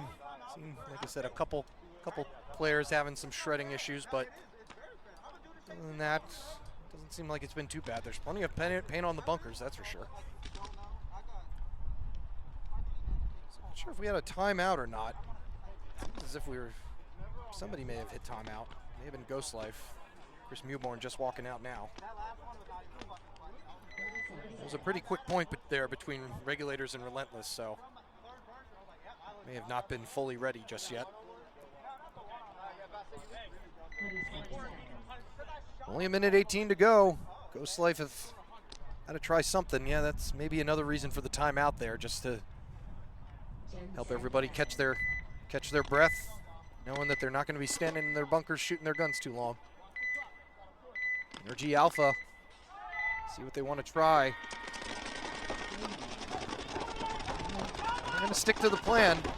Same 5 bunkers they've been taking off the break every other point.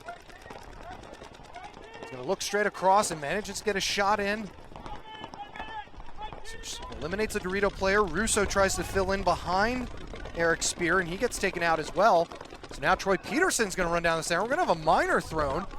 So an NRG Alpha player getting pulled out of the back. It's going to make it a 2-on-3. Mewborn and Carlton Riley are still alive.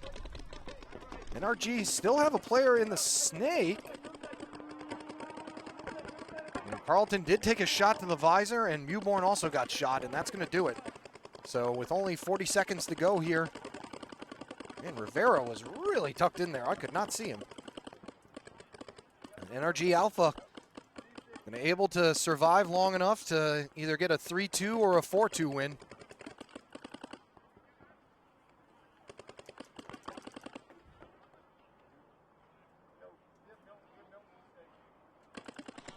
Just figuring out, no sense in losing the all-important point.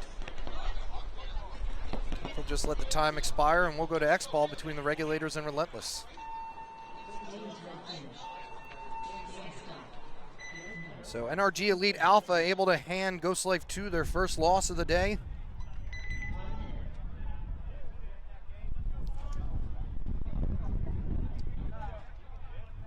So we go back to 2 teams looking for their first wins of the day. Who is next? Let me tell you. You're gonna make me take my glove off. It's cold out. I probably should have grabbed a paper schedule, but given the wind, it probably would have been gone by now anyway. All right, so coming up next, we are going to see East Coast Raptors take on Templars. Then Nasty going up against Pittsburgh Mercenaries. So see if East Coast Raptors' reign of dominance continues. Templars definitely hungry for a win. I don't know if they'll have what it takes. East Coast Raptors playing pretty well. Pretty well. All right, so here we go. Regulators on your right, Relentless on your left. Relentless still got time to work with here if they can. Pull off maybe a quickie here.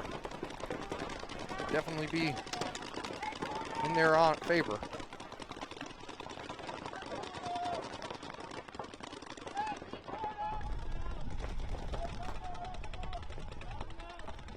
Relentless moving up the center. Regulators dropping their first player from that baby bunker. See if that opens up the snake for them. As Jordan Massengale gets into the snake for Relentless. You see Relentless also moving up the Dorito side as well. Regulators have a snake player that nobody seems to know about. He just can barely not see that center player. Massengale, meanwhile, is having some gun problems. Finally gets his gat shooting again. 5-4 advantage still for Relentless. Like I said, they don't have to necessarily throw the kitchen sink yet, but I want to try and get some quick kills in. I think it's Hayden Sawyer in the snake here for Regulators. Massengale trying to find that next kill. Maldonado's in there for Regulators, keeping an eye on that snake side. Massengale having some hopper problems, doing a little bit of dry firing.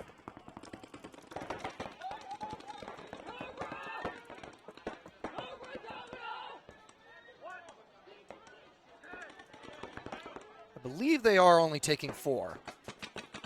But like I said, let me confirm that, but that would make the most sense. Unless they're going to give a bye to the top rankers. Not sure. Let's see if they want to do. Maldonado tries getting out of there. Goodwin's waiting for him. So that makes it a 5-on-3. Relentless, though, running low here on time. They got to figure something out.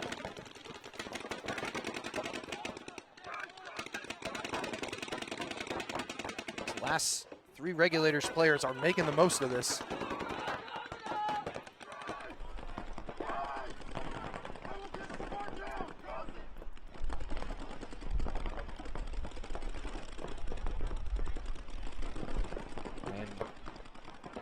Player up the middle for Relentless just going to go. He is not hit, so he's going to go around and mutual with the last guy in the Dorito snake can. That was great. I've never seen a player stop mid-runway or run through just to ask the ref real quick. Smart play, though, but now we get the 60-second call. Relentless just got to go hit that buzzer and hurry it up. All right, so this one not necessarily over yet.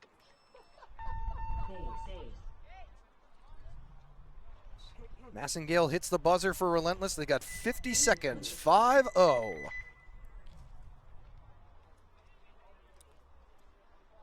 So Relentless could hand Regulators another tie, and they would both be sitting at 2 ties and a loss if that happens.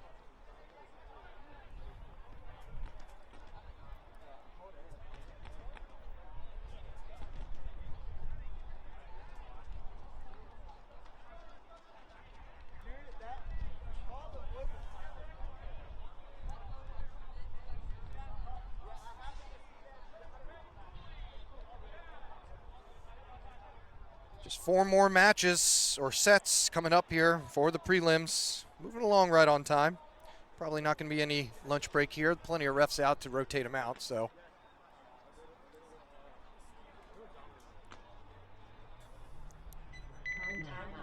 We're going to get a timeout called here, probably by Relentless. Try and figure out just what they want to do and how they want to attack Regulators here. Oh no, it looks like Regulators may have called the timeout. 50 seconds there, Jake reminding his teammates.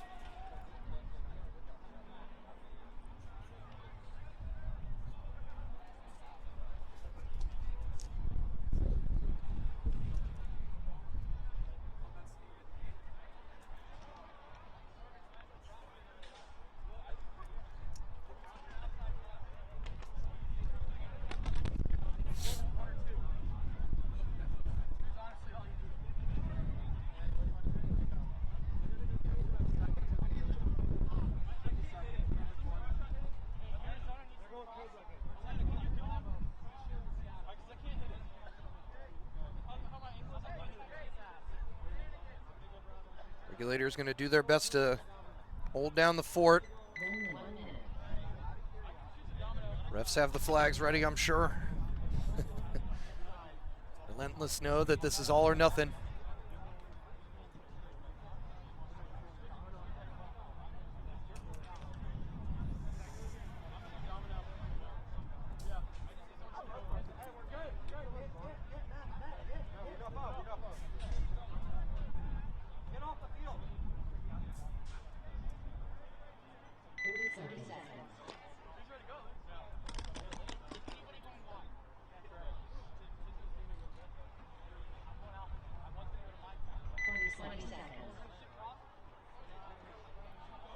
Be sure to check us out tomorrow for the D4 action. We'll have 2 fields in operation, but everybody will get at least, usually they try to work it out, you get at least 2 matches on the webcast. More teams coming out tomorrow than today. Relentless into the snake off the break and the Dorito corner. And, you know, moving up the center, but even still, only 38 seconds to go. You know, this is, you can't be walking off cleanly here. You got to just kind of get going. Maybe, you know, they're not used to playing down. Relentless kind of had their way with teams last year in D4. So this may be just some growing pains here. So they shoot out the first Regulators player, but not really making any sort of threat. Slade White is here in the Snake 3, and realistically, if they wanted to have a chance, they're going to shoot another one out, but 4 seconds left now. Like I said, this may just be a learning curve for Relentless. You got 40 seconds. It takes you at least 20 to even get to the 50, so you got to get going. So that's going to do it. Regulators with their first win. Loss, tie, and win. They're just making incremental changes. Improving from one end of the spectrum to the other. As I mentioned, we got East Coast Raptors going up against Templars coming up next. And then Nasty, who will be playing the Pittsburgh Mercenaries. Some more D3 action coming up right for you here at the NRXL Killsquad Open, live from Severn, Maryland. Be back in just a few.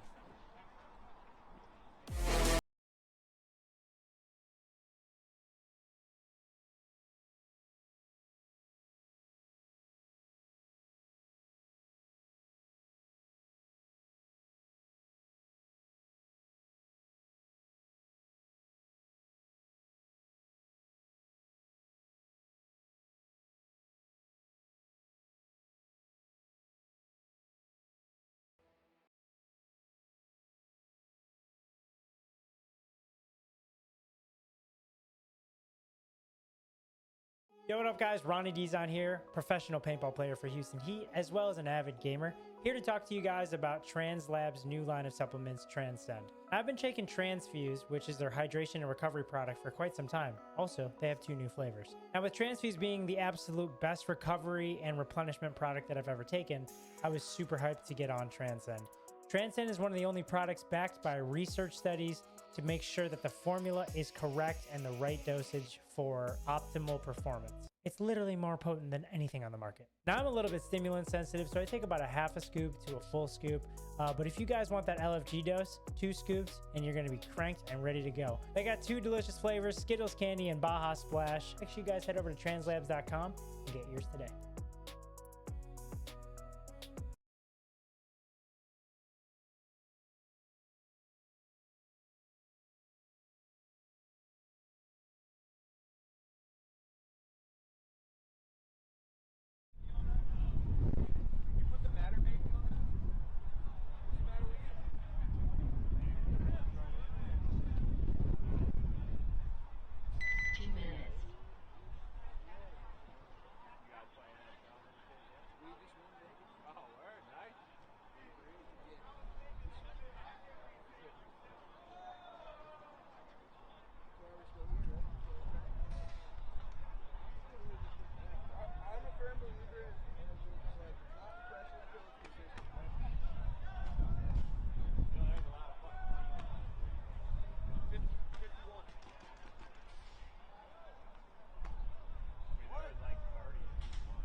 All right.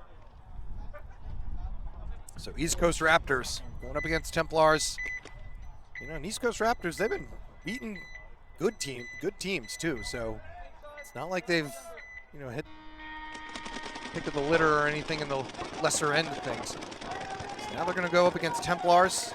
Cody Adams in the snake again for Templars, getting up to that snake 3 quickly. They're going to lose Wayne on the D, or Tyler Carter on the D side though, so it's a 5-4 advantage for Raptors. Templars sitting at a tie and a loss, desperately need some kind of momentum to get them going. Got the work cut out for them against Raptors. Cody Adams going to shoot out the first player though on the Dorito side.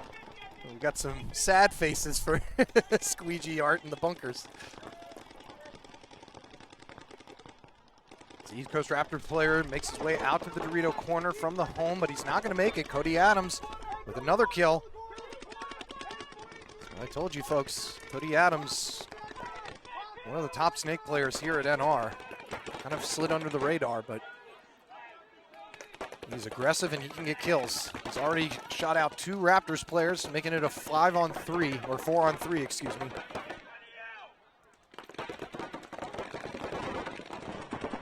Burka, though, in the snake still for Raptors. He's at that snake 1. He's got Joe McNichols looking at his way on from that center wedge. Don't think he knows where that heat is coming from. Now, this is where I want to see how Raptors react. It's easy to look good when you've got all your bodies alive. What happens when you start dropping a few? Can you counter punch? Player moves up the center. He's got a bead here on Cody. It looks like McNichols is going to just run up the center, though, and get him, so he's not going to have a chance to shoot him. Snake 1 player does manage to shoot across, but Cody's going to come on down and bunker out Fricka, and the last player left is in the baby bunker for East Coast Raptors. I think it's a 3-on-1. Yes, it is. It's a 3-on-1. He's going to try and bounce out to that snake corner and not going to make it. So Templars handing Raptors their first loss of the tournament. Not loss overall, but still. Impressive look there for Templars.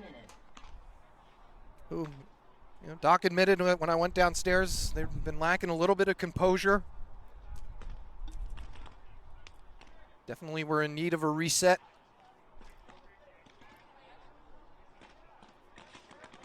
So a nice job there by Templars to bounce back, see if they can keep it going. You can bet East Coast Raptors aren't going away quietly, though. Let's see what they have in mind as well.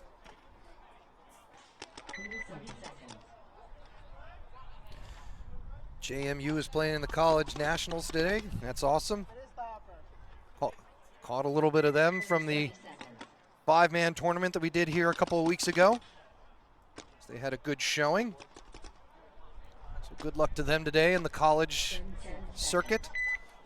Never was able to experience one of those tournaments. It looks like it's really cool, though.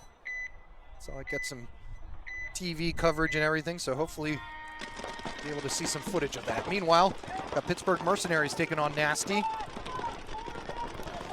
These teams lost their first 2 matches, so something's got to give here. So first Nasty player getting shot in the top of the shoulder from the home bunker, so 5-4 advantage. Make that. Ooh, that's going to make it a 3-on-4 as Pittsburgh Mercenaries again get another penalty. They have been pestering the Mercenaries all day.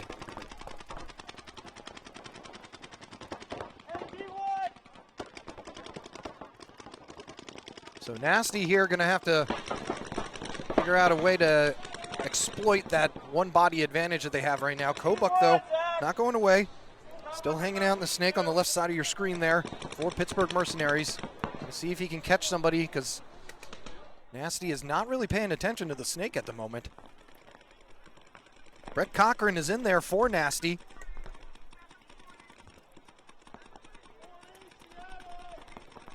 Kobuk manages to wrap and get a shot in. Shoot out Brandon Spicer across the field. He's going to shoot out Evan Whitstad right in front of him, and then he gets a shot, gog shot, absolute gog shot on Cochran. So Kobuk alone has really flipped the script here on this point. Pack. So that was a hell of a point there by Kobuk. Because Mercenaries, after getting that minor in the back end, They really needed something, and Nasty really dropping the ball, not paying attention to the snake side. Trying to watch both WCPPL and NRXL. Well, the choice should be clear, my friend.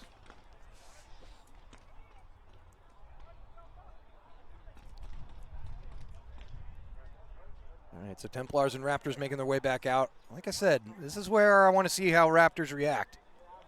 You know, you sometimes can get into a little bit of a casualness when you go 4-0 in the first 2 matches. So now you've taken a punch. How do you respond? That's what I'll be interested to see here from East Coast Raptors. Coming fresh off their NXL D3 win.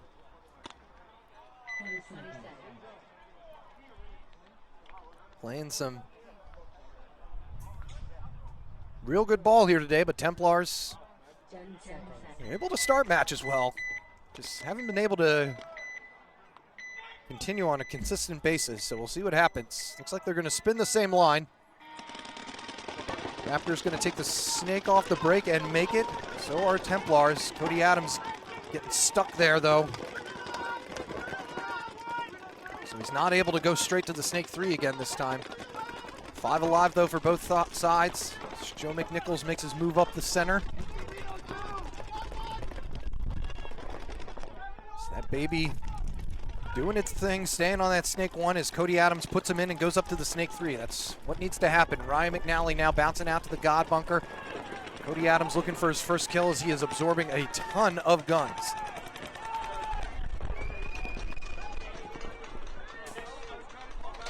Does have a partner in there in the snake, though. Can't see exactly who that is in the snake for Raptors. This might be Fricka again. It is Fricka.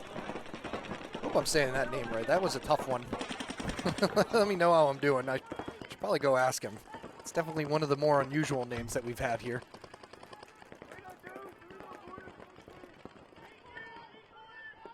Adams making love to that turf.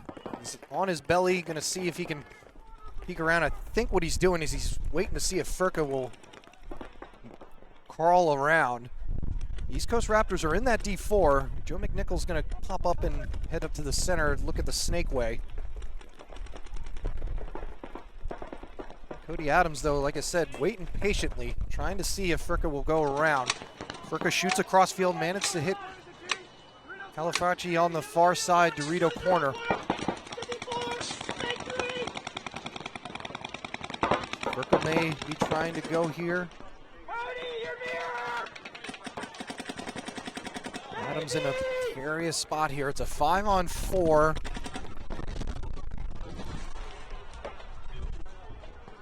East Coast Raptors crawl up to the 50 Dorito side.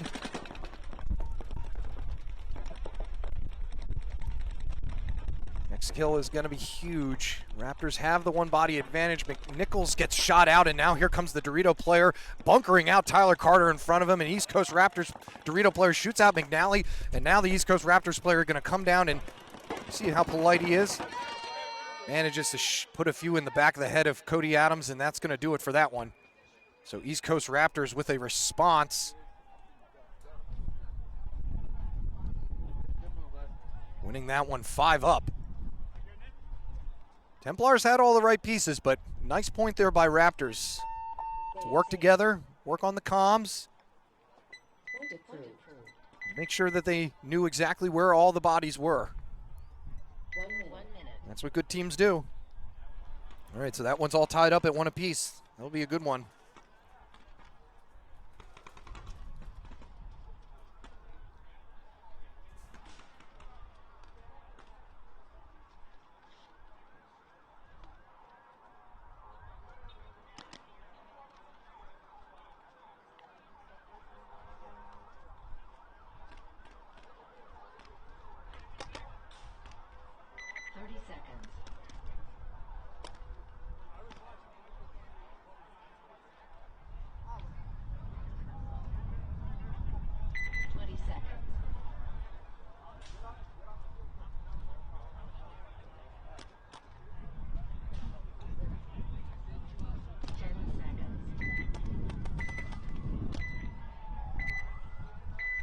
Mercenaries were able to take the first one against Nasty after some excellent snake play by Adam Kobuk.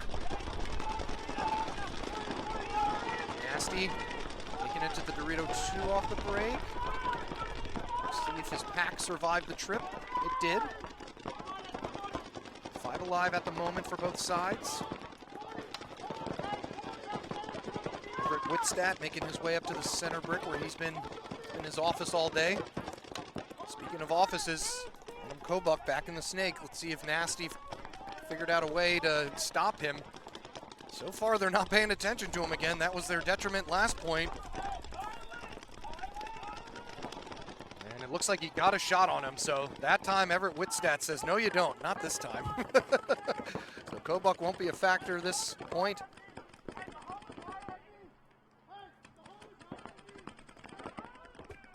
Mercenaries are able to fill the snake, but they lose Chrisman on the far side.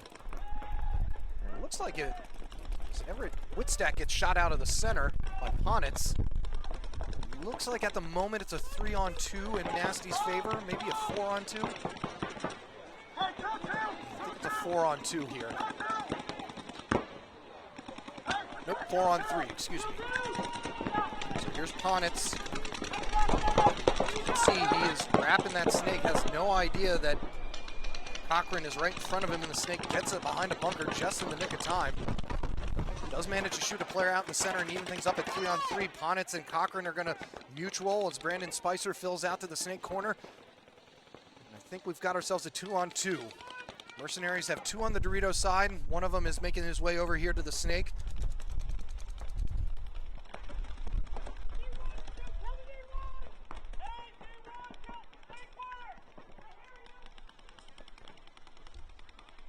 They shoot out the Dorito corner of Nasty, and now Brandon Spicer left in the snake corner right here. I don't know if that's Spicer, actually. Maybe Brock Murray.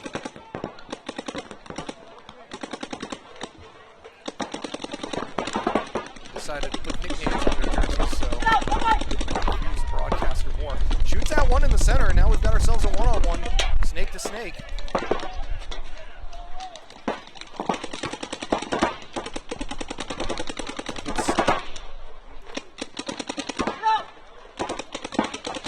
Russell here for Pittsburgh Mercenaries, who's going to win the 1-on-1. Give us a little whoop for our trouble. And Nasty are going to concede. So a 2-0 lead right now for Pittsburgh Mercenaries.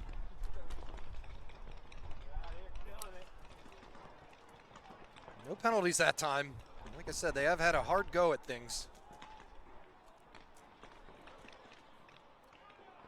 Yeah, that was Nathan Murray, his brother, Brock Murray's brother, who was the last guy left for Nasty.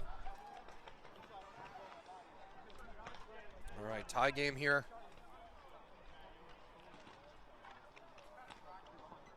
30 seconds. Good squads. East Coast Raptors going up against Templars. Templars need a win definitely more than East Coast Raptors do. 20 seconds.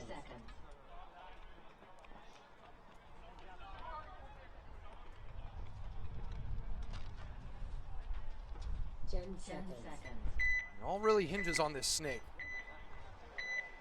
It's the only place Templars have been really seeing any production is from Cody Adams in the snake. Send Evan to the snake this time off the break. He's gonna make it. East Coast Raptors get a snake player as well. Templars gonna lose their snake player though, and their Dorito player almost at the same time. We're gonna have a minor thrown that's gonna pull out Ryan McNally, who throws a pot in anger. He may get a quick towel here. All you got now is Joe McNichols on that far side, and then we're gonna have a snake player get shot over the top. That snake is tricky, man. As Furka takes the walk for the Raptors, it's almost this perfect distance for this Dorito corner to just loop some balls over top of that snake beam. So you D4 guys watching, there's a big chunk here taken by the corner player for East Coast Raptors all the way down. He scared me. I'm gonna shoot straight across the field, and He almost bit off too much because now he can't really see McNichols straight across. He's going to see him now, though, and get a shot in on him, hopefully. He's breaking some paint, and he does finally get a shot in on him. Last player left is Tony Colafacci here for Templars. I'm surprised we haven't seen the towel yet, and there it is now. So East Coast Raptors, after losing that first point, 1 minute. like I said, that may have been over a little bit faster. He may have broken a ball or something with that rough dive he took in the snake because he was chopping up paint and he couldn't get an accurate shot out to get across field.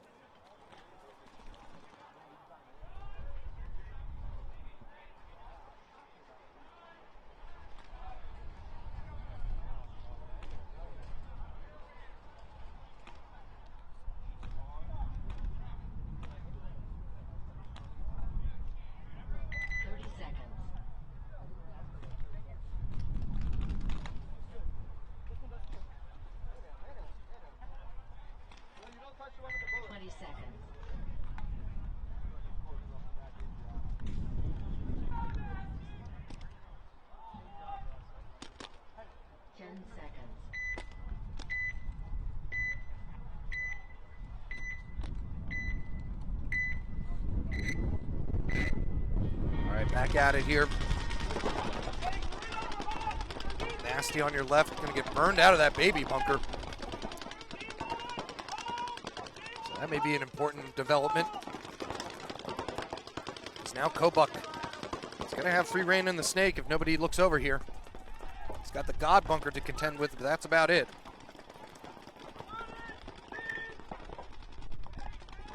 Should be easy enough to put in. Mercenaries sitting at the 2-0 lead now. So, no rush, just gonna take things as they can get them.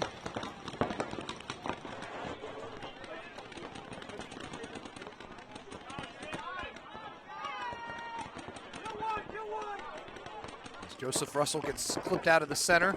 So no one-on-one heroics for him at this point. So that evens things up at 4-on-4.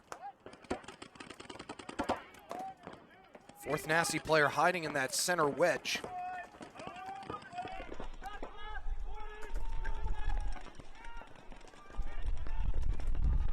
Mercenaries seem to be trying to figure out where to go next. Like I said, the onus is really on Nasty to make some moves, and they're doing a lot of posting at the moment.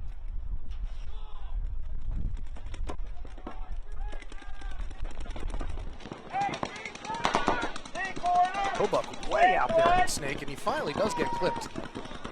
You know, when you're wrapping that much, you may as well just try and go. He was contending with that center wedge player. Chrisman, though, tries to bust out to that Dorito side corner, and he gets clipped. That makes it a 4-on-2. Last players left, Dorito and God Bunker.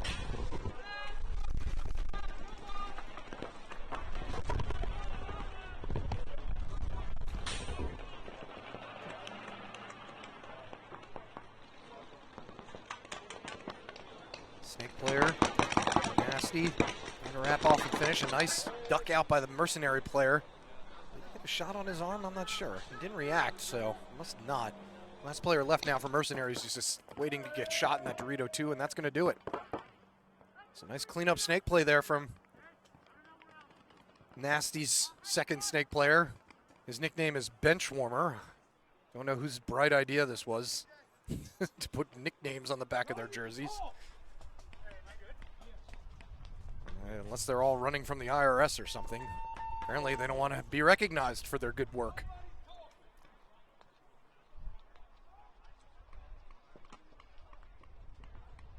Point approved.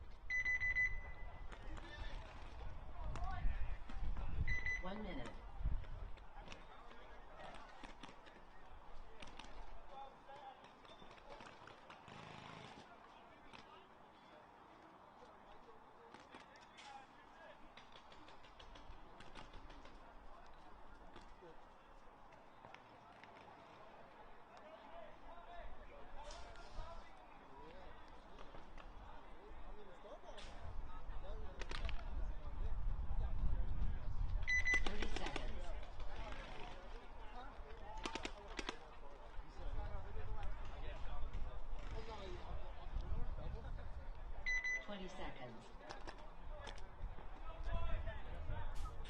Yeah, all on injury claim. Yeah, exactly.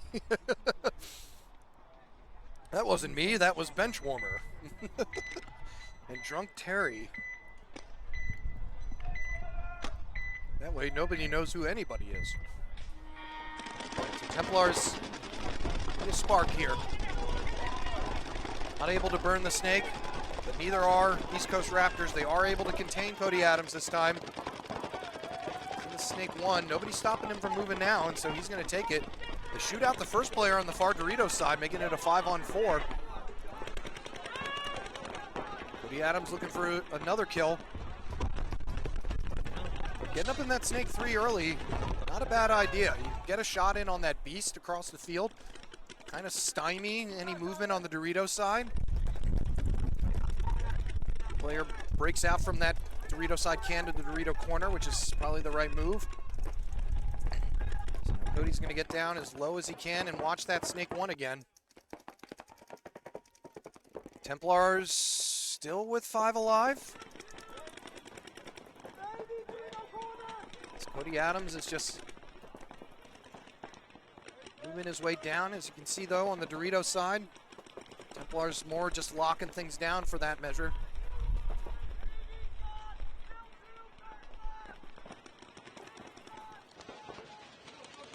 Cody Adams now on their side of the snake.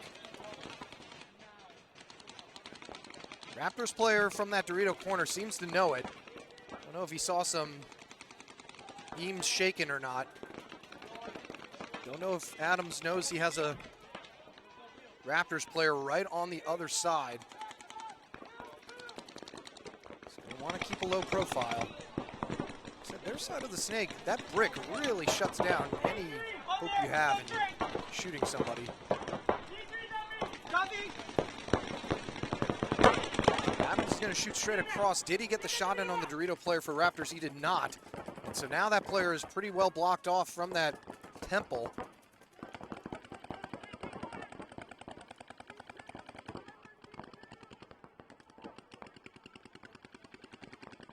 So he didn't have a snake. So I'm not sure what happened to the Raptor snake player. I must have gotten pulled out while I was looking somewhere else.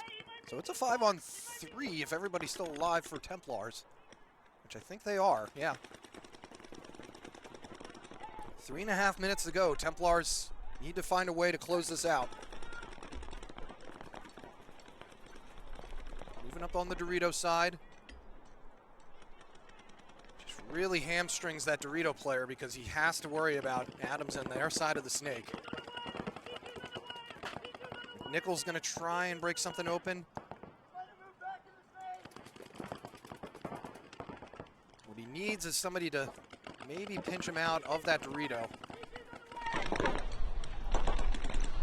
With this wind, you really can't tell where anybody is because it could be just the wind blowing the bunkers instead of anybody moving. Nobody walked in snake way though. Gotta be careful here. McNally backing up Adams in the snake. I don't know if he'd be able to see somebody go get him.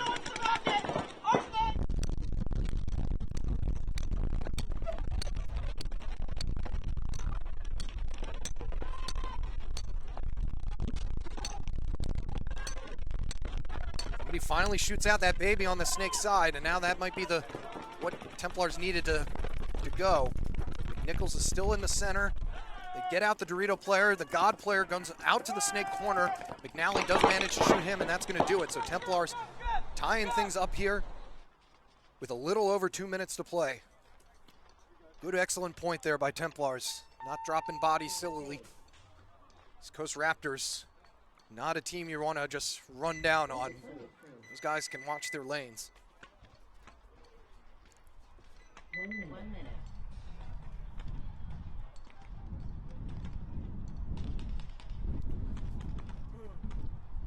All right, tight ball game here. Nasty and Mercenaries.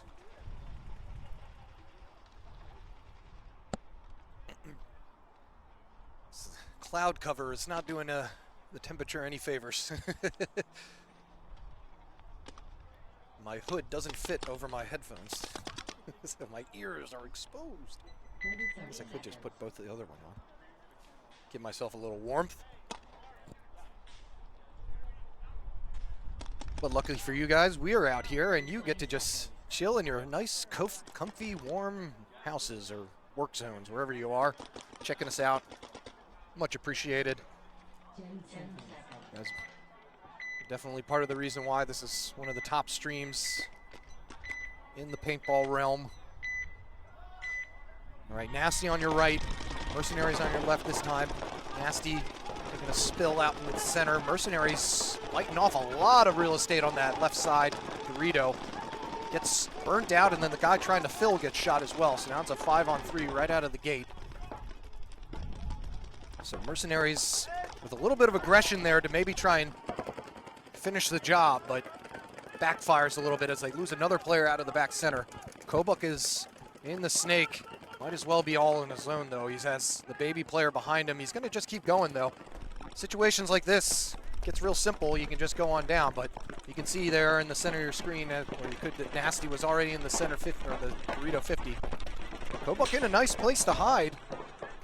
Nasty are not in the snake at all. He's going to get a shot in on the baby, but hangs out a little bit too long, and the God's going to shoot him, and he also may have gotten shot from across the field because Nasty are already down at the other box.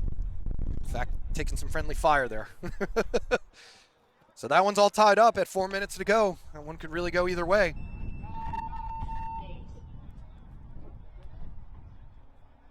Like I said, I salute the move for Mercenaries, not sitting back.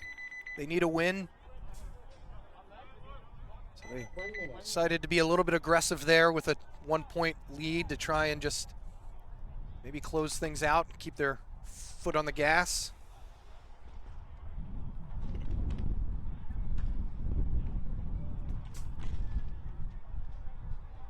It's a good one here, though, too, as well. 2:18 to play. Two teams with a lot of experience in their ranks. 30 seconds.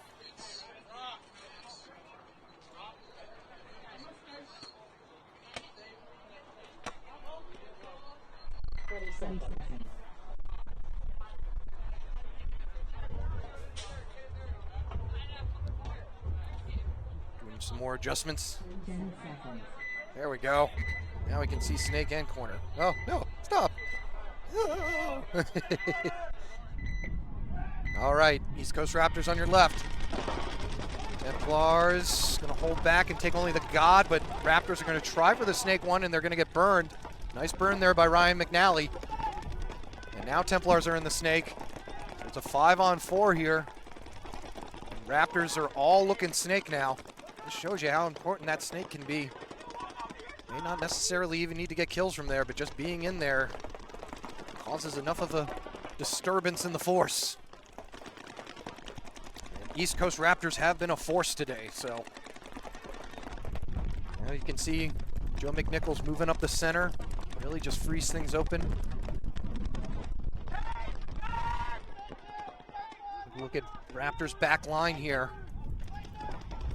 Just kind of looking a little bit out of sorts here. Not really sure where to move. Don't know where all the paint's coming from. They have a player in the second Dorito, but definitely not on the front foot as they have been all tournament. So Templars giving them a little bit of taste of their own medicine. Getting up to the spots first and then locking things down, which is what Raptors have usually been doing. Nice inside wrap shot by the Templar snake player. We got a 60-second call. This one is all tied up. Who's going to go for the win? Right now, Templars definitely need it more.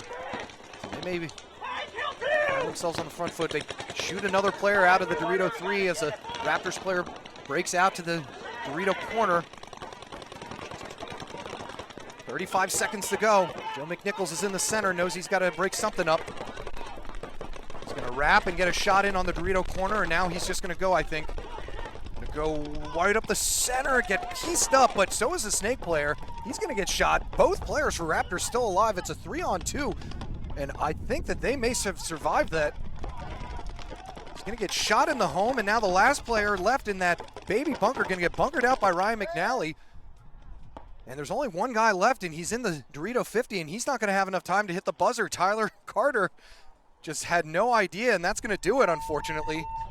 Templars could have won that one. just a little bit of a hectic finish there. They couldn't get those last two guys out. Kudos on those two Raptors players for hanging in there.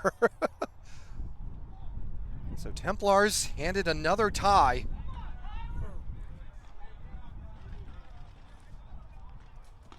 So a good match there. Ends at a 2-2 draw. Like I said, Templars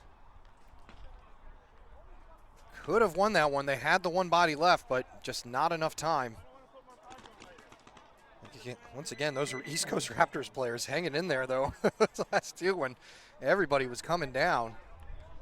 But just a little bit too fast. McNichols didn't know that the home was still hot. You know, you can safeguard that sometimes by just running straight at that bunker. 10 seconds. All right, business to settle here as well. Nasty and Pittsburgh Mercenaries draw it at 2-2.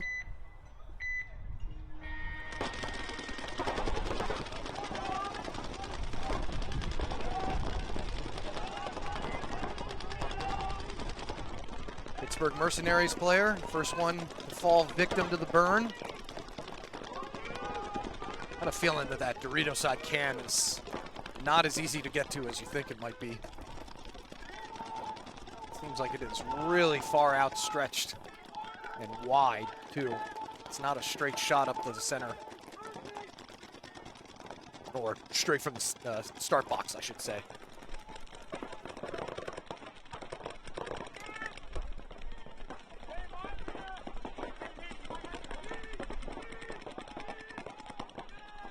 It's a 5-on-4 still for Nasty. Just a little over 3 minutes to go. Both teams know the score. So this one could be a long, drawn-out point. This could potentially be the last point we see. For this match, at least. We have many, many more points coming up. Believe me.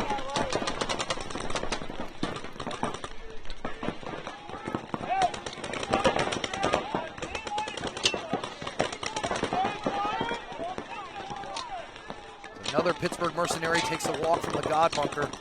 It's a 5-on-3.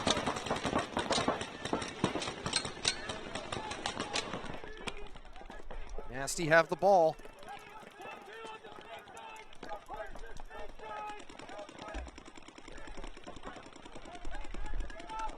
What can they do with it? 2.5 minutes to go. Mercenaries trying to lock things down as best they can with their limited bodies now.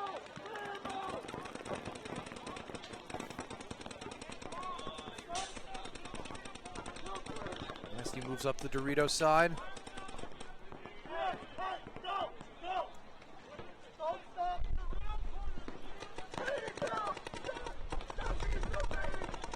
Joseph Russell makes a move over to that all-important baby bunker.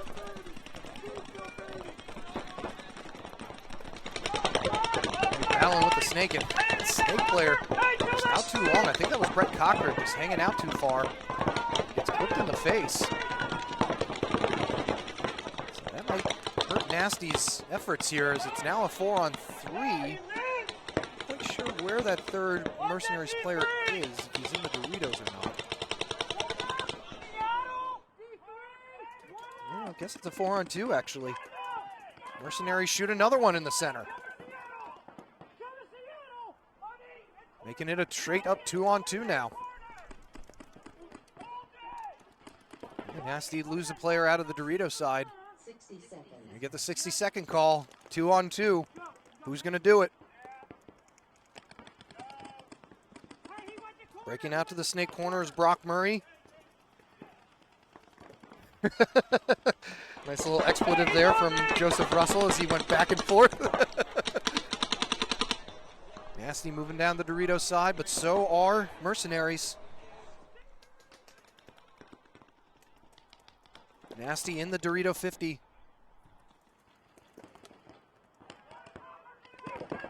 Snake corner takes the walk for Nasty. Now Joe Russell knows that that's who's left is the Dorito 50. Can't quite find him yet. I heard a ping. Russell saying, come on, someone, how's he not out yet? And he does get him. 8 seconds to go. Can he hit the buzzer in time? And he gets it. Pittsburgh Mercenaries on the board. Their first win of the day, a well-deserved one. And none other than Joseph Russell, who won that first one-on-one for them, hitting the buzzer to solidify the win. So nice job by them. Oh, did an ad hit you guys right at there? I'm sorry, we have no control over that. The only way you can not have an ad, I guess, is by subscribing. So sorry about that, but yeah, we have no control over when the ads happen. So Pittsburgh Mercenaries with their first win of the day. And Nasty, unfortunately, handed another loss. So that's going to do it for that set. Coming up next, don't you touch that dial. Ghost Life and Regulators. And then a good one here, Wasted Potential going up against Ghost Life 2. Ghost Life 2 who were undefeated and Wasted Potential who remain undefeated. We'll have to see what shakes out as we have more D3 XBall action coming your way live from NR Paintball here at the NRXL Killsquad Open. Do not go anywhere.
Warning, live field goggles on.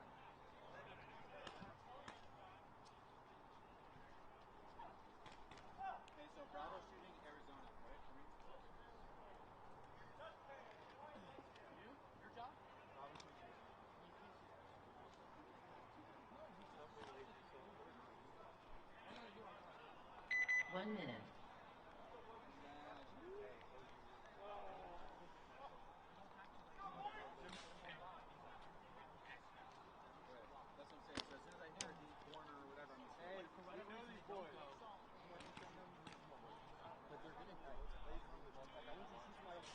Everyone do a spin. Spin. You can do it better than this. Yeah, it's wrong. It's a unique situation. Look for it because then you can cut off and do whatever you want.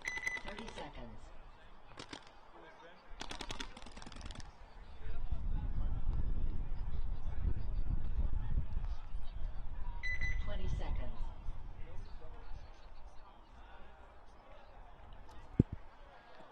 All right, moving along now. 10 seconds. Ghost Life going up against Regulators. Ghost Life with a tie and a win. Regulators with the Gordie Howe hat trick of the loss, tie, and win. David Crump getting shot first. Malandano getting clipped here, going up the center. We're going to have a minor throw. No, that wasn't Malandano. Oh, yes, it was. So another penalty for him. Maldonado, excuse me. Makes it a 4-on-3 as David Crump took the walk for Ghost Life.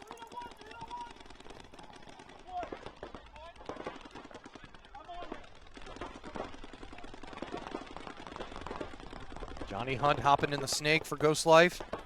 Regulators have the Dorito too. Snake, Arizona. Another kill comes, maybe, no, never mind. Another kill count, Ghost Life's kill count might be off. Johnny tries crawling up. Like I said, it's a tricky one because it's like the perfect distance for the Dorito side to just loop those balls right over the snake player. So now it's a straight up 3-on-3. Ghost Life furthest up on the Dorito side, all the way at the D4. See Dan Budrecki there in the center of your screen of the Dorito corner, backing up who I think is John Berger. Budrecki makes a move, get closer to him, and we're gonna have a minor thrown on what looks like Berger. Playing on with a hit, so now it's a 3-on-1. Regulators pit, got to be careful not to make too much noise. I think the last Ghost Life player is in that snake corner, I believe.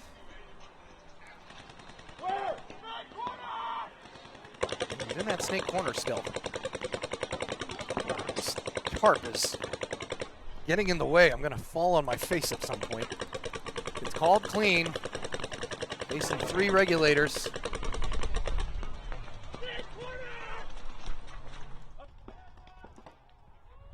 Regulators don't think are aware of the kill count because there's only a 3-on-1 at the moment.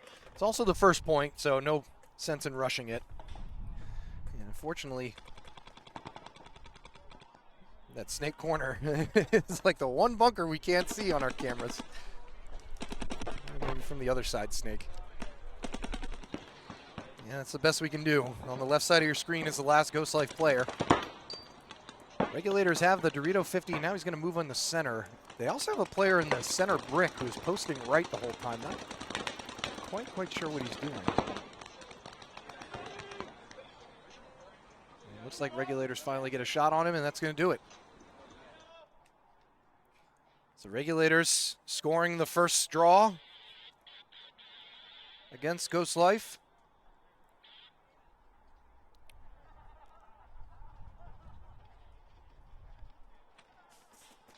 Welcome NRPL John for your subscription.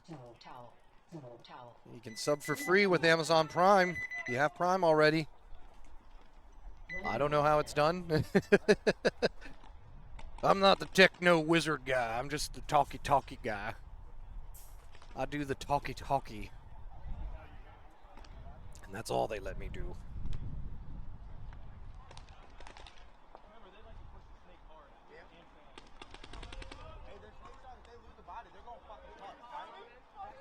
All right, so now Ghost Life 2.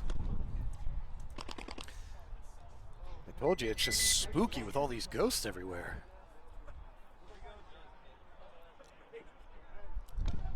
Call themselves Ghost Life because they're all ghosts of their former selves.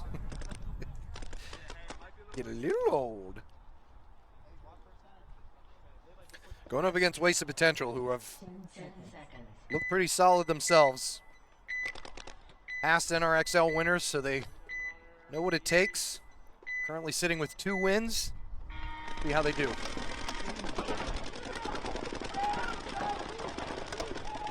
They're trying to take Dorito 2 off the break for Ghost Life 2. Not going to make that, so he gets taken out. I believe that's Eric Spear. Carlton Riley, though, in the snake. Troy Peterson, though, getting clipped in the top of the head. A little bit too tall for that small bunker. Well, Junta for Wasted Potential getting called out. So it's a 4-on-3 here. Carlton's all the way up in the snake 3. I know he would love to shoot AJ. Former teammates there.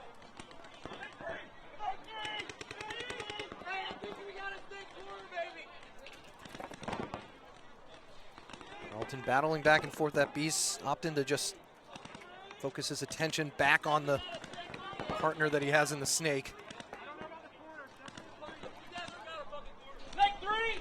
He's going up against Justin Clark, who's in the snake for Wasted. Well, you know, Wasted have the one body advantage, but you wouldn't know it because all because of Carlton up here in this snake 50 is just hamstrung those back three bunkers who are not really able to do anything. Wasted baby player, I think that's Davis Mullins. He may look to try and bounce out to this snake corner. Looks like he's opting to just keep an eye on the snake 3 at the moment.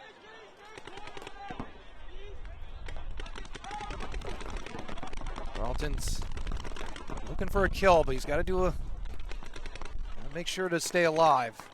If they drop him, it's not going to look good for this first point. He wants to go to the next knuckle. Can he do that with Davis staring him down? Yes, he can. Using that bunker in front of him to block it out. Wasted moving up the Dorito side at the moment. Now Davis knows that he's there.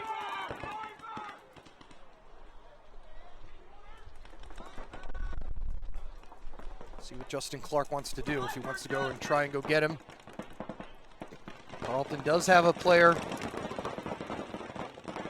drawing a lot of heat right now and just hanging out a little bit too long. Maybe not getting enough support from his back end as well. So that's going to make it a 4-on-2. Long drawn out point here. We'll see how long Wasted want to make it. They've got both 50s. As Davis Mullins makes a move down there. Russo gets taken out. And the last player left here in this snake corner for Ghost Life 2. Of course, AJ always wants to get the easy kill.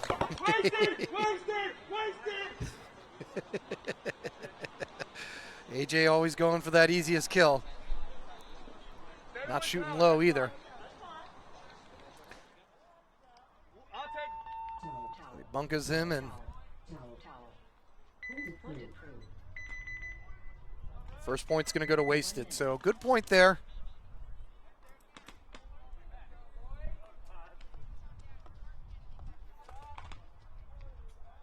Good point there by Carl Riley as well. He's hanging in there, just gets a little precarious when you get 4 guns on you. Teammates probably could have moved up the center to help close the angles a little bit better.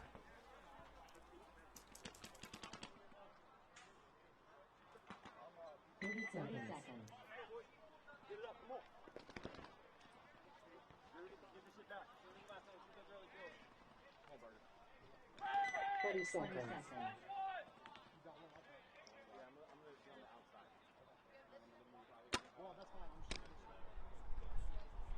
10 seconds.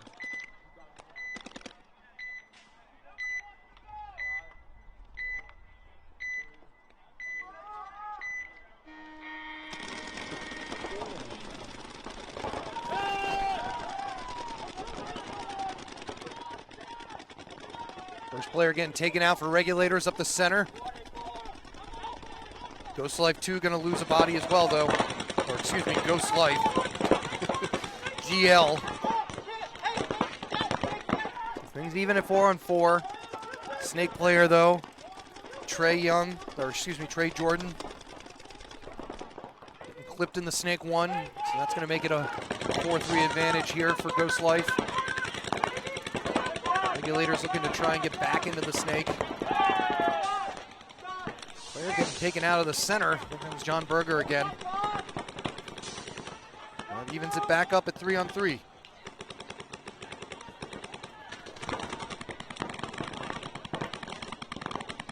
So you're calling finals Raptors Wasted NRG. Not a bad mix there.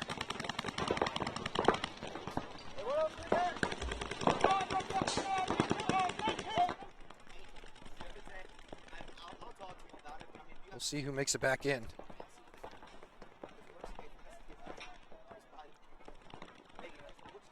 Beginning of the day, Ghost Life 2 may have looked like they were going to be in the mix.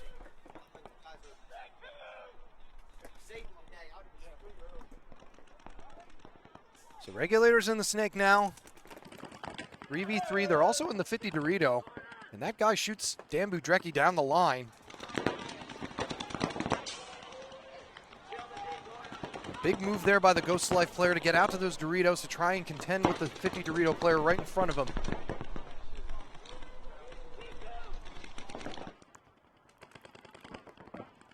Can't see who that is in the Snake for Regulators. Dorito player mutuals with the 50 Dorito player, so now it's Johnny Hunt all on his own in the Snake 1, facing 2 Regulators players. One of them getting checked out by the ref, though. And he's called clean.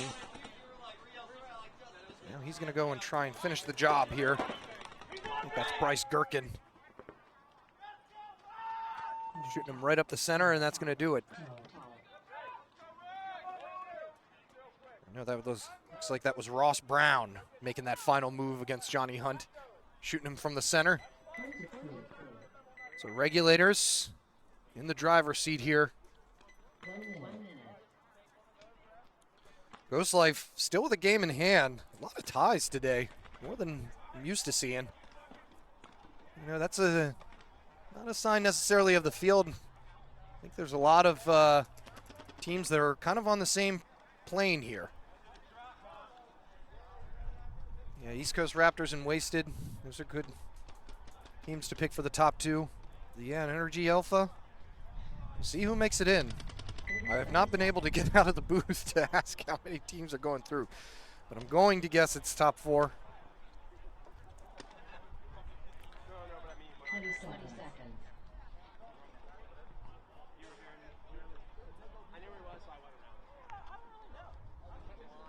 Ethan Adams from Revo out here, running pods for his crew.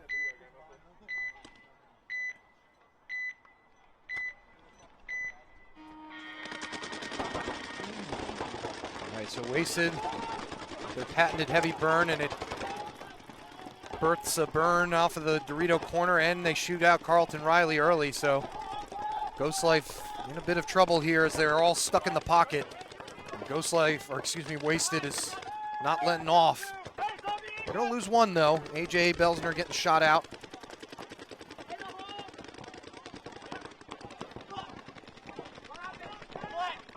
So it's a 4-on-3. Ghost Life not going quiet into that good night. Troy getting clipped on his way up the center. It's going to turn it into a 4-on-2. Ryan Cozy popping the top in that back center. You can see left side of your screen.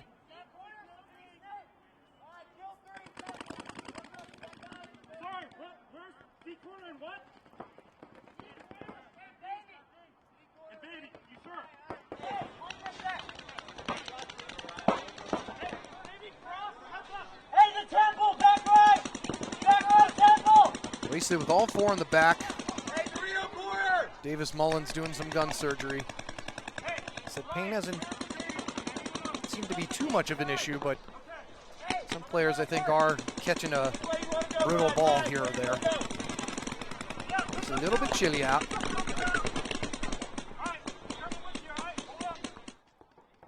And Cozy moving up the center, looking to close things out for Wasted. You can see Mewborn there on your right side of your screen. Trying to stay crossed and communicative. Cozy's going to get clipped out. So I think this is Mewborn and Logan Malner. We've evened it down to 3-on-2. It's technically a 2-on-2 because Davis Mullins' gun is still not working. Justin Clark up into the Snake 3 for Wasted potential. Malner and Mewborn know that the Snake is going to become a factor at some point. Mewborn going to go to the God. Good place to hide, especially with Wasted moving up on that Dorito side. Nobody watching the Snake. Mewborn's just going to run down. Flip Clark ends up shooting him, and now Davis's gun works, and he manages to shoot Mewborn. Davis letting Mewborn know he just shot him with half a barrel. So now it's Davis Mullins taking on Logan Malner. Two former teammates here.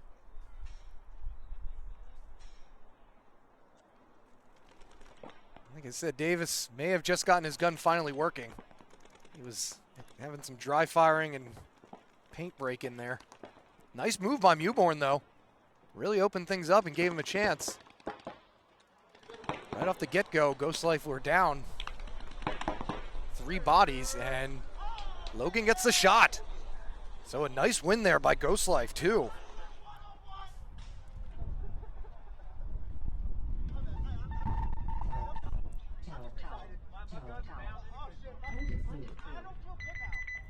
Maybe as a strong bunker for a good back player. Yeah, you get a nice tall guy like Davis Mullins in there, somebody that can live behind their gun, can shoot the outer side of that Snake 1 or outside of that God bunker. You're gonna have a nice time back there. Davis that time, unfortunately, was not having a good time as he walks back to the pits with his gun in tatters. 30 seconds. So all tied up there. 2 long points with those two teams. 20 seconds. 10 seconds.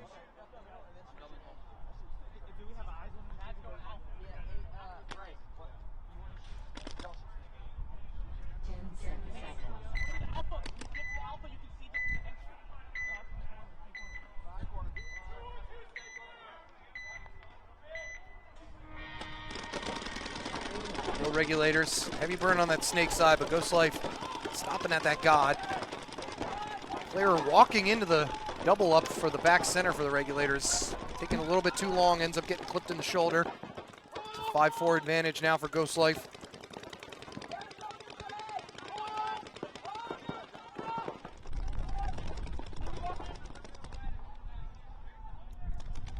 The initial burn stops. Game settles into a bit of a lull.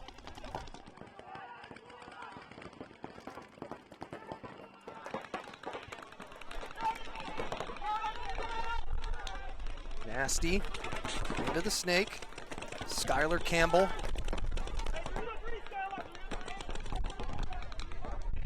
Worrying about those Doritos.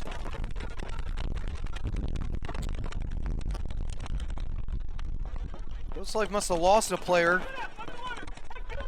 Yes. Gray Jordan taking the walk for regulators out of the Snake. I don't know if he caught that from the inside or not. So 4-3 advantage now. Regulators have that Dorito 4 and that important baby bunker. He is just trying to shoot. He's going to go back into the God. See if he can hide in there. You saw the regulators Dorito player in the 50 right in front of Johnny Hunt there. Skylar Campbell going to crawl on up. If he takes another knuckle, he'll be able to have his number, but at the moment he can't see him because of that big brick. Nothing really stopping him from crawling. Maldonado's in the center. And he's going to end up getting clipped out. Now Skylar Campbell going to pop up over the top, take a shot at the God, not going to be able to see him. Meanwhile, regulators 50 Snake Dorito player stayed up too long. He's going to end up mutualing with Johnny Hunt. So now it's a 2-on-1 with Budrecki and Skylar Campbell facing the one regulators player in that God brick right there in the center of your screen. Make that a 3-on-1. I didn't see Berger was still alive. Not going to matter, though. So the final regulators player takes the walk. And Ghost Life are on the board, making it 2-1.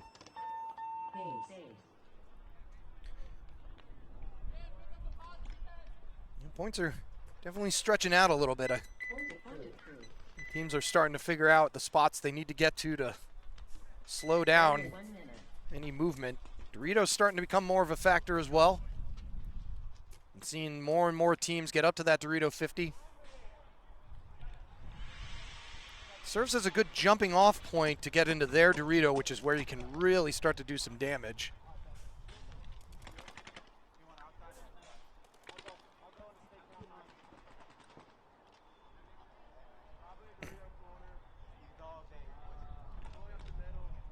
30 seconds. Hey, snake OC. Hear that? There's gonna be a snake off the break. Okay. 20 seconds. I'm gonna line up behind you, Chris. We'll go corner. 10 seconds.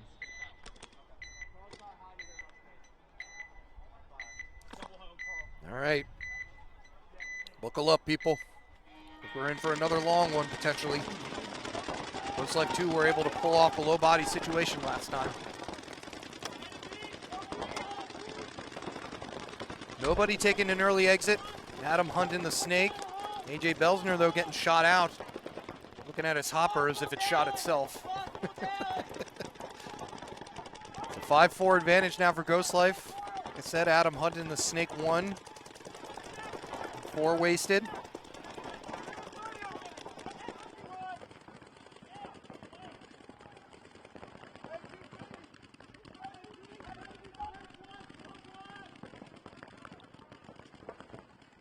Carlton Riley initially going to the God. Didn't feel anything, so kept on going. Nobody really looking this way. Davis Mullins has his gun ripping and roaring again, finally. I think he knows he's in that snake 1, and he just wants to make sure that's as far as he gets.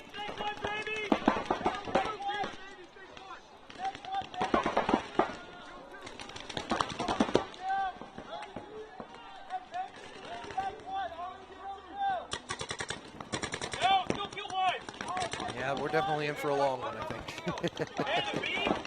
4 minutes to go. In a bit of a stalemate here. Ghost Life looking to move, but Wasted are in all the right spots to make it as hard as possible to do so. Troy Peterson going from the center to the Dorito 3 does make it.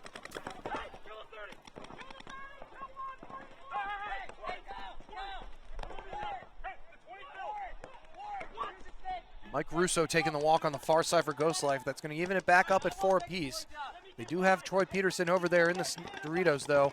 As Carlton takes this opportunity to get up to Snake 3. They know he's there. What can he make of it this time?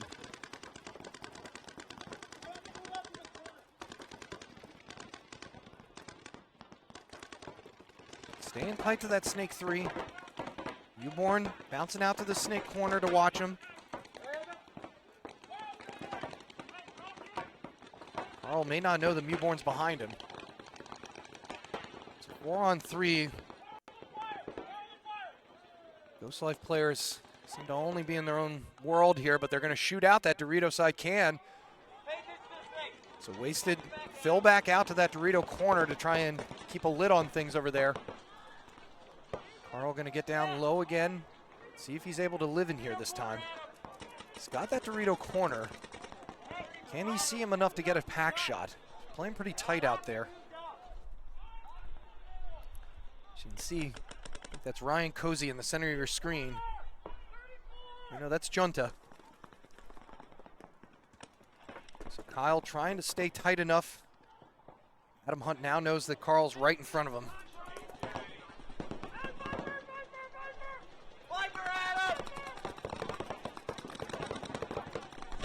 Excellent move. Carlton gonna want to be okay, be careful with the pointing. Thinks that he shot Adam first. Adam's gun was up. It was a close one, but it's gonna end up being a mutual, so now it's a 2-on-2. Junta and Mullins for Wasted. I think Budrecki and Mewborn for Ghost. Or no, Troy and Mewborn for Ghost, excuse me. Both guys looking at Troy right now. So Newborn's able to just kind of mosey on up the center here. They're going to shoot out that Dorito corner, so Junta's taking the walk. So now it's just Davis Mullins going up against Mewborn and Troy Peterson. Mewborn left himself out in the lurch there, but it's not going to matter. He ends up mutualing with Mullins, and Troy Peterson's still alive. Oh, and they still had Logan Mahler all the way back there. Didn't see him. 60 seconds. I thought that they had another body, but that was a long one, and we're at get the 60-second count with Ghost Life 2 up a point on Wasted. So Ghost Life 2 1 minute. throwing their hat into the ring. Been playing pretty solid ball themselves.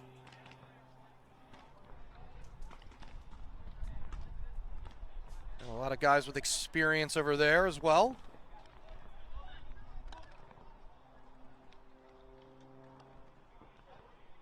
You lie to me like that again. I'll have some issues, bro. Here, Troy. 30 seconds.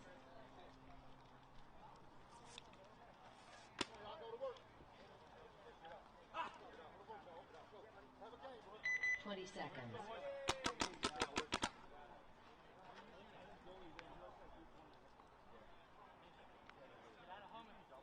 10 seconds.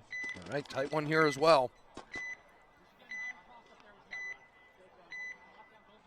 Yeah, ref talking about it over here.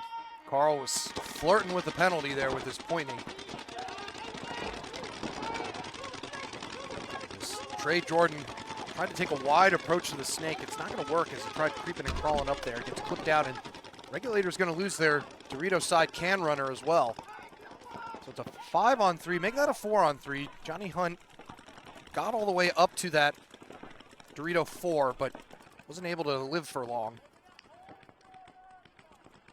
So now we're back to 4-on-3.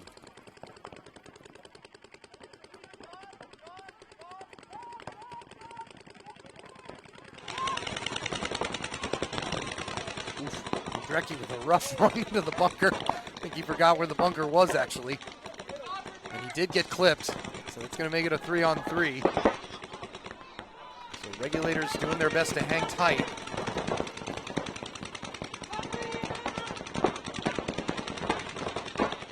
It's Maldonado again in the center. Here goes Berger, going to run up the center, then get shot out by almost finished it off.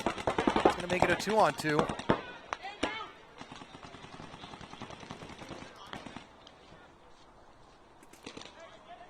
Skylar Campbell in the snake again for Ghost Life.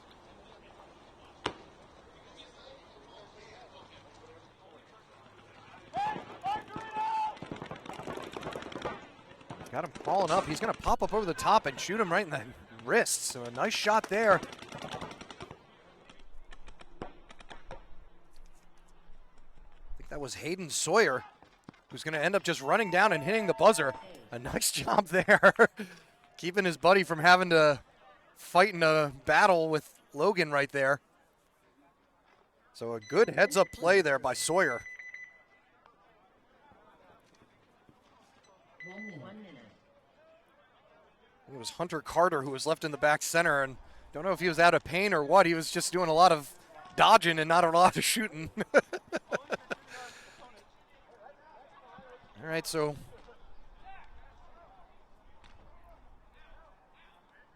nice point there by Regulators. As we come back to here, we got a 1-minute point to play. Wasted potential. Need to try and get up the field. Haven't been able to see too many fast points be completed on this layout. It's those back 5 or 6 bunkers that you can, if you can make it there off the break, then you can pretty much just live behind your gun, and it's kind of tough to dig those class 2 players out.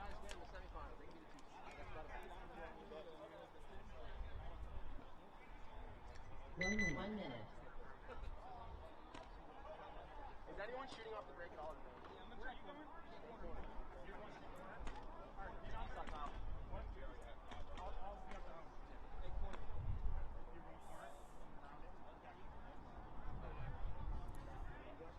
Got a timeout by Ghost Life 2, I think.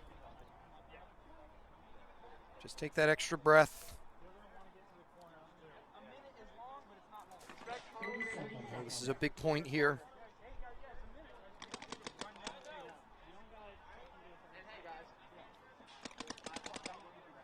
20 seconds.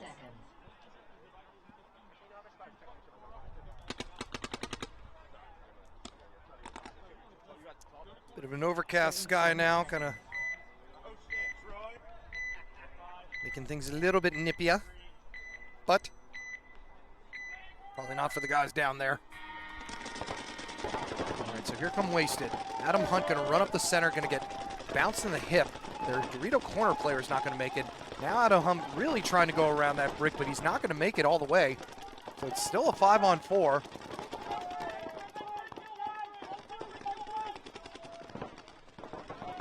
Not sure where the fifth Ghost Life player is. They get a 5-on-3. It's another Wasted player, gets shot out. We're sitting here at 30 seconds. Wasted are going to make something happen. It's got to be now.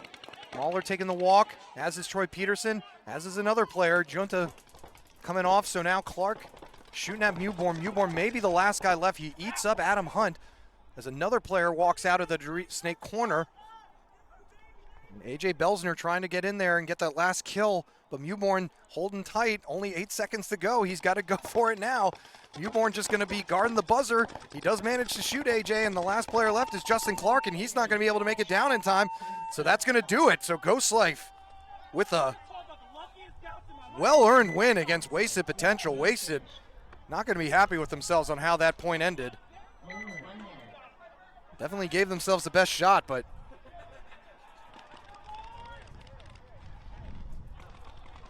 Mewborn really just holding tight, trying to make sure that nobody got past him, and he did a good job.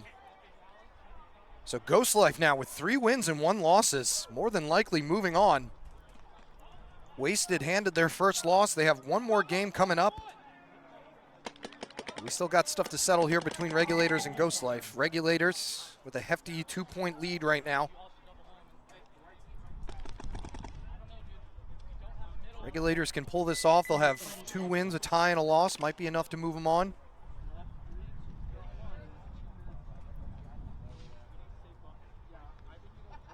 Ten seconds.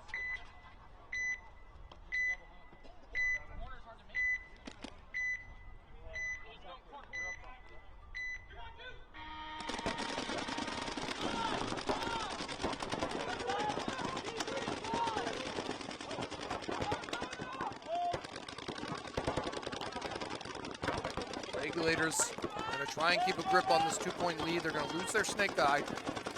Maldonado heading up the center. 5-4 advantage here for Ghost Life. Have 2 minutes. Going to need to pull off a quick victory here to have any sort of semblance of chance.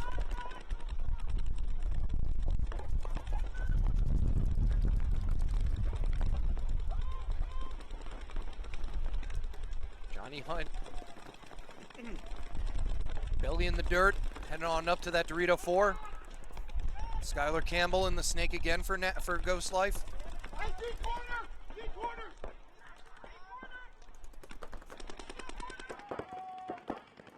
Regulators with simultaneous moves, splitting the field here. Got 2 on each side, it looks like.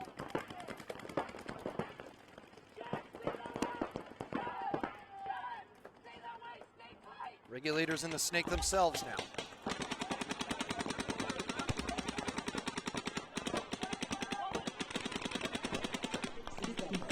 The 60-second call. Regulators, you know, they heard that. They know what that means. Ghost Life seem to know what it means as well. As Skylar Campbell gets up to the snake 3. He's going to shoot Maldonado or try to shoot him in the center wedge. Maldonado is tucking in as tight as he possibly can.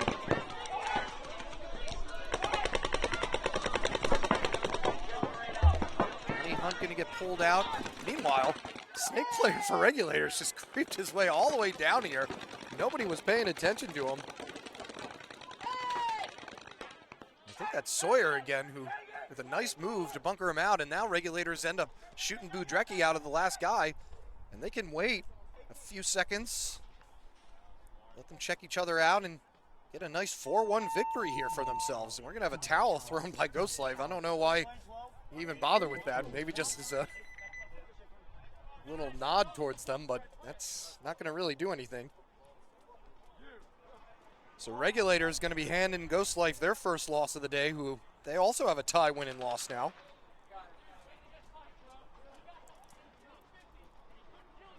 So Regulators happy about that one.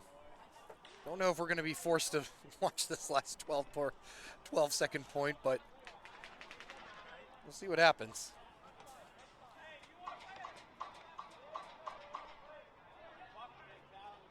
Next match coming at you is going to be Templars versus Relentless. And Pittsburgh Mercenaries going up against NRG Elite Alpha. Mercenaries lost their first two. Could another win maybe push them towards the edge? Haven't seen NRG play for a little while, so hopefully they're staying warm. Which is easier said than done for today. 1 minute.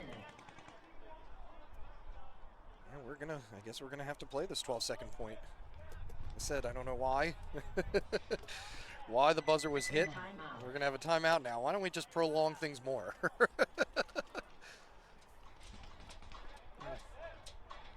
Good chance to give some of the guys who haven't gotten as many spins today a chance to hop on in there.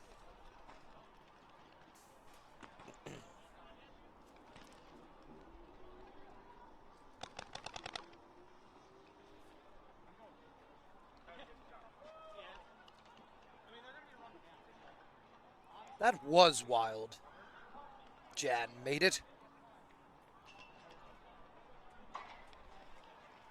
Yes, margins do matter. So yeah, I mean, I guess.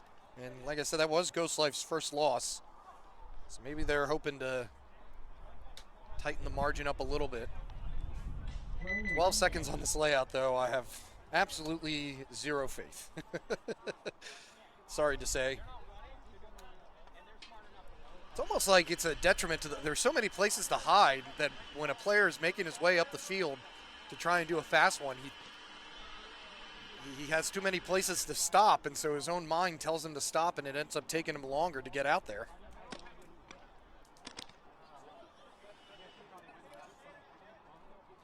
NRG Elite Alpha with 2 wins themselves, Relentless with a tie and 2 losses.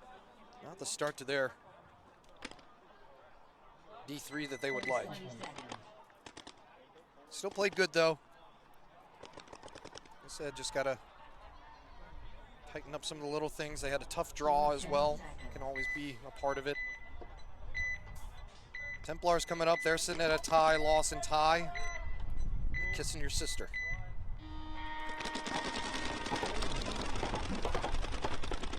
All right, so here they come.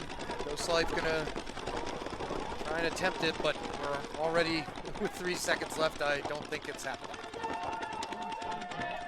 You literally just got to run for the box. You can't really stop with 12 seconds to go. No points. Game finished. All right, so who saw that coming? As I mentioned, Pittsburgh Mercenaries going up against NRG Elite Alpha. Templars taking on Relentless. Second to final match of the prelims.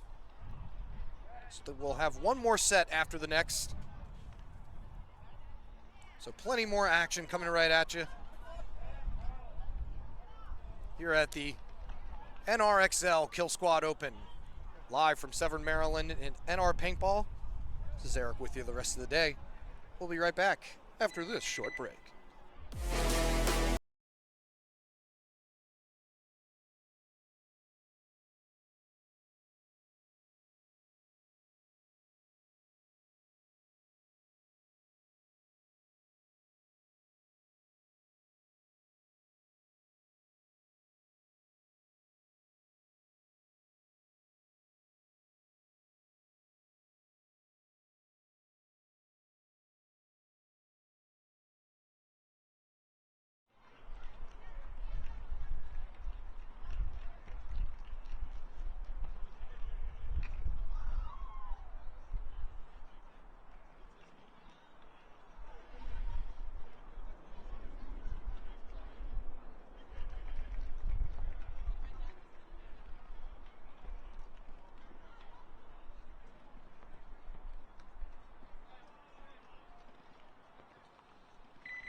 We're doing just fine here at Cody Stone Skill LOL. Glad you could join us. And thanks for the sub there, Mob Ties Ants. Sure we'll see you out here tomorrow. I think Mob Ties has a team. I thought I saw them. All right, so Templars on your left, Relentless on your right. Relentless gonna drop the first player.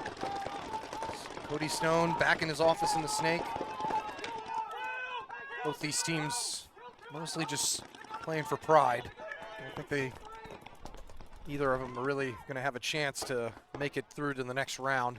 Cody's gonna get shot by that guy in the center. There's only one player left, I think, for Relentless. So yeah, so we're gonna have the towel by Relentless, who, as I said, are going through a bit of growing pains right now. Always hard jumping up to the next division.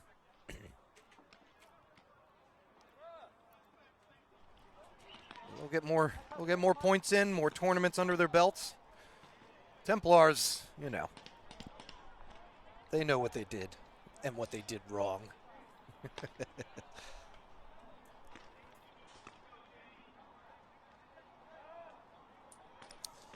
But yes, I'm sure a lot of you know this already because you're probably going to be playing, but we will be hosting D4 action tomorrow.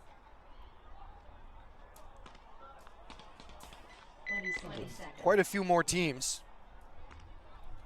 So be sure to check us out if you're not out here playing. Certainly welcome to come on down to NR Paintball as well. Say hi to us.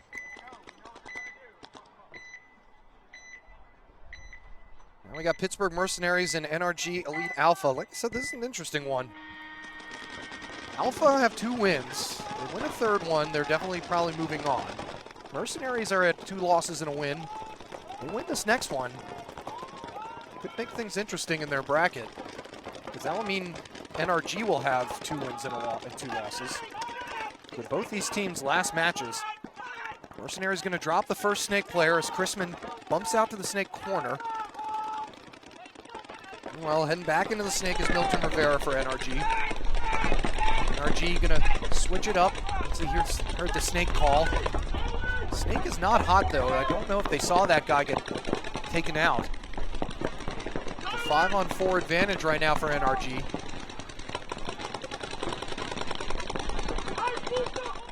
Big dive on the Dorito side from the Dorito corner.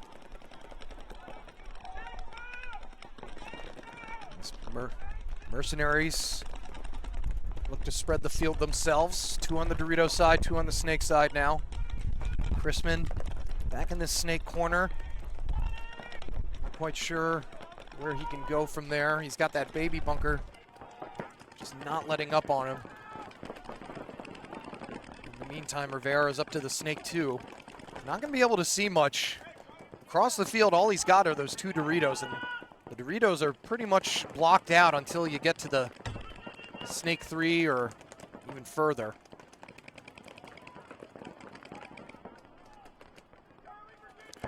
Milton gonna aim for that Dorito 2. It's a thin shot that you have between those 2 bricks, but it's there. It goes the other way as well, so Rivera can't let his eyes off of that lane. As another player moves up to the Dorito 3. So Mercenaries doing most of the asking the most questions at the moment. Rivera says, all right, fine, I'll just keep on going down the Snake, because nothing can really stop him right now. Those Doritos need to know that once he gets to a certain point, now he's in a weird spot here. He's got Joseph Russell looking down on him from that baby bunker, trying to get around their Snake 2. See if he can get to their Snake 1, and he does get clipped. Ooh, that was a close one. The ref gonna have to give this one a very thorough look over, because definitely hit the ground right next to him. But he may have missed him, and he is out. He got clipped in the top of the pack. Nice look there by the ref, so nice shot there by Joseph Russell. That evens things back up at 4-on-4. Rivera had a shot to make things a little bit more difficult for them as another ref goes diving in to check the Dorito player on NRG. You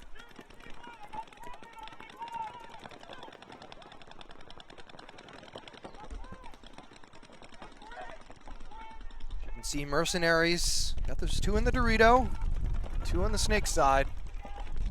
Got some good cross-field comms going. Like I said, this is going to be an interesting one. These are two very similar teams as well. Relying a lot on their gun skills rather than any big and fast aggressive moves. As NRG's baby player takes the walk.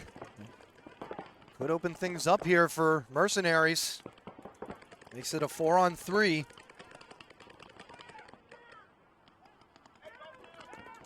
Mercenaries wrapping that snake corner. Now Chrisman has the pick of the litter, trying to get a shot in on Cody Stone in that back center. And Joseph Russell pokes his head out a little bit too far, and he gets clipped, so now it's a 3-on-3.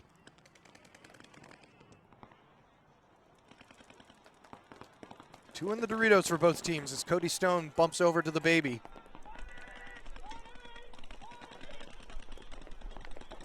We still have in the center there, who I'm going to assume is Corey Macon-Walter. That's where he's been all day. Looks like he got a shot in on the Mercenaries Dorito player. And that's going to turn it to a 3-on-2. See if NRG knows that there was two on the Dorito side. I think Chrisman got shot. Yeah, so Chrisman's taking the walk himself. So now it's just the one player, I think? Yeah, one player here on the Dorito 2 for Mercenaries.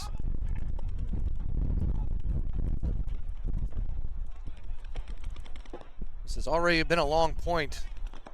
Surprised we're not just seeing a concession here by Mercenaries. Try and save some time.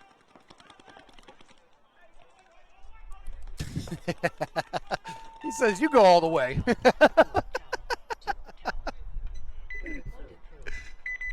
Cody Stone. It's like, hey, you know what? I ran all the way over here.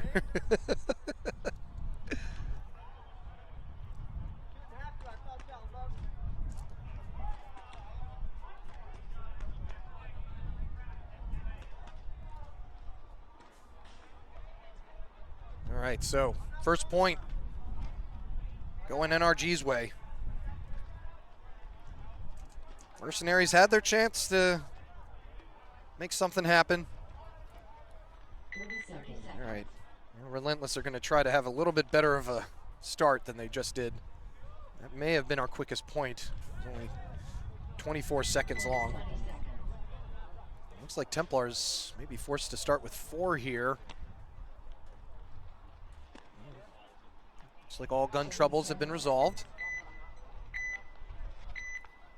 Better late than never to the box. Had plenty of time to get things ready. That was a long point. Relentless running up to that center snake brick, but did not make it. Now Cody Adams gonna wrap and shoot out the baby bunker as well. I think that was Yee.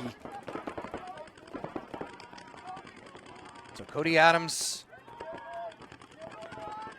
counting the kills and make that kill 3 as another player gets shot for Relentless in the Dorito corner. Relentless just seemed to have lost any momentum they may have had. It's been a rough day for them. Like I said, going through some growing pains right now, hopping to that next division. It's bound to happen at some point. Templars, a lot of these guys have been playing together for a while, off and on. Definitely giving every team a fight here today.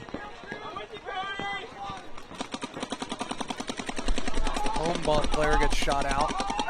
We're going to have another concession by Relentless. Just looking at Relentless's hits right now. A lot of dejection. Just not feeling like themselves at the moment. So Templars with another one under their belts.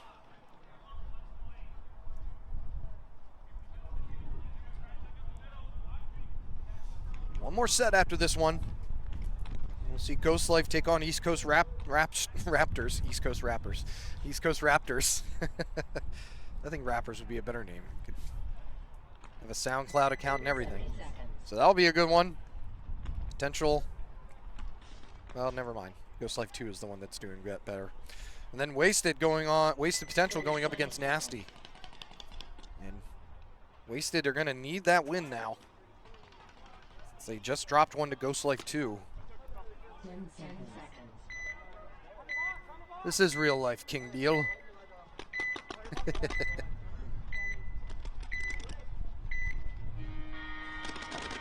I see a little silhouette of a man. All right, so Mercenaries taking the snake off the break. They also managed to shoot one of the NRG players off the Dorito side off the break. Kobuck is back in the snake here for Mercenaries. Walter is watching this Dorito side from that center brick. And Rivera attempted to get into the snake that time. Took a shot right to the top of the head. That does not feel good. Looking back, wondering maybe if his own teammate shot him, but I don't think that's the case. He just has a dot right in the center of his dome. And now a wrap shot here by Kobuck, excuse me. Kobuck, though, creeping and crawling a little bit too much. Walter's able to switch over and get him. Another player walking off on the Dorito side. Might have a 2-on-3 here. Yeah, it's a 3-on-2 in favor of Pittsburgh.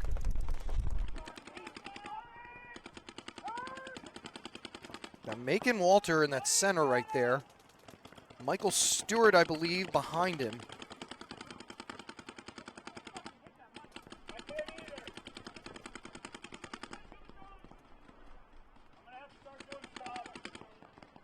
And he's going to get clipped in the side of the face.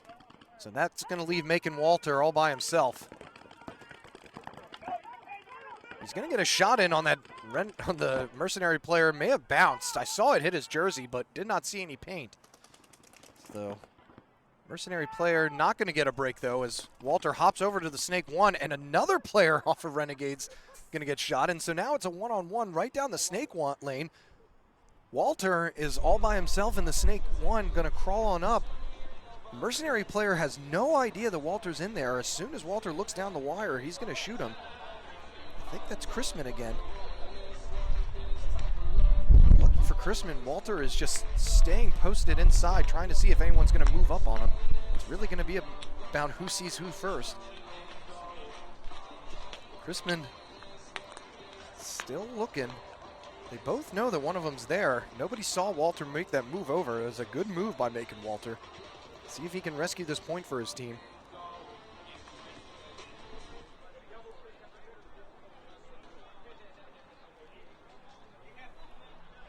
Macon Walter.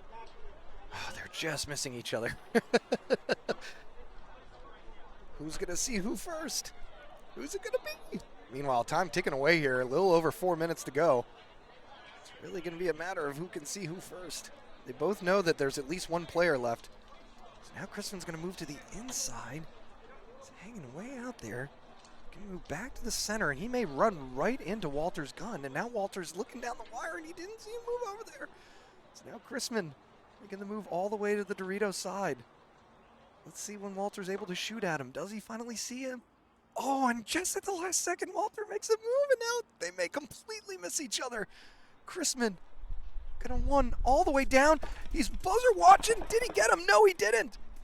So now we're gonna have a one-on-one battle from his corner to their snake. Chrisman gonna hop back into the Dorito corner.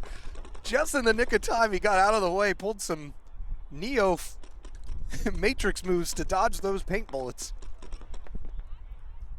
So Macon Walter gonna be buzzer watching. Maybe Macon Walter's gonna just try to run for the buzzer. Chrisman's closer though.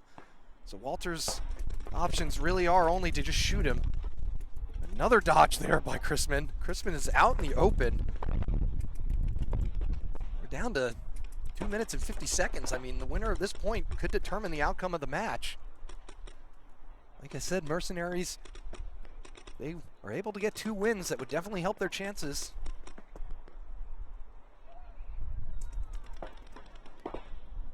Both players with plenty of paint, so that's not going to be a factor either. 2.5 minutes to go. Macon Walter. I don't know if he's going to try and maybe backtrack. Yeah, I was either thinking that or hop over the snake to that center 50 brick.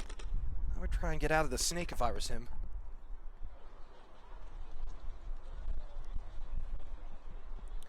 I think more than anything, it's going to be coming down to who can... Athleticism might become a factor as Walter can walk on down. Don't know if Chrisman has any idea. He's hiding straight back behind there. See, and the cat and mouse game continues between these two. So I think Chrisman has made the assumption that he is out of the snake, but he just doesn't know which direction he went. You know, you wonder if Macon had just toyed with Chrisman a little bit more. Maybe he could have walked his way all the way down to the buzzer. Chrisman seeing if he's going towards the buzzer. Now he's going to walk back over here. Macon Walter strictly just buzzer watching. Oh, and he gets shot, and Macon Walter with the patience. Patience pays off, and he is going to win that point for his team, and he's going to slow roll all the way out there. Mercenaries yeah, okay, they're going to towel it now. So a nice play, like I said, of patience by Macon Walter. Chrisman just lost track of him and was looking for him all over the place, but just could not find him. What a game. Relentless ran into a couple buzzsaws. Yes, they did. I'm going to pee myself and add. Oh, I hope you all got to see that. Man, these Twitch ads are just popping up at exactly the wrong time for you guys today. That's another reason why you should subscribe. Just saying. Free through Amazon Prime. Figure it out, you kiddos. So I got a strong feeling here Templars and Relentless may be an XBall shortly, unless Templars are able to just stack two more on there. 10 seconds.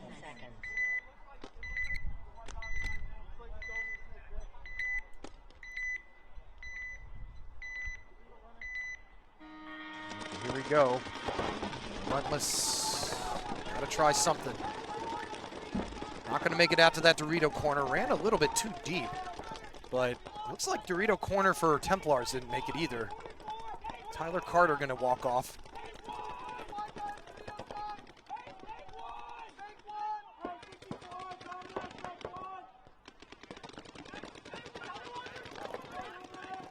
So 5-4 or 4-on-4, excuse me. Templars up 2-0. Not gonna try and let Relentless get back into it.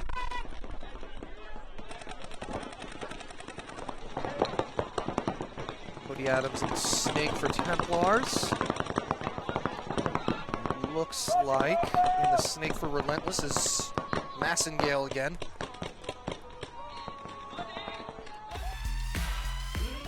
Templars taking their sweet time.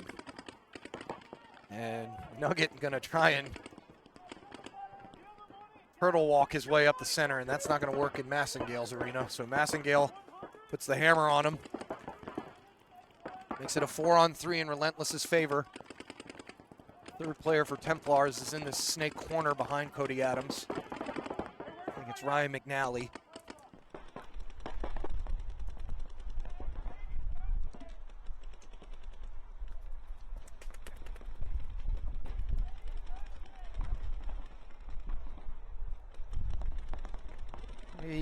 Maybe in for a long one here. Relentless baby player having some gun problems. Heard a few dry fires, and he's giving his gun a once-over. See if he's able to repair it.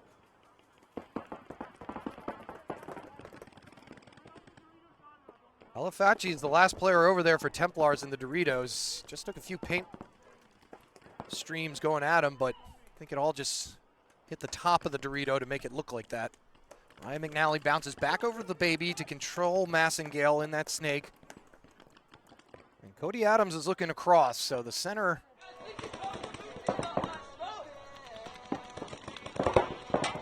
is not open for Relentless to close this out.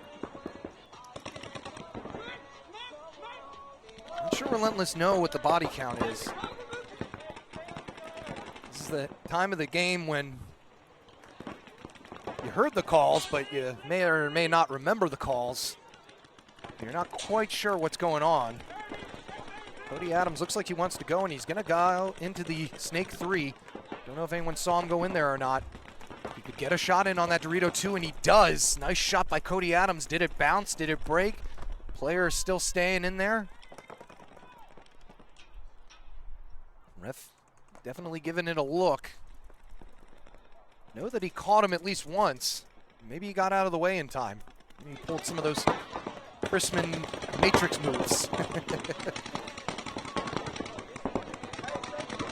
Now all guns on Cody Adams here in the Snake. Califachi moves up.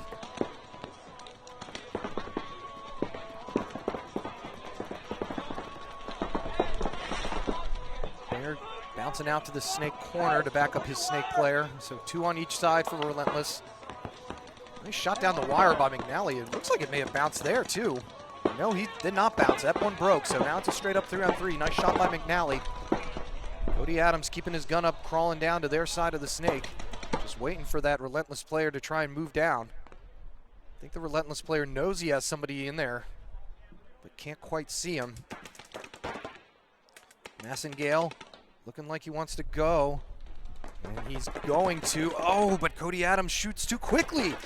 If Cody Adams had just waited a fraction of a second later, probably would have gotten him as he crawled around. So now it's a 2-on-2. Both players for Relentless in that corner, or in the Dorito corner. Thank you, DNEE3. We appreciate it. Califachi in that Dorito 2, mirrored up with the Relentless Dorito player. Ryan McNally trying to see the best way he could help out his teammate. Got Tim Hall in the Dorito corner for Relentless. Just trying to watch that wire, and he does. Somebody manages to get a shot in on Tony. So Tony has a spray of paint explode on his face. So now it's a 2-on-1 with Ryan McNally, the last player left for Templars in this God bunker. 5 minutes left in this match. This has been another long one. So Templars may not be too mad about taking the loss here if they do. At least they killed some clock. And McNally, if he really wanted to, he could just hide in that God bunker, maybe try and just buzzer watch. Still battling, down to his last pod. Sounds like he's running out of air too. Oh, he is definitely running out of air. His gun just got super quiet. Well, this player gonna try and just put an end to this. Gonna walk around and put 2 right into his gut. So Tim Hall able to finish off Ryan McNally, but was it enough time? Thank you, Kaz. Thank you, guys. Appreciate the love.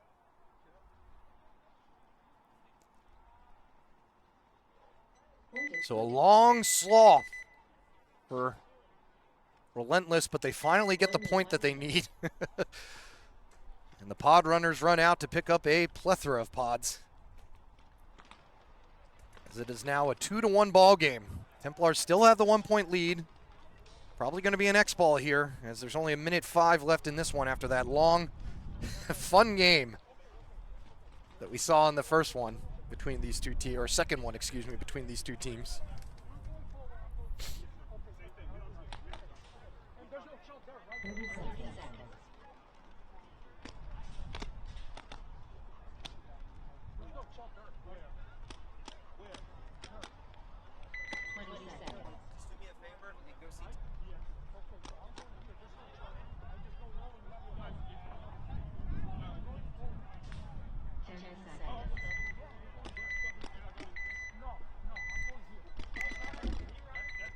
All right, so Pittsburgh Mercenaries got to make something happen fast.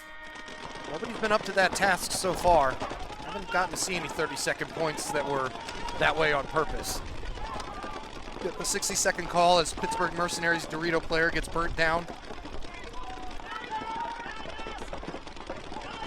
Zach Reichart wasn't able to make it out to the Dorito side. Kobuk back in the snake here. Popping up over the top. Somebody's got to go down, though. It's another player for NRG taken out, and we're going to have a no penalty thrown. Okay. And no, we're going to have a minor thrown. He almost threw the major, so he's going to pull out Cody Stone.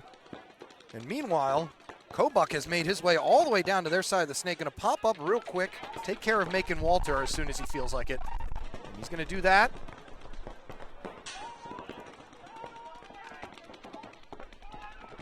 And I think it's only this God bunker right in front of Kobuk, and he's going to stitch him up as well. See if he can at least get the 1 point. So with 3 seconds to go, like I said, it's going to improve your margins, but still going to go up as a loss for Pittsburgh Mercenaries and a win for NRG Elite Alpha. 3 wins on the day, more than likely moving on. So nice job by them, just holding out long enough at least. That means the Templars and Relentless are going to be in XBall. 5 minutes to go, a 1 point game. Templars with the lead right now. One more game, match to play. One more match to play in the prelims. Gonna be Ghost Life taking on East Coast Rappers. I'm just so used to saying East Coast Rappers because of the East Coast, West Coast thing. East Coast Raptors and Wasted Potential going up against Nasty. Then I believe we're taking the top 4. How's NRG playing today? They have won 3 and lost 1. Started off a little bit slow. I think they lost their first one, but turned things around and won their next 3.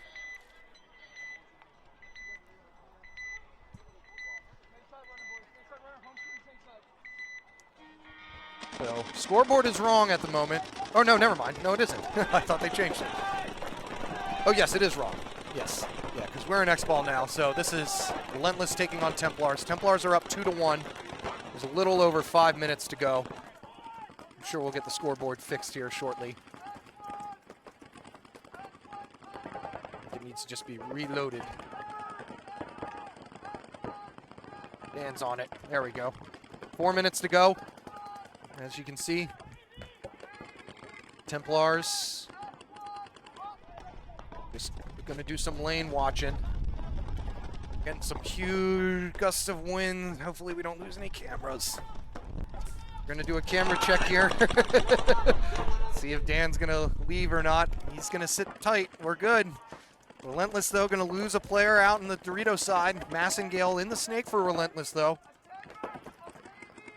3.5 minutes to go. Plenty of time for them to still make something happen. Templars seem content on doing a little bit of lane watching.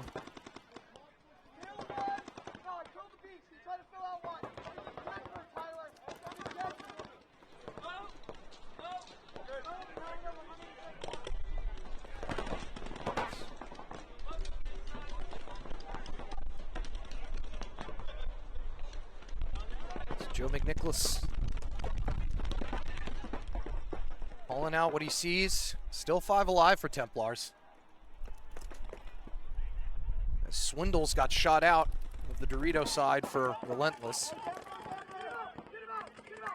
Brandon Yee moving over for Relentless to the Dorito 3. Ryan McNally letting people know. So McNichols gonna have to get tight back there. Don't know if he's skinny enough. He's still alive. He's going to want to probably get out of that can now that they're in that other Dorito. Snake player for Templars pops up and takes a couple to the mask.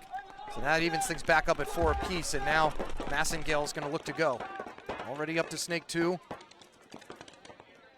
McNally letting them know that there probably is a Snake 3 right now.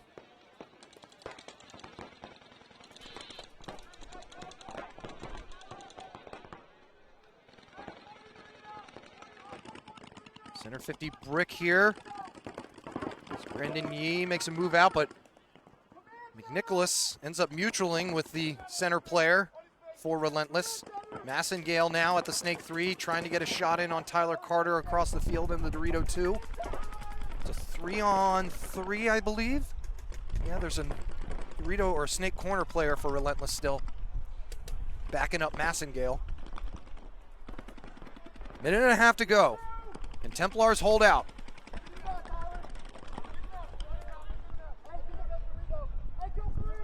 Brandon Yee gets shot down the line in the Doritos by Tyler Carter there.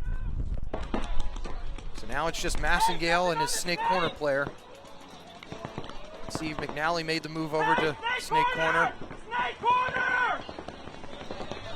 Massengale,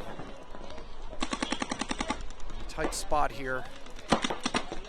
Knows he's going to have to try and make something happen, but you get the 60-second call. Massengale moves up to their snake 3. Tyler Carter knows he's got to stay looking across. McNally yelling as loud as he can across the field to Elifachi and Carter.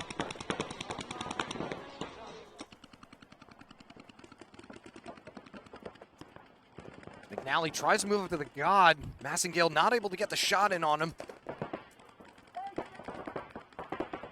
30 seconds to go here. So Tyler Carter's now in the Dorito 4. He's going to end up getting pieced out by Massengale in a battle there. Massengale doesn't know he shot him, so McNally's going to bounce back to this baby bunker. 15 seconds to go. Really, they just need to buzzer watch. And Templars are going to pull off this win. As Massengale gets clipped in the top of the head. Last player left in the snake corner, but it's not going to matter as Templars are going to move on to their first win of the day.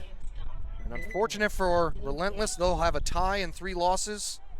Templars will have a tie, a loss, a tie, and a win. 10 seconds. So I'm sure if you asked any of the Templars guys, they'll tell you they could have played better, but still had a good set of matches from them today.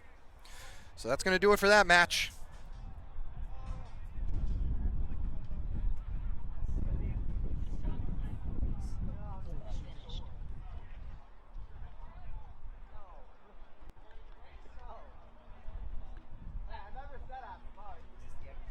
Yes, it is.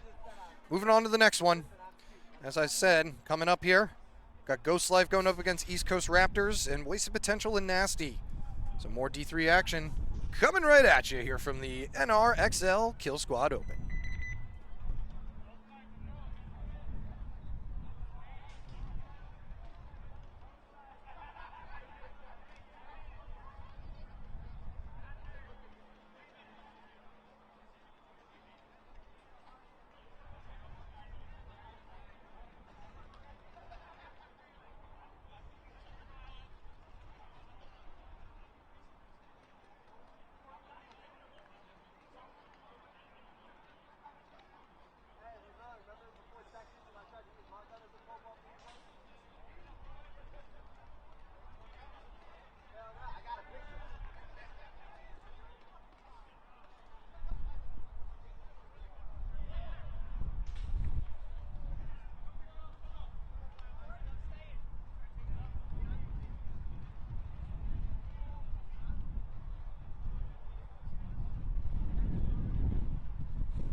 God. they've been sending God too, and he's come and weasels around. Yo, this guy with the orange beanie is going to be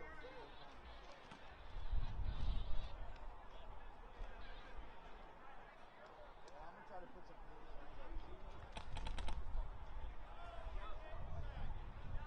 30 seconds.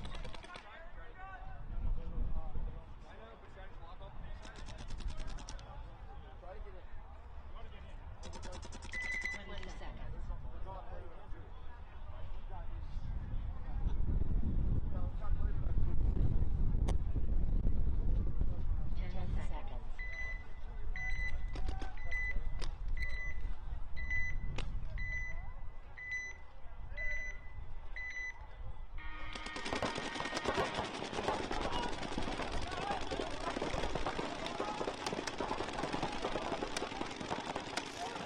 Woo! All right.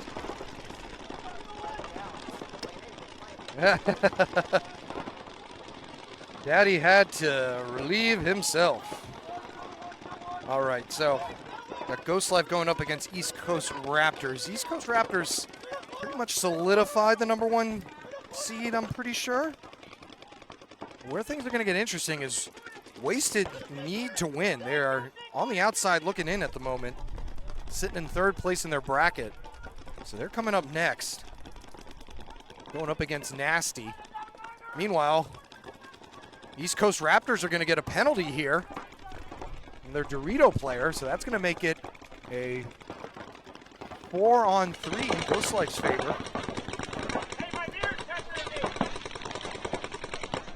But Raptors moseying on up to that Dorito 50.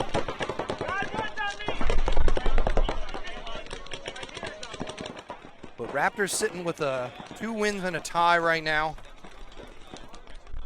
And got those 2 4-0 wins. So they are all but guaranteed in. Ghost Life has not been their day. I'll be the first ones to tell you that. Ghost Life 2, though, still has a shot.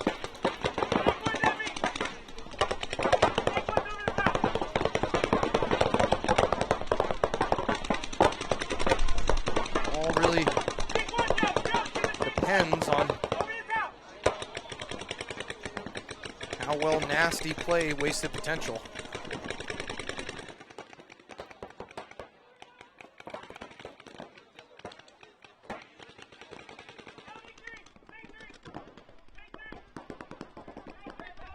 Shot out of the 50 Dorito for the East Coast Raptors. So Johnny Hunt with a nice crossfield shot there on the Raptors Dorito player. He's looking to shoot out these last 2 Raptors players. And the snake for Raptors right now, it's like Alex Guerrero. Trying to survive behind his gun. He knows Johnny's coming for me. He may have gotten Johnny Hunt first. I think that's what he's going to argue. Johnny Hunt doing a little, giving him the what's for.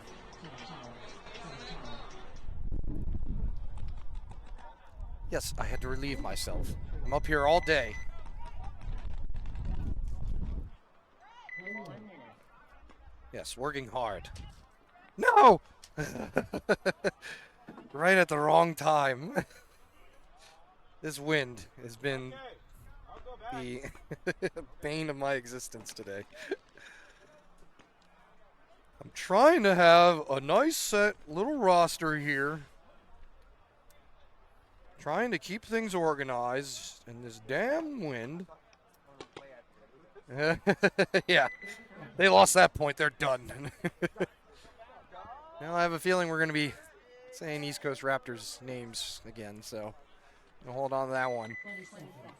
Meanwhile, like I said, Wasted sitting in 3rd place right now, behind Ghost Life 2.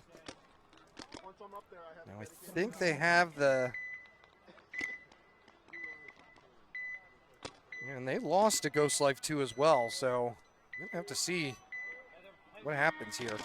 NRG Elite Alpha right now in 1st place in their bracket with 1 loss and a win, but their loss was an 0-3 loss. So it may all come down to margins here. What the heck? Let's play the game anyway. So wasted potential. Got Adam hunting the snake, 5 alive at the moment. Nasty trying to talk it up. Big move up the center there.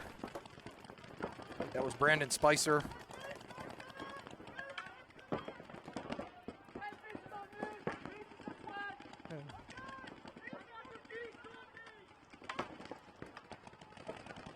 Some paint issues there for Brett Cochran as he's shooting down the line. See him just spray after spray come.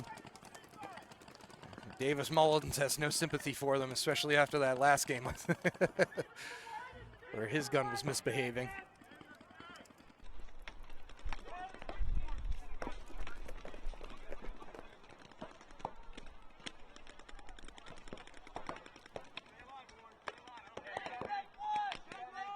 We got some more gun surgery happening here for a wasted player. I think Ryan Cozy is having to take his gun apart. Not sure if they're having paint issues, gun issues. Like I said, everybody's been shopping here and there just because of how Brisket is out. It's always tough this time of year to get the right formula of paint, as Maryland decides what season it wants to be in. I definitely didn't expect to have to wear Under Armour today, but here we are.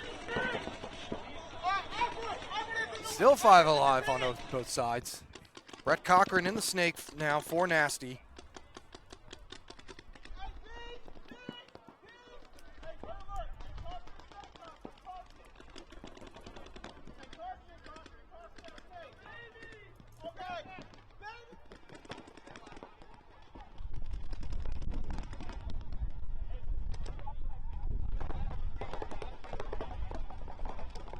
Wasted potential. Know that they have to get a win to solidify or even make sure that they have a chance to get in. Gonna have 3 teams. If they are able to win, we'll have 3 teams with 3 wins and 1 loss, and it's gonna come down to margins at that point.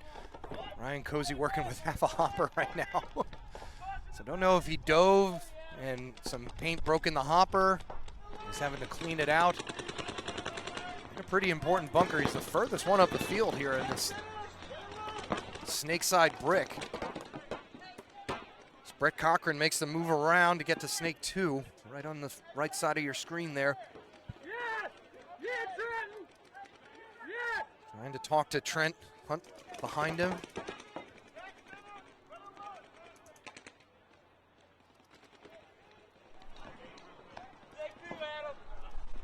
These teams all pretty even across the field. Wasted don't have anybody in the Doritos. Ref taking a look. Call the snake player clean. Still nobody taking a walk.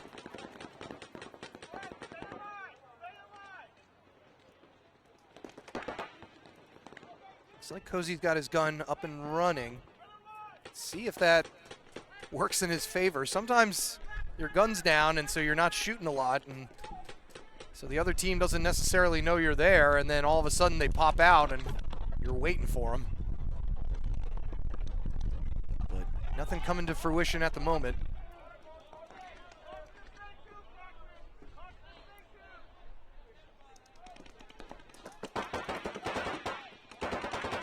Cochran has to know that somebody is close.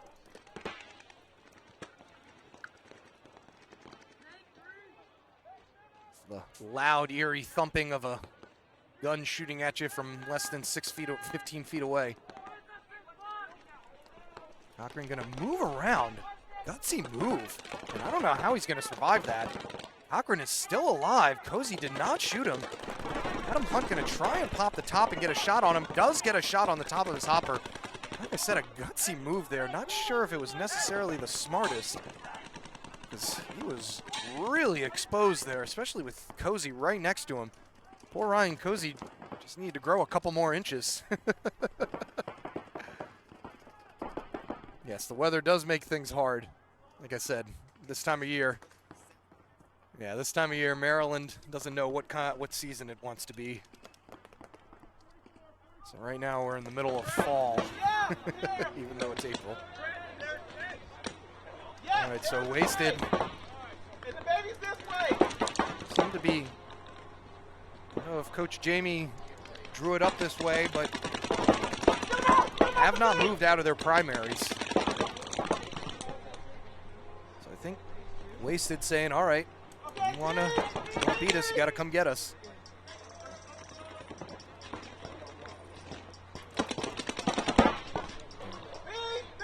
Wanted to get in a long slog point with Nasty. They've got their wish. So we are down to 6 minutes already.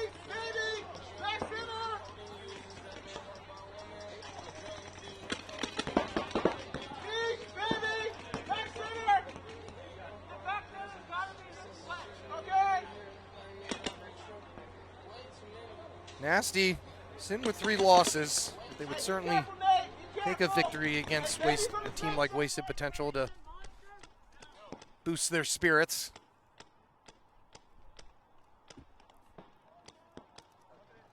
I think Trent in the back for Nasty just said, come on, guys. Not sure where the opening could be. I mean, could maybe go around the center brick to try and go and bunker out Cozy, but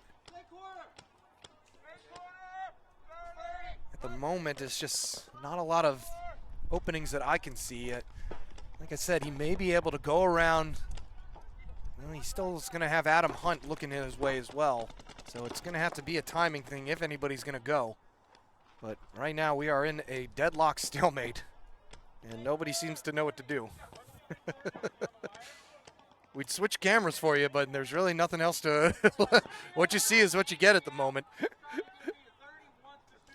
Yeah, a lot of camping going on, and like I said, I don't know if this is Wasted's strategy, thinking that, you know, we've got them beat in the gun skill department, so why don't we just hang tight and let them see if they can come to us. I'll tell you one thing, I'm glad I went P before this match. I'd be sitting here all antsy lack.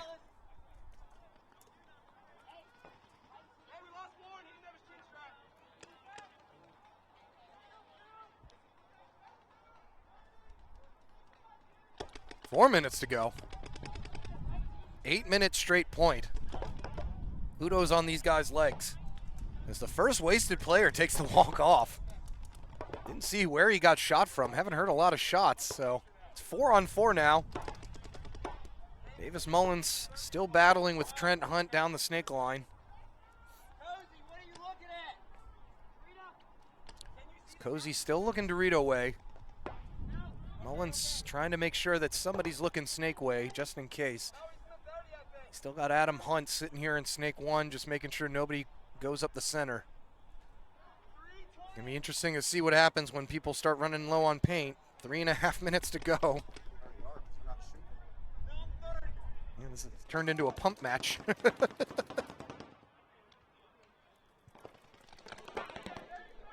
Maybe Wasted brought out a lot of paint just because they knew they were going to do this. Like I said, I mean, Richie is coaching Nasty as well, so I don't know if he was having to wait for him approach. They seem to be on the front foot as they take the Dorito 4.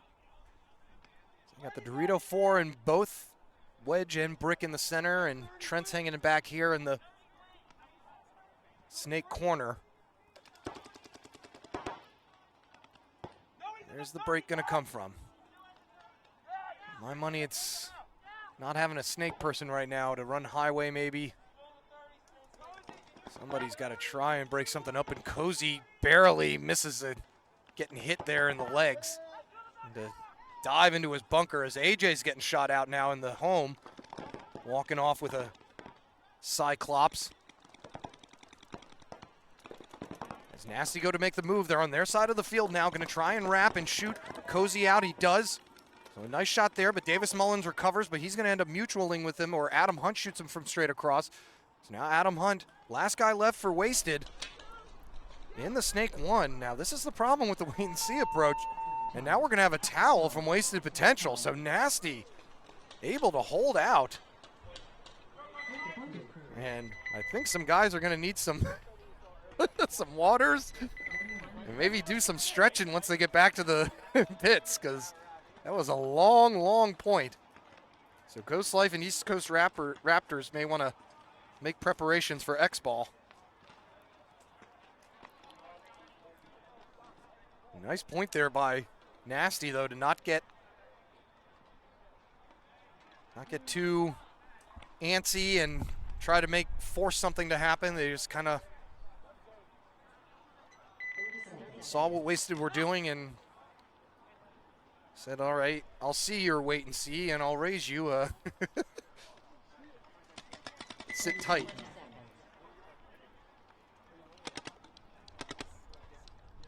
Getting towards the end of the prelims.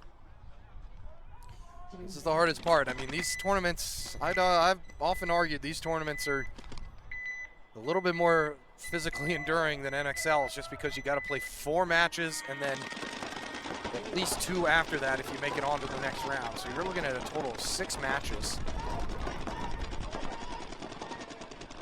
And that starts to wear on you as you start diving into the snake. You're diving into the snake every point. Like a Johnny Hunt or a Nick Furka. Ghost Life here with a 1-0 lead at the moment. Furka in the snake for Raptors.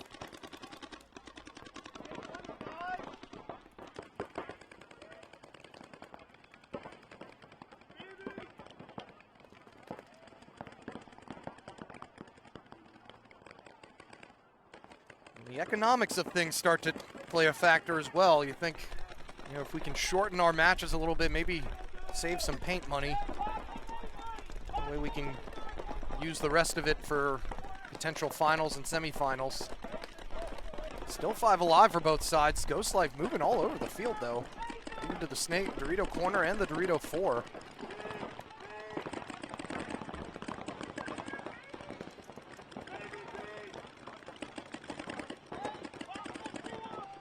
Skylar Campbell in the snake again for Ghost Life.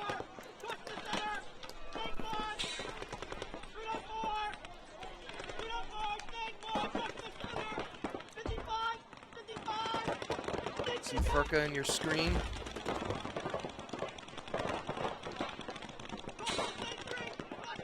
Poking and prodding. Not necessarily in any rush to move down, it seems.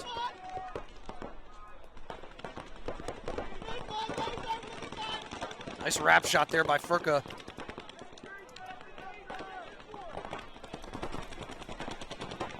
Trying to put in Andrew Goodman, but I think he was able to put him in long enough to go. Raptors trying to figure it out.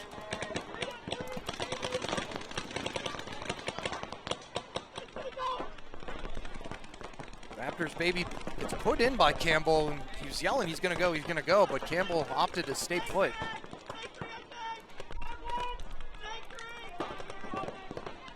Now Raptors think he's in snake 3 just because he put him in. Johnny Hunt tried moving up to the Dorito 3 or 50 and he didn't make it. So 5-4 advantage now for Raptors as Campbell does get into the snake 3. Furka hanging out as Raptors make a move up the Dorito side. Not gonna, oh, he was doing that to refill because the guy in front of him got shot. So it evens things back up at 4-on-4. Both teams with 2 on each side of the field.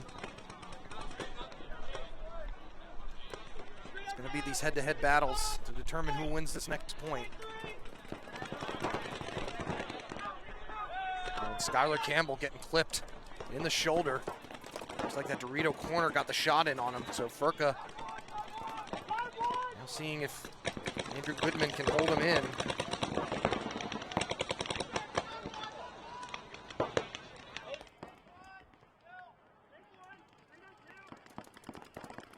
Here goes Furka. Now he's going to move on up to the snake 3. Furka couldn't get down low enough. And once again, those Doritos, man, they just perfect distance to have them loop right over the beam from that Dorito 4. You snake guys in D4 tomorrow, make sure to watch out for that. Raptors continuing to move up. I think that's Jagger Pinto moving back over to the home for Raptors. Keep an eye on that Dorito player. He's got a little bit of rub on his back of his neck. Refs are going to check it out. I saw it from here too. I don't think it's a hit. And yeah, it was a hit. Not going to have any minor assessed. Maybe he knew that he gotten shot. He wasn't doing a lot of shooting. Here goes Ron Rapp moving down the side. He's going to get clipped out, but he ends up taking the Dorito player with him. John Berger moving up the center now. I think it's a 2-on-1. So last player left here for East Coast Raptors in that snake corner. Andrew Goodman bounces out. And he tries to bounce over, and John Berger was right there waiting for him, and that's going to do it. So Ghost Life outlasting East Coast Raptors again.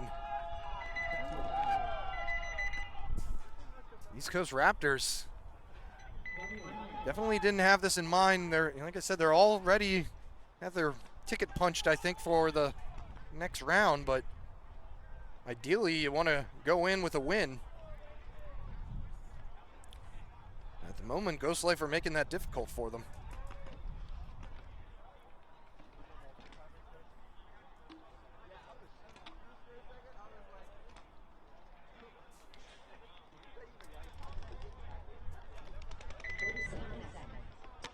You know what's interesting here? If Ghost Life are able to win this game, they'll have a tie, a loss, and 2 wins. Now, Regulators have will have the same record. However, their loss was an 0-4 loss, and Ghost Life's loss was a 1-4 loss. So if Ghost Life win this game, they very well may replace Regulators and be the 2nd seed in under East Coast Raptors. So something to keep an eye on. Meanwhile, Wasted Potential, not much time now to get back at Nasty. 1:52 to go. They send Justin Clark to the snake and Adam Hunt up the center. Nasty gonna see if they can replicate their stinginess from the first match, or first point.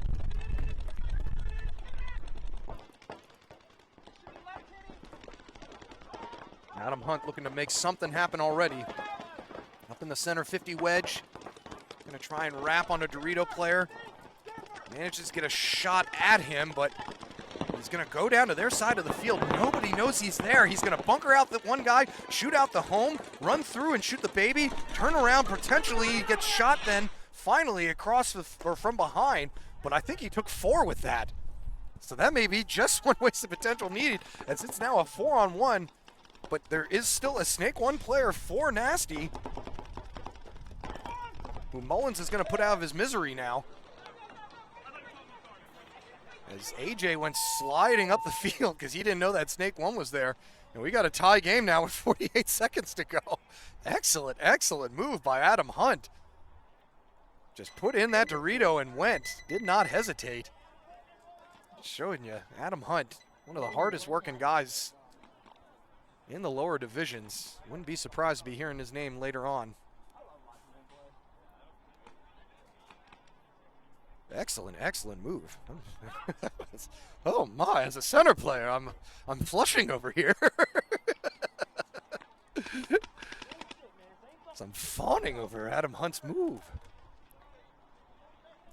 All right, so Nasty didn't see that one coming.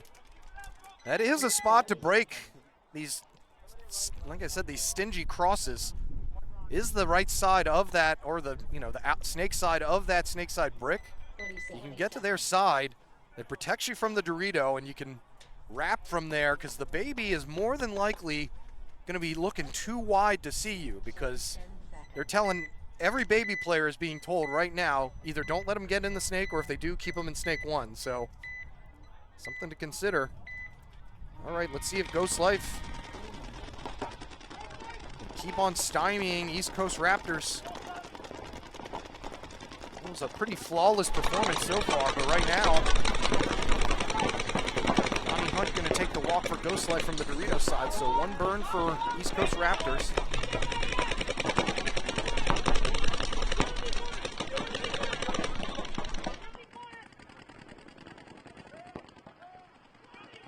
Raptors now moving up the Doritos.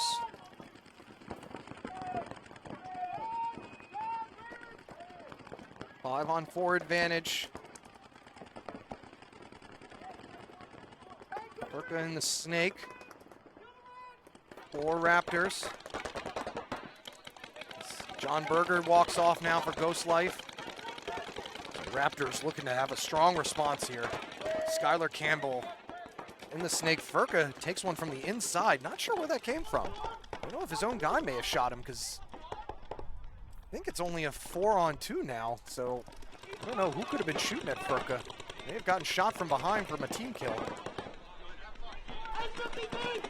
Meanwhile, Skylar Campbell trying to live behind his gun.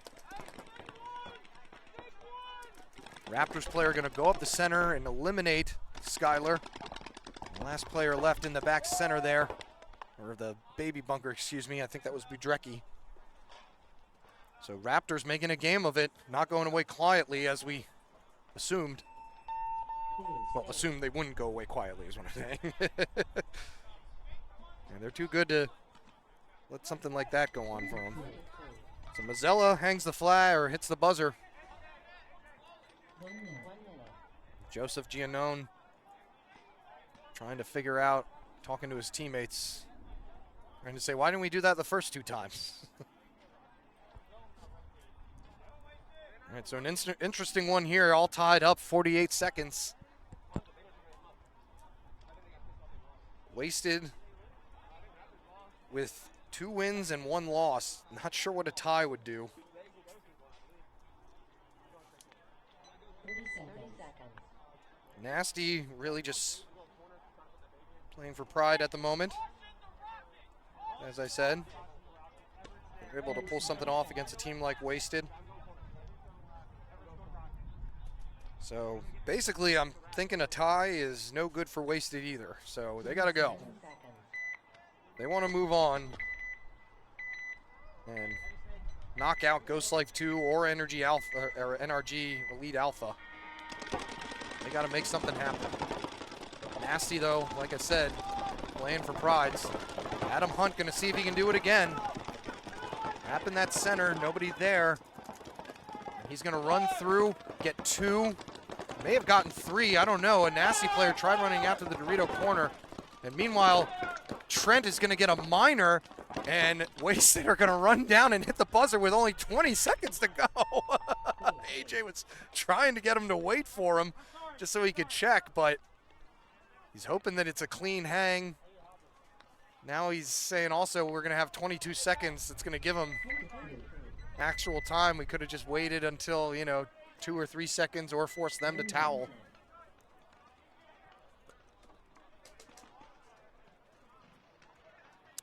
And I think Junta apologizing to AJ saying, yeah, you're right, you're right. So I'm not sure. Trent got the minor. His bodies were just peeling off, and I think Trent may have taken one to the arm and switched gun sides, and the ref saw that. So a costly, costly penalty there for Nasty. 30 seconds.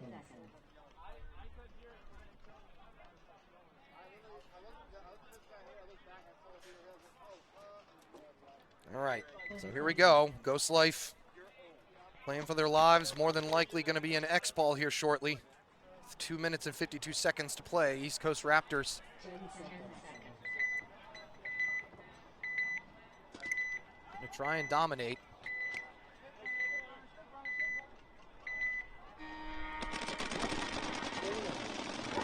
This Dorito corner and the snake one off the break.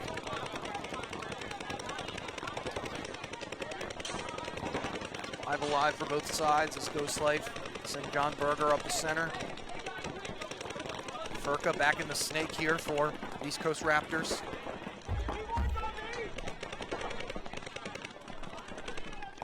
Raptors replicate.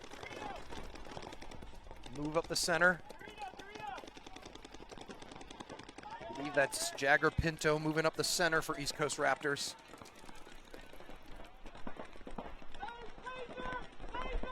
Here comes Big Matt Mazzella up the center.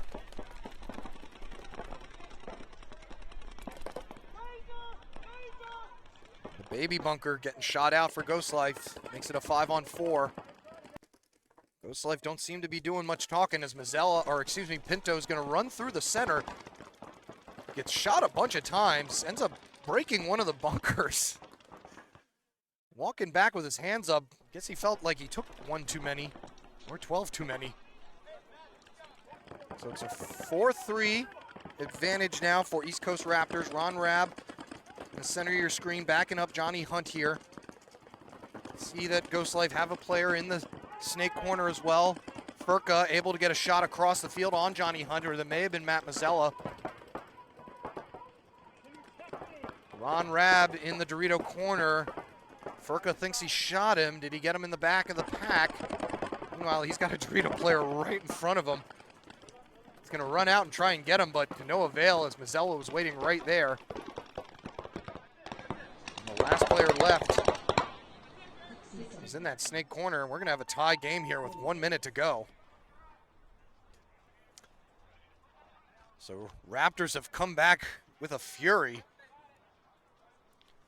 And we're going to have to do some bunker maintenance here as Pinto made the move up the center, bunkered out Berger, and ended up getting a lot of shots to the head and neck area, and I think was just trying to get out of off the field, wasn't really looking where he was going, and ended up running into this brick right next to the snake and popping out a couple of its stakes.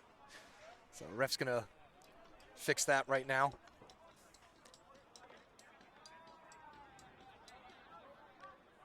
Appreciate you all sticking around with us. Like I said, semifinals and finals coming up after this.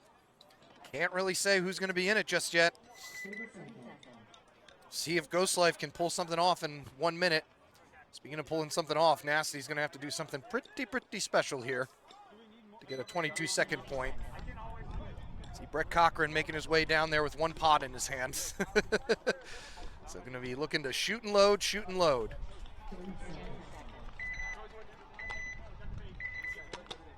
Looking what that icon was. I thought that was me. I was like, who's taking a picture? I mean, who's watching me? Yeah, unfortunately, Wasted not happy about the timeout, but can't blame the refs. Go blame Pinto.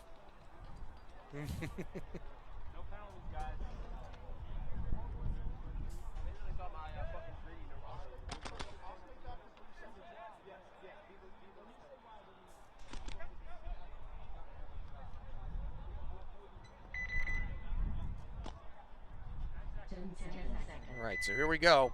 Nasty flags are in hand for refs. Because Nasty is just going to try and head to the buzzer. Cochran running to the snake, going to get shot, called out. Wasted trying to watch all the lanes that they can. Nasty running up the center. He's going to make it a little bit farther. Stop shooting. Looks like one guy's still alive. Oh, but he ends up getting clipped at the last second. He almost made it. And here goes AJ Belsner thinking that he's going to be the hero, but that's unfortunate. Was that Spicer who made it all the way down there? Because he was almost right next to the buzzer before Adam Hunt luckily just happened to turn that way.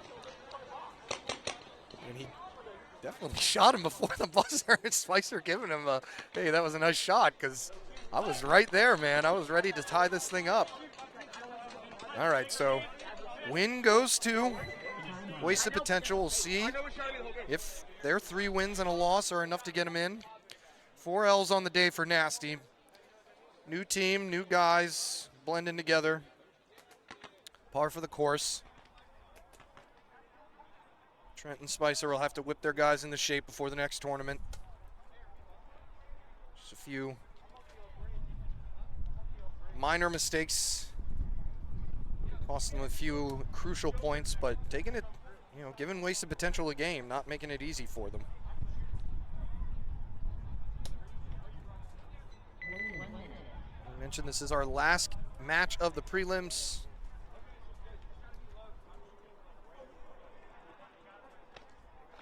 We have the semifinals and finals matches coming up for you next. And the D4 event coming up for you tomorrow.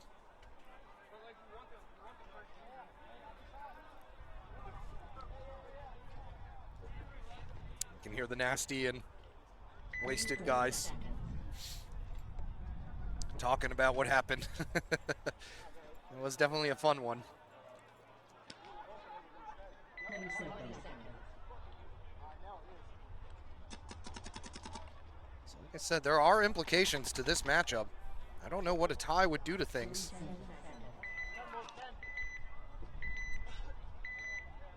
Ghost Life are looking for a chance to enter the dance. All right, Raptors. I know they have 1 minute to go. Furka gonna get checked out in the snake. Pinto moving up the center.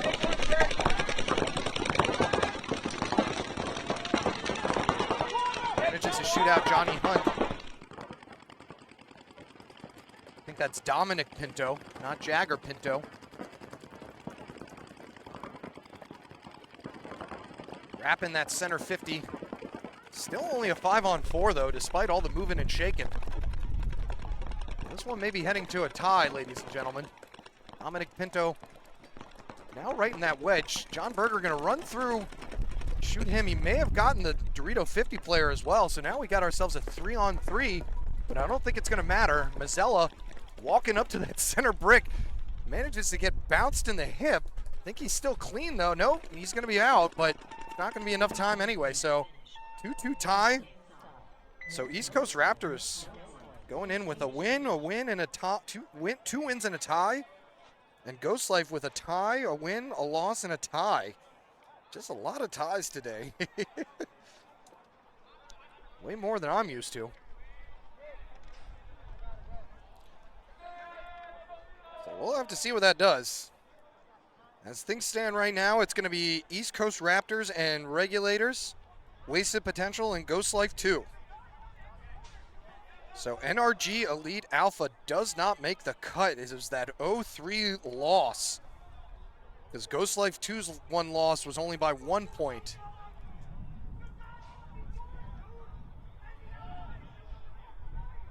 So East Coast Raptors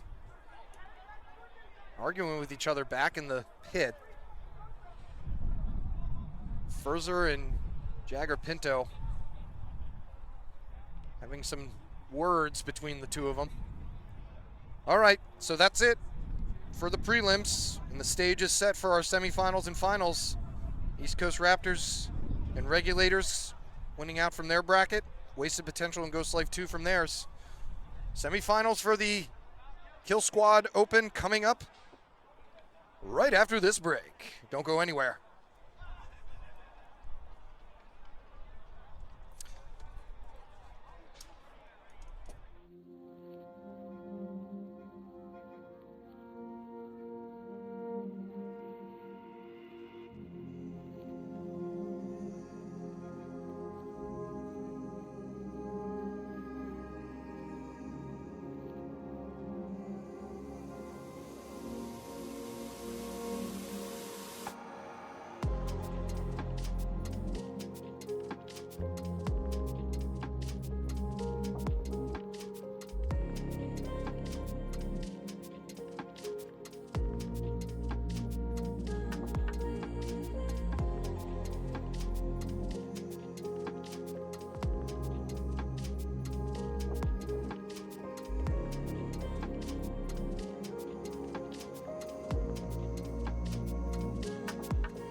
Open. Let's get started here in the semifinals of the D3 edition of the Killsquad Open. First up, Wasted Potential on your left, Regulators on your right. Regulators off to a slow start, but able to pick things back up, get themselves into the semifinals where they belong. There's Wasted Potential, losing Adam Hunt off the break, running into the snake.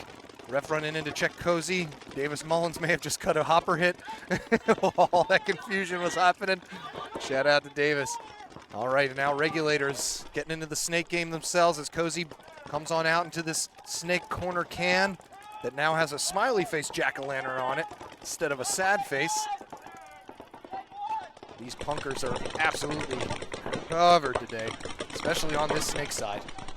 Sawyer in the snake here. 4 Regulators. Hayden Sawyer, that is, up in the snake 2, looking across field as Maldonado makes his way up into the center 50.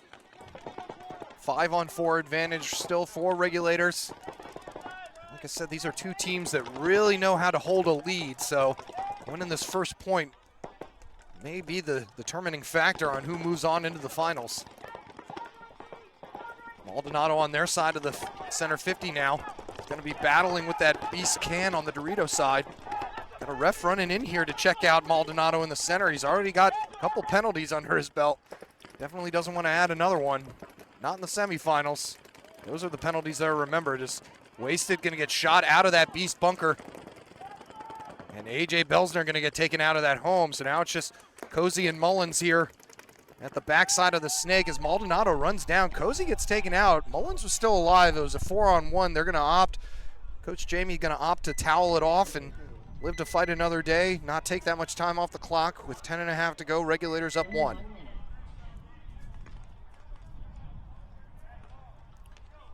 All right, we are going, baby.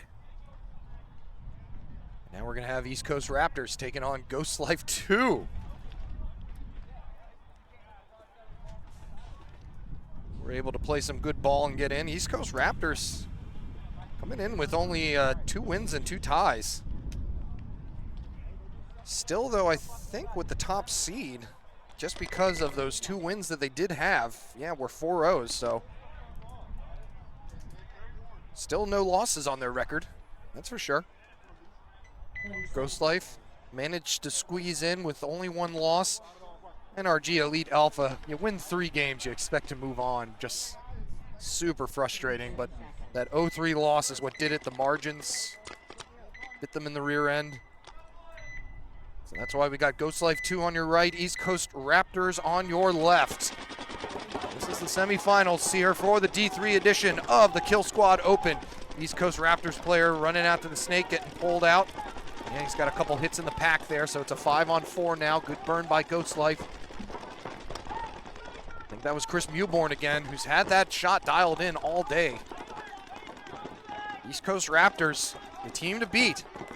They are the D3 champs from NXL Las Vegas. So don't think that's not on the minds of these other 3 teams as Carlton tries to get around that snake 1. It's been the detriment of so many snake players today. So that's going to be a 4-on-4 now. Yeah, make that a 4-on-3. Raptors lose their Dorito player. Up the center is Troy Peterson for Ghost Life 2, looking to make a move. May want to make it sooner rather than later as the player for Raptors is in the snake. I'll identify him as soon as I can. I can't. All he has is Raptors on the back of his jersey. Peterson on their side of the center 50 now, making life hell for this Snake 1 player. Raptors having to clutch in here. Troy Peterson not giving him an inch. He's going to have to do a little bit of shaking himself. Chris Mewborn bounces out to this snake corner to try and keep tabs on the snake. Meanwhile, the Raptors snake player getting checked out by a ref. Called clean.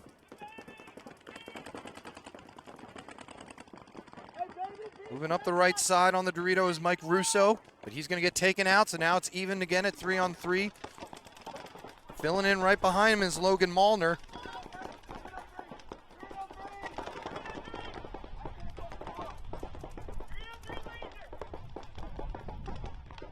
Roy Peterson anticipating a movement here from Raptors snake player. Troy trying to wrap and get a shot in on Mazzella in the back, but not quite able to do it.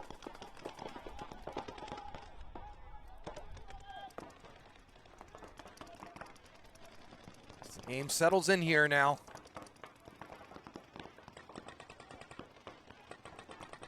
Seems as if we're at the end of two spectrums here. Either it's a long slog of a point like this one, or it's a fast one. There is no middle ground on this field.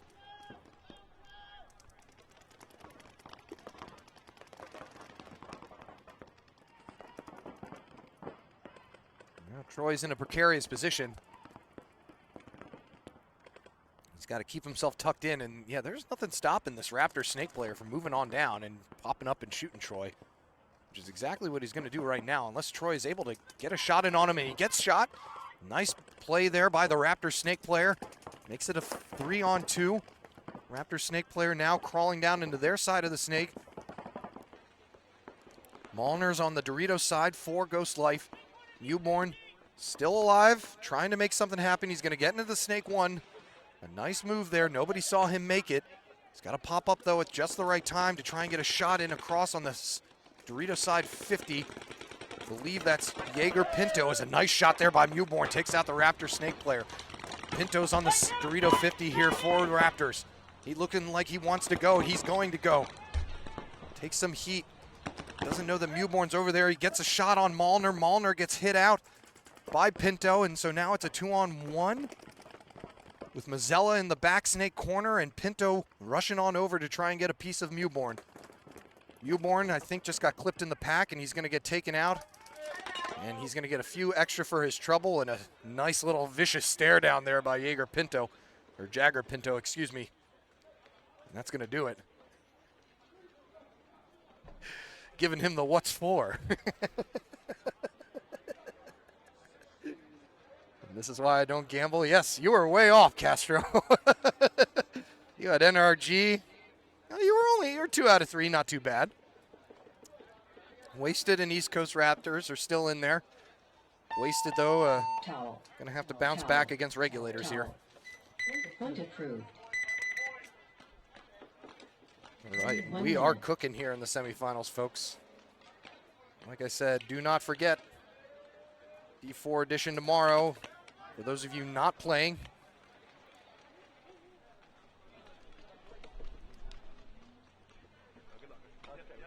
Waste is going to take the walk on down.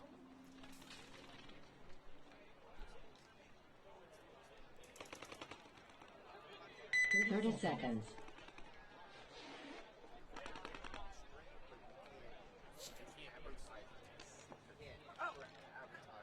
Whoa. 20 seconds.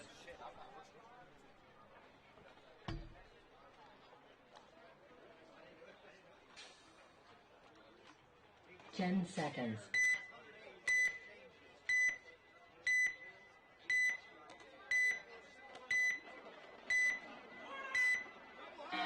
Wasted potential on your right now. Regulators on your left. Going to go out to the snake corner off the break, but it's like Trey Young or Trey Brown is going to slip and not make it out there. Or Trey Jordan, excuse me. I don't know why I keep confusing him there. So he's going to slip out and not going to live. The home player is going to take the walk for regulators. That makes it a 5-on-3 in Wasted Potential's favor. Make that a 5-on-2 as the baby player gets taken out. There's now just 2 players left, dead center for regulators. And Adam Hunt is looking to make things happen fast. He's going to take a wrap shot on that baby. No idea that that player is in that center wedge. He's going to clip AJ moving up the center. And now Adam Hunt's going to run down and shoot the last 2 guys. So Adam Hunt not playing around after that first point.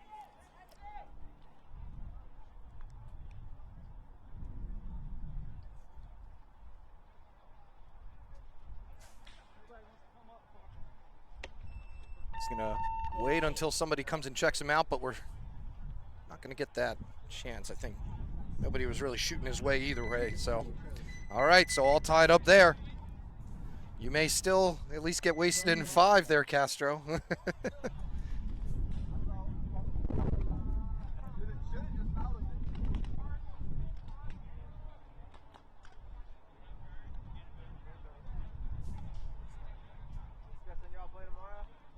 And I also did talk to John. Unfortunately, there will not be a Planet Eclipse tent out here tomorrow. Some kind of logistical problem is negating them from getting a tech out here, so only Lux tomorrow. But I wanted to let you guys know that. I know I saw that question earlier. 20 seconds. But bring it up here, I'll see what I can do. The guy who never cleans his gun will fix your gun for you.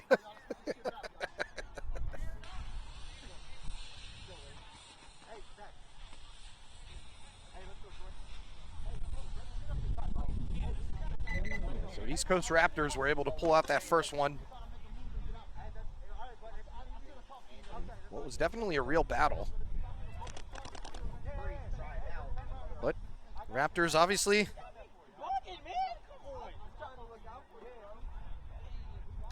know what they're doing. Coming from the win in the finals at NXL Las Vegas. You win an NXL semifinal and final. Definitely means you know how to win in the last couple games of the day. These are the hardest games to win. Especially with these long tournaments. It's a long day. 20 seconds. You're on your feet all day. Trying to conserve as much energy as you can. Trying to abstain from 10 seconds. enjoying the comforts that everyone around you is enjoying, should we say. Let's take a look here at Ghost Life 2's breakout.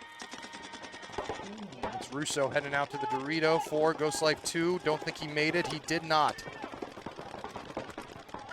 And it's going to be a 5-on-4. Raptors see Carlton and Riley get into that snake. And we're going to have a minor penalty thrown on the Raptors, as their beast bunker apparently had a hit on him. That's going to make it a 4-on-3, but looks like Troy Peterson going to get taken out, and a nice cross shot there, though, by Riley. So that makes it a 3-on-2, excuse me. As Mewborn is still behind Riley, who is in the Snake 3. Raptors not quite out of it yet. Mewborn is watching that Snake 4 Carlton, though. Carlton going to pop out at just the wrong time. He's going to go around and bunker the Snake guy and maybe shoot the last guy. Can he finish him off here? He's got to calm down here, stay alive, let his teammates come up behind him and give him some support. It's only a 3-on-1. You don't want to do anything silly. Yeah, Mewborn giving some props to Carlton Riley of not trying to finish things off by himself. Mewborn giving him props for calming down and just letting his teammates do the work to take out the last guy. So East Coast Raptors walking out now.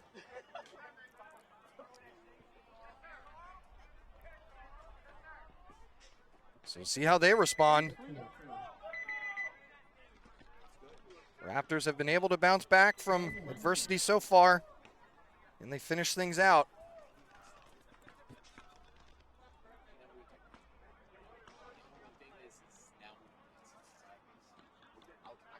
Hey, you have a flag. It's like a double-edged sword.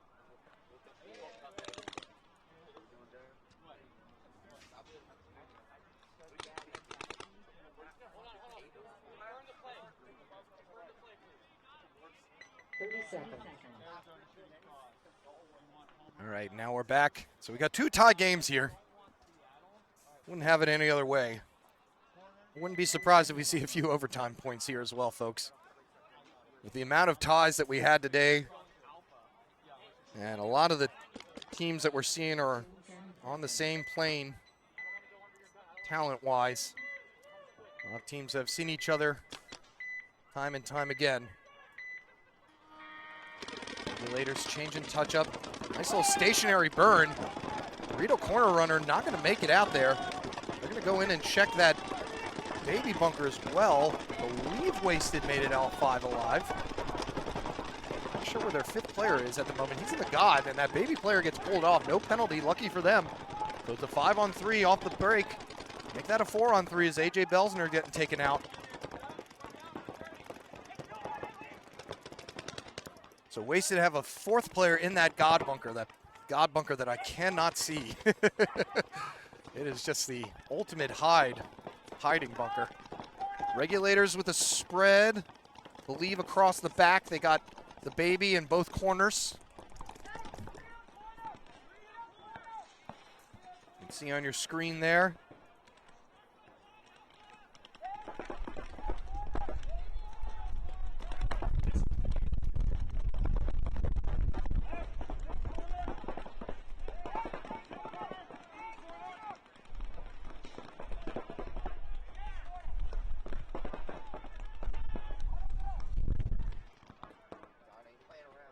Yeah, well, could have, like I said, regulators may have gotten away with one there because he was definitely playing with a hit on for a little bit. But meantime, still a 4-on-3.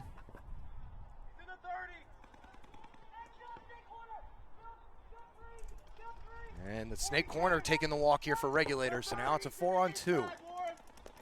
And Adam Hunt is hopping into the snake. So it looks like they were saving Adam Hunt's snake play for the semifinals and finals. Probably a good idea. That snake can get tiring, let me tell you.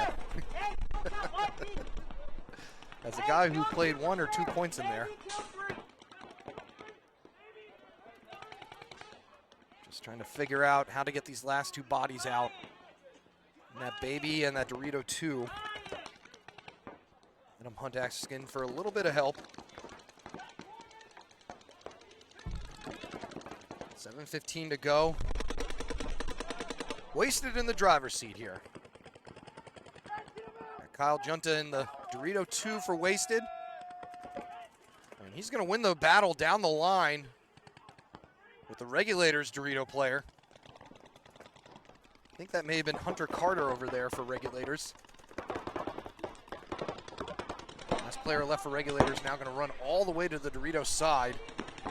Is it going to make a difference? I don't know. It's all the way to the Dorito 1, so kudos for trying, and Ryan Cozy is excited about that one. And they're going to get a towel. So wasted potential up 1.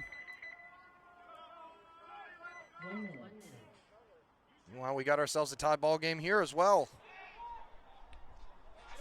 This is going to be a fun semifinals and finals. Like I said, I would not be surprised if we see a couple overtimes. And you see Big John giving his refs a couple little talking to here.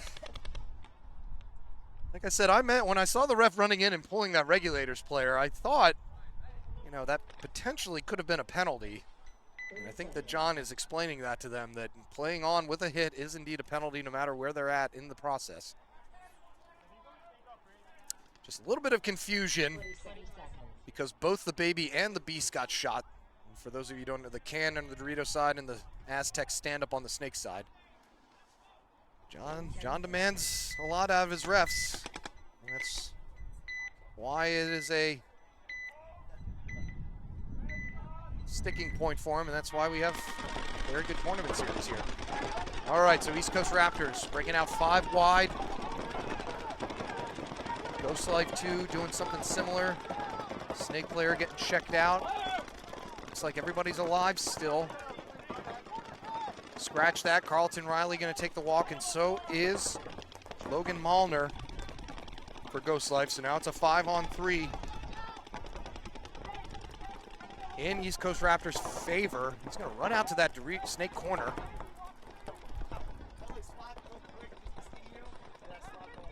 Looks like Joseph Giannon in the snake here for East Coast Raptors, just hiding up against that beam. Meanwhile, Dominic Pinto tries getting around to that Dorito 2, and he gets taken out. So now it's a 4-on-3. Still got Mewborn alive. Troy Peterson's up in the center. I think Matt Mazzella is going to try and go get him as soon as he can. Believe he knows he's there.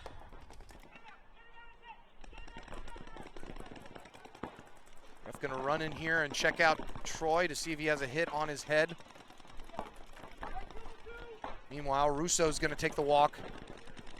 And here comes Mazzella. Up in the center 50, going to go to their side and try and just stitch up Troy in the back. Nothing really stopping him right now. He could just go do it. He's going to do so right there. So Mazzella pieces up Troy. Last player left is Chris Mewborn. Wouldn't be surprised if Ghost Life 2 towel. And that's going to do it. So Ghost Life 2 should be conceding here, and they are. So East Coast Raptors with a 2-1 lead right now. Ref / commentator in the future.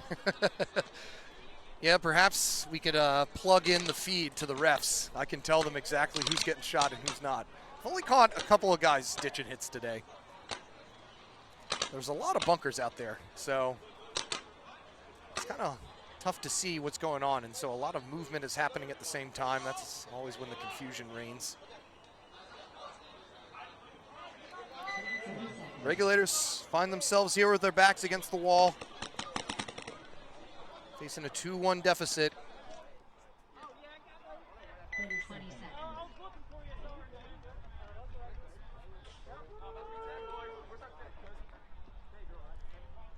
Like I said, getting the lead from either one of these teams is a tough ask.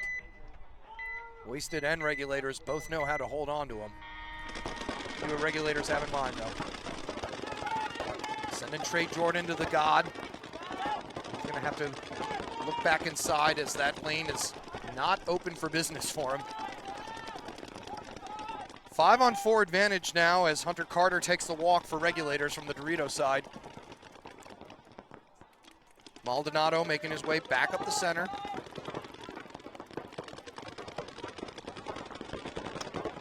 Wasted potential, losing their first one out of the home. AJ Belsner making a shot. Not sure where that came from. There's nobody on that Dorito side, so I don't know who hit him. Looks like he got clipped in the side of the mask. So it's a 4-on-4 now. Regulators know it too. They're calling out the kill count.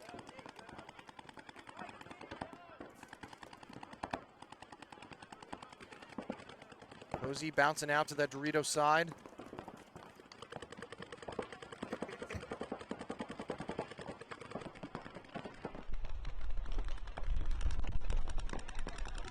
Wasted have the Dorito 2 and the God bunker. Nobody in the snake. Back center player for Regulators takes one to the schnoz. So he's out. So back to a one body advantage now for Wasted.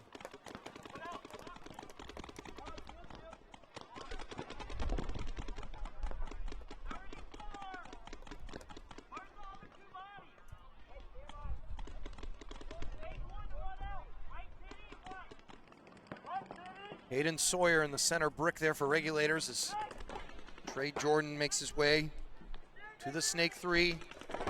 Wasted know about it. Mullins has been on that lane all day. He knows that snake like the back of his hand at this point. So he's watching that outer point. Maldonado backtracks. Looks like he may want to try and get to the Dorito. Adam Hunt gonna pop up and get Trey. Nice coordination there between Davis and Adam Hunt. They were able to pinpoint exactly when Trey was gonna move. So now it's a 3-on-2 again. Make that a 4-on-2. I lost track of Cozy. He went all the way back to that Dorito corner. So a 4-on-2 now for Wasted with 4.5 minutes to go. Although the clock is not running. Oh, that's Dan. Come on, Dan. I'm trying to run a broadcast here. Just under 4 minutes to go now.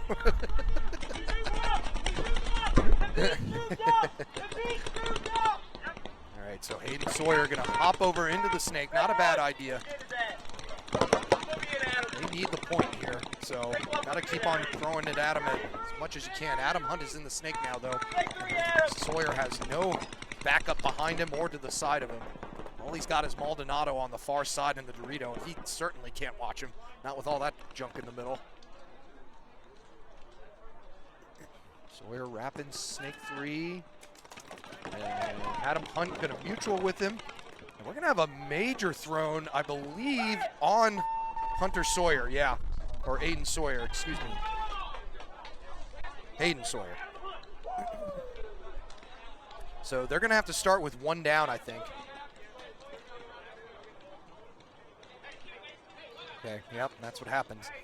So Adam Hunt popped out, shot him, and Hayden Sawyer shot him now.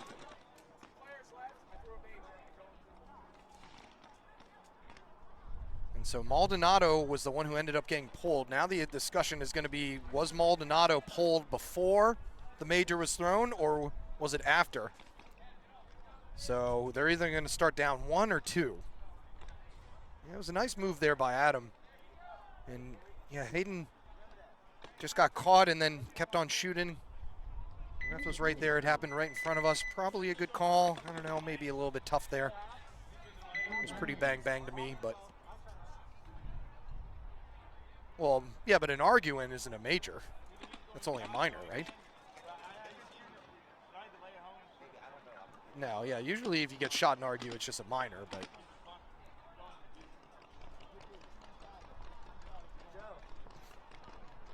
Either way, it's going to be wasted potential up 2 on regulators. Not a lot of time to work with. 30 seconds. Yeah, I wish we could see that footage again, too. Let's get a replay, Dan. 20 seconds. Well, replays have been asked for before. So as soon as that technology is available to us, we will definitely bring it to you guys.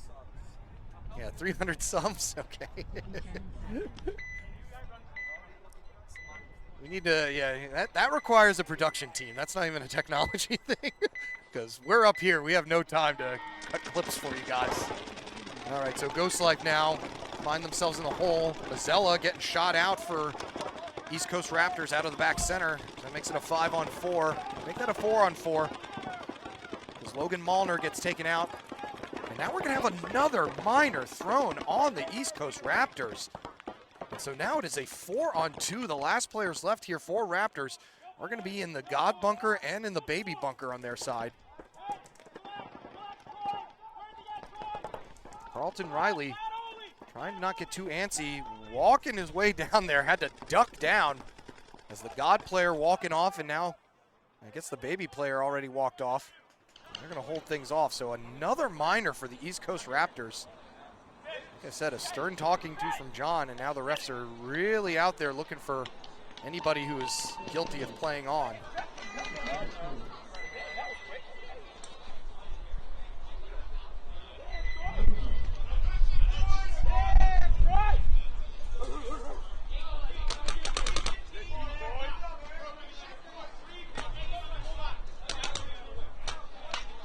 All right. So a close game there, as close as it can get. Like I said, I would not be surprised at all if we saw 1 or 2 overtime points. 30 seconds.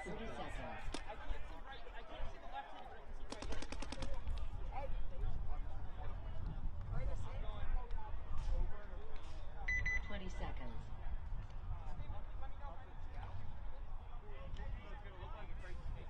Yes, that is true. If you sub, you can go back and watch the 10 seconds. footage from the tournament. Previously aired footage. You want to watch how you did, hear how I talked about you. All right, so regulators only starting with 1 down. They're going to lose a snake runner. So now it's a 5-on-3. Adam Hunt looking to poach somebody from the center as they put him back there. He shoots out their player in that center Aztec. And he knows he's there, so Adam Hunt runs away from him. He's going to get him, though, and another player drops off the back end of Wasted. So now it's a 2-on-3 in Wasted's favor, but they're on their side of the field. He's going to run on out to the Dorito corner, and now he's running down. Ryan Cozy turns that way finally and is able to get the player running up the center. Only 1 player left for regulators, and he is forcing the issue on Wasted Potential as he's on their side of the field. Meanwhile, we've got 2.5 minutes left, and I believe that's Hunter Carter over there for regulators, who was on their side of the field, but he ends up getting taken out, and now we've got a towel from regulators. Towel. So 2 minutes and 15 seconds left, and Wasted got a 3-point lead. 1 minute. Absolutely. I'd love to shout you guys out, but you gotta give me something. You gotta help me out. I need names on the jerseys, no weird fonts, no cool, awesome looking fonts. Just some regular plain Arial on the back of your jerseys goes a long way.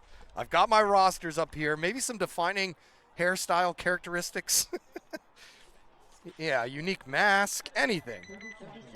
Mark Fox will be playing on VM Delta tomorrow. Well, yes, I know that from the roster, but I need to know who you are, or what you look like, what you're wearing. 20 seconds. What are you wearing? Like I said, as long as you got your name on the back there, and also it does help when if you're a Snake player because you're right in front of me. All right, here we go. East Coast Raptors and Ghost Life 2 tied up at the 3.5-minute mark. East Coast Raptors making it into the Snake alive and well. Ghost Life 2 5 alive as well. Troy Peterson makes his way up the center. Get to that wedge pretty much right off the get-go. It's looking Snake way. Now he's got a East Coast Raptor in there countering him. He's going to try and make his way out to that center 50, but ends up taking a shot to the side of the face. I don't know where that came from. It must have came from that beast bunker looking on the inside. So 5-on-4 now for East Coast Raptors. Anything's going to happen. You got a feeling it's going to have to be Carlton Riley here in the Snake that's going to have to do it, because all the other 3 Ghost Life players are still hanging back at the moment. Not sure where their 4th body is. Oh, he's in that Dorito 2.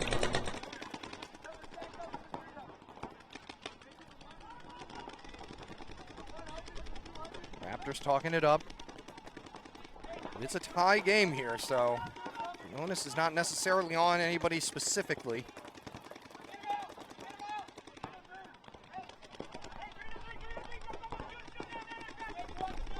Furka, East Coast Raptors looking up. Don't know if he got the shot on the Dorito player for Ghost Life, but he's taking the walk either way. Nicholas Hecht in the center for East Coast Raptors, trying to keep that Dorito player contained. That's Logan Malner in there. Still got a 5-on-3. Carlton knows that he's got a dance partner in the Snake of Furka.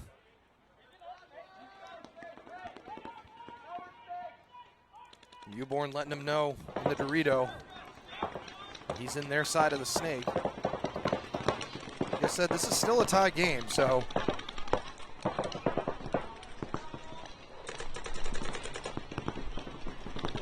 Furka getting a firm check here from the ref.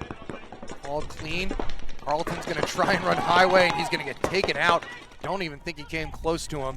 Not a bad idea, but with only 60 seconds left in a tie game, you may have just wanted to hang out there. As Chris Mewborn now gets shot out, Ghost Life's going to be forced to towel. So, not the best time to pull that move off. And Carl was trying to be a hero.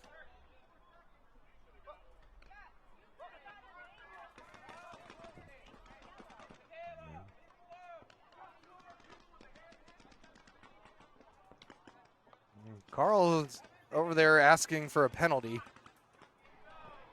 And Michaela telling him, if anything, the penalty would have been on you. I didn't see him really come close to anybody.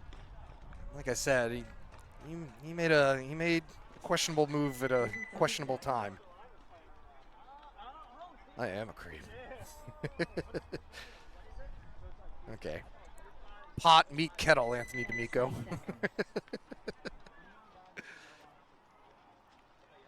All right, so Ghost Life under a minute to go, down by 1. 10 seconds. Got a bit of a hill to climb. Speaking of hills, Regulators with quite a hill as they are down 3 here against Wasted Potential. Wasted is, like I said, a team that does not let up. Really give you any room to breathe once they have a lead on you. Regulators going to try, though. Looks like they got in some new blood. see if they can get some fresh legs in there to maybe speed things up a bit. Ref running in here. Check out a wasted player. And we're going to have a minor thrown on Davis Mullins. So it's a 5-on-3 here. Still a minute and a half to go. Ryan Cozy, one of the last remaining 3 players for wasted. Going to try and make it out to the God bunker. He's not going to make it. Junta is the last player left in that back center. He's going to manage to take out 1, takes out 2, takes out 3. My goodness. I think Adam Hunt may have contributed as well, and it looks like it's a 1-on-1. So Junta, the last one left in the back center, and the last regulator is in that Dorito 50. You can see him on the right side of your screen, snap battling with Junta now.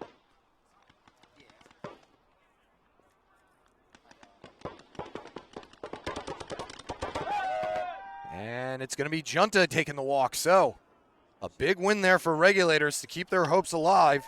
Hunter Carter able to hit the buzzer for regulators. A nice one-on-one gutsy win there by regulators. Not going away without a fight. Still down by 2 with just over a minute to go. So very, very tall ask. But hey, it's the semifinals. Why give up? Speaking of not giving up, under a minute to go here. Ghost Life 2 need a point to extend things. Like I said, I could definitely see a couple of overtimes coming in these semifinals and finals. A lot of these 4 teams are all very evenly matched. We're going to get a timeout here from Ghost Life 2 probably. Give them a little bit of a breather because they're going to have to do some running here.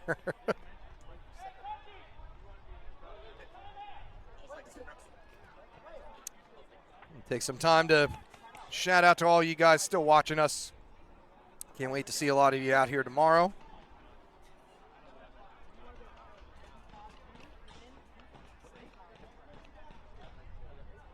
It's one of my favorite things to do, commentating paintball, especially when a lot of the people on the team are my friends. A lot of viewers are my friends, so sincerely thank you guys checking us out. More than likely Troy up the center. He's been going there every game. So we had a timeout called, and it looks like nobody really called the timeout. Ghost Life 2 saying who called the timeout, so it looks like there's some confusion between them and their pits because they were ready to go. But either way, they've only got a minute.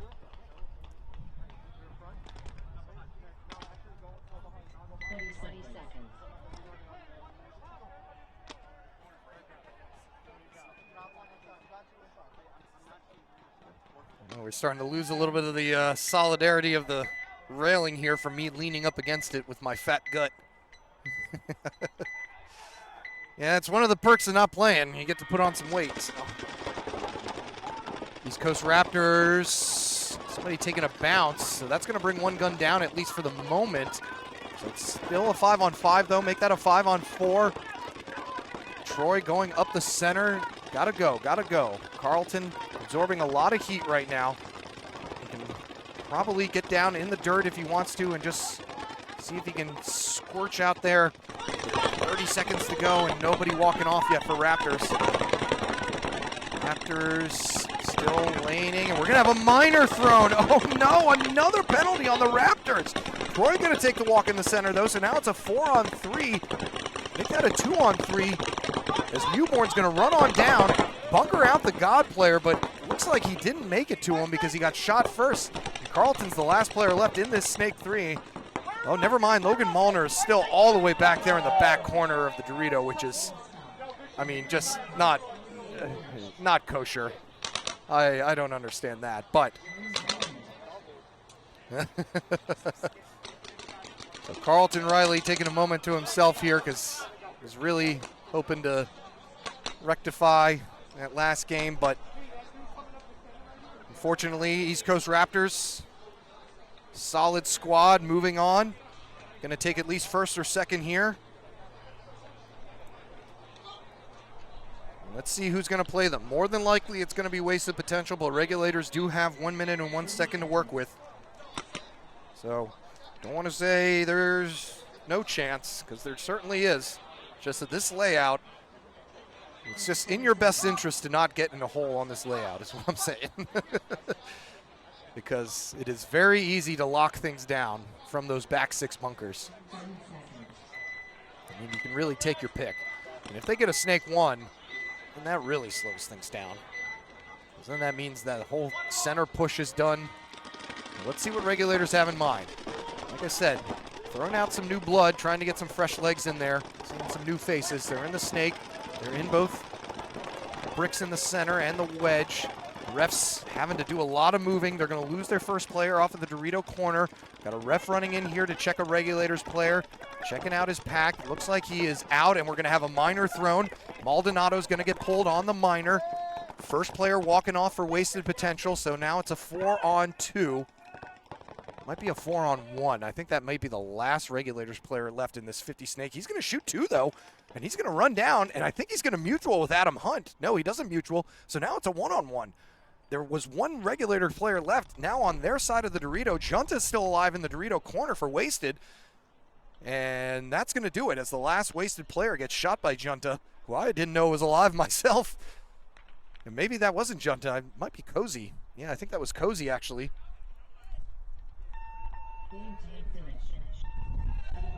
And that's going to do it. So wasted potential going to be moving on, facing East Coast Raptors in the finals for first and second.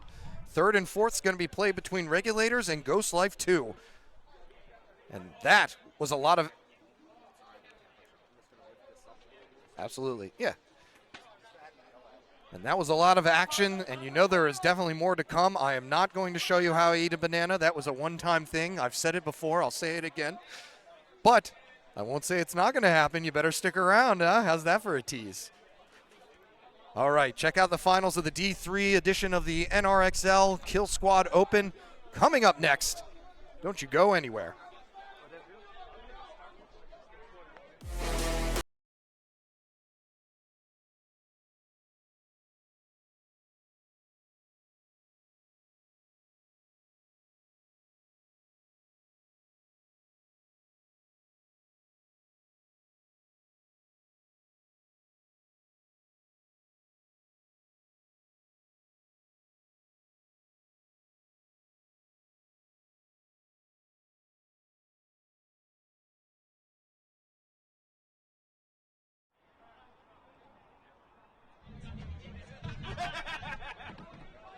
Not in a weird way. He just likes them.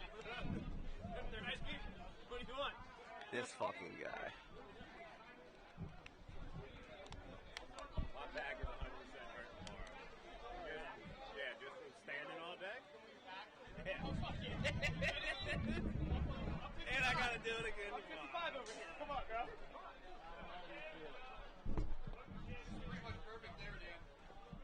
Good in center? Is it still on it on the stream? I'm gonna look at it.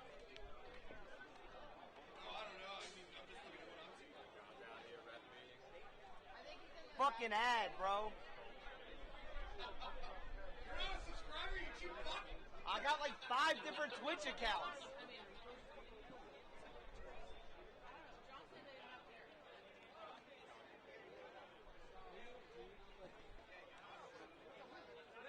Nah, bro, we run a tight ship over there. I know, dude. Like, yo, listen, if I get you out before you do anything Chase today, I'm gonna fucking bang you. I'm trying to pull some shit. Here, let me see your mask. Mine? Come here. Jesus. Tell me so. No.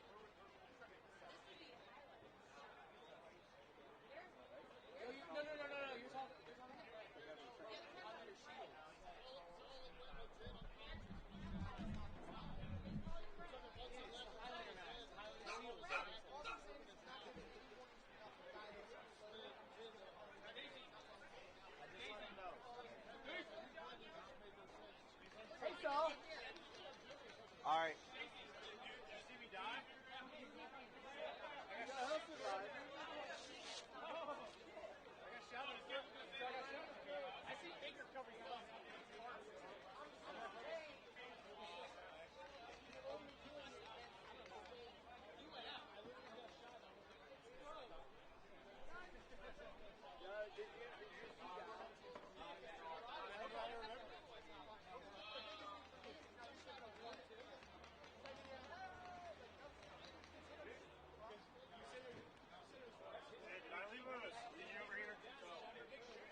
5 minutes.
Minutes.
Minutes.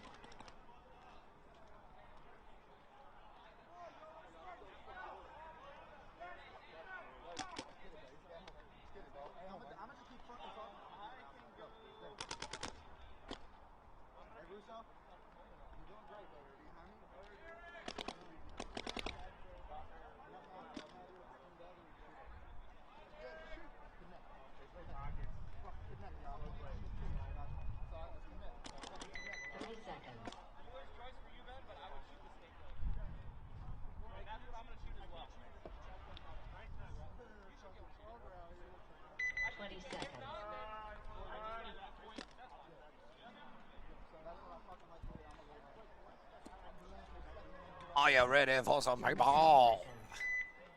All right, here we go. Finals matchup for the Killsquad Open D3 edition.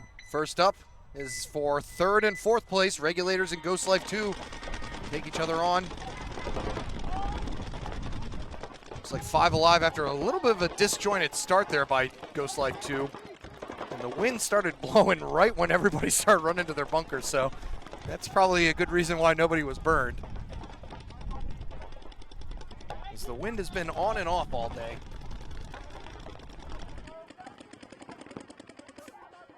Moving up the center there. Our Regulators. Maldonado back in his office. Troy Peterson back in his office. Newborn gonna go up in the center right next to Troy.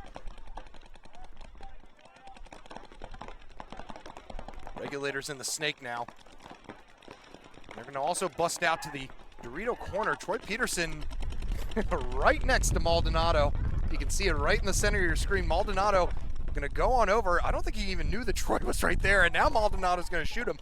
Regulators gonna lose their Dorito runner though, so it's a 4-on-3 at the moment, I believe.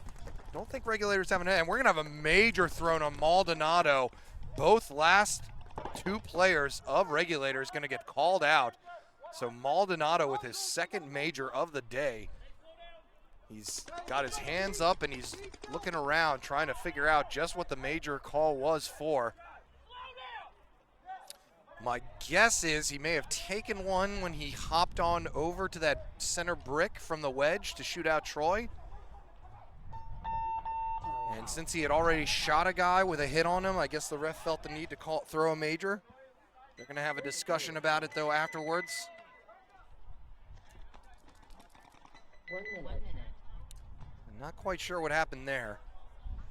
Looking at the Regulators pit, seemed a little disjointed on just what in the world happened there.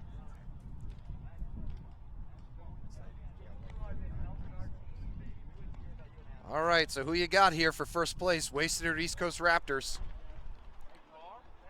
This has been the matchup that a lot of people foresaw. One prediction had NRG in the top 4. They almost made it into the final 4. They just got eked out by margins, bitten by the margin bug. Little Chungus says wasted.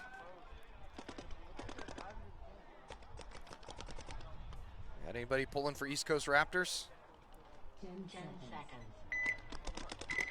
Well, let's see. They'll be on your right side, wasted potential on your left. This is for first place here at the first D3 XBall event of the NRXL season. This potential sending Adam Hunt straight to the snake off the break. East Coast Raptors looking to send a snake player to the corner, or player to the snake corner. And Adam Hunt called clean. Feet, nothing on him. Adam looking across field, not able to get a shot in. Don't think he can see that guy going up the center. So still 5 alive for both sides. Wasted still doubling up that back center. Cozy looking to find out where he needs to go next to help out the cause. You can see him right there.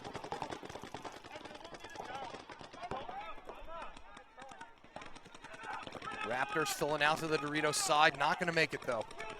So that'll be the first kill of the finals. So he'll be taking the walk, and looks like Mazzella tried breaking out to Phil to have some semblance of a back play in the Dorito side, but he's not going to make it. So now it's a 5-on-3. And Wasted in full control of this one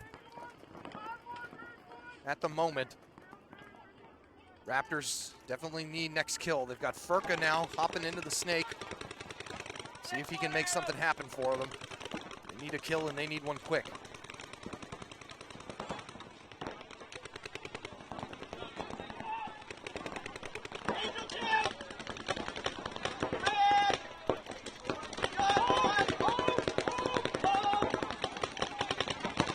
Wasted.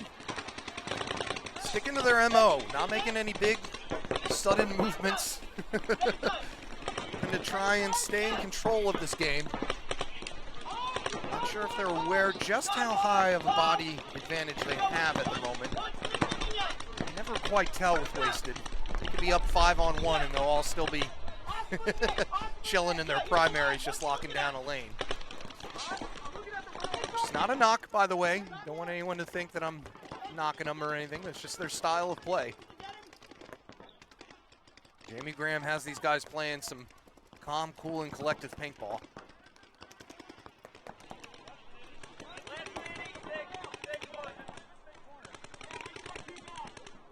Especially for the first point in the finals.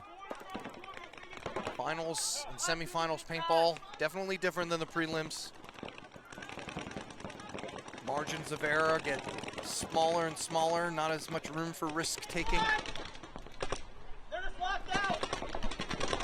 The Raptors still trying to figure out what they need to do. You can see Ferk there in the snake.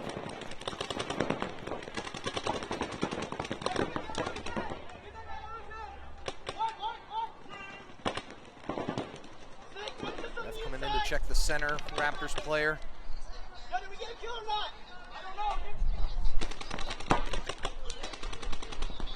That's Keely Cook in the middle. You know, that was Hecht. Hecht in the center, and after he got taken out, Raptors are going to go ahead and just towel it because they obviously watched a few of Wasted's matches and know this is their this is their MO. They get up on bodies, up on points, and they will just grind you down and make you make the first mistake. So Wasted Potential with a 1-0 lead right now on East Coast Raptors. Meanwhile, there's still the business of who will be walking home with third place.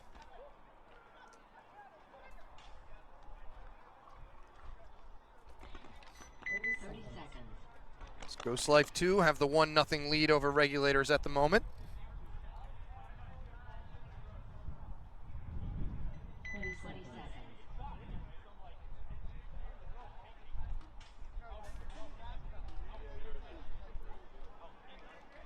This Brandon, I'm playing tomorrow. Hello, Brandon. Make sure to tell me which team. I'll be happy to give you a shout out once I see you. Meanwhile, Regulators on your right this time. Ghost Life 2 on your left. Russo making the run to the Dorito 2. Did he make it? Yes, he did. Alton Riley and the God. Almost identical, actually it was identical breakouts from both teams. Regulators, though, moving out of that baby into that viperish brick right next to the snake. It's an interesting bunker as Mewborn's going to get himself a minor.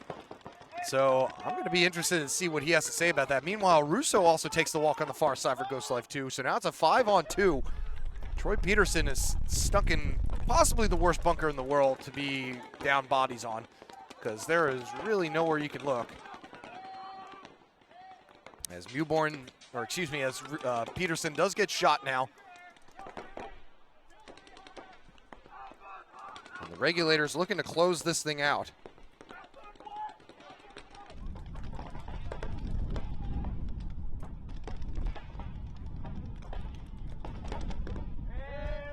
Heading into the snake is Nicholas Turbin. And I don't know if he got that last kill or if it was Sawyer. Sawyer gonna run down and check things out. Hunter Carter gonna check him out before he hits the buzzer. All right, tie ball game, 9 minutes to go. So Mewborn with a penalty there. A rare penalty for a certified NXL ref.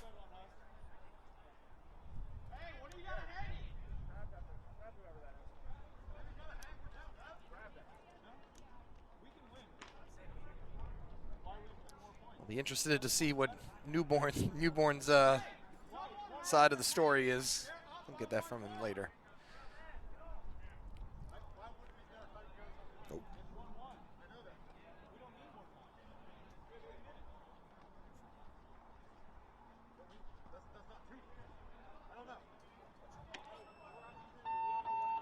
All right, and Regulators hit the buzzer now, so we got ourselves a tie game pending a clean hang, which I think they will be having.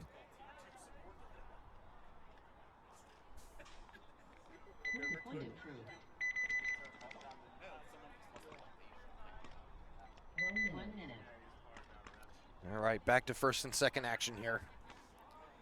Wasted pulling that first one out. Well, East Coast Raptors probably smartly conceding. They were down 4 bodies to 2, and I think they could sense that Wasted were trying to work the clock a little bit and make them come to them, or make Raptors come to them. 30 So how will it play this time?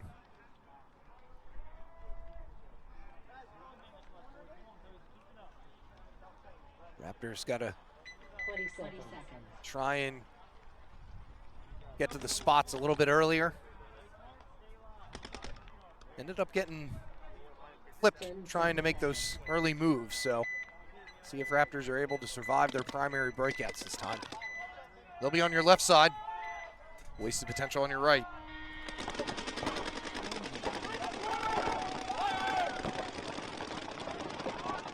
And it's going to be wasted this time, who are going to be sending the first player into the dead box.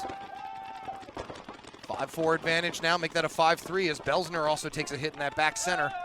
And so does Cozy, so somebody's got to beat on that back center. So it is now a 5-on-2. Just going to get a quick concession there from wasted potential, as they had seen enough. Both teams, they are very similar styles. Once they get up on bodies, they don't necessarily rush it, because you don't want to have to try and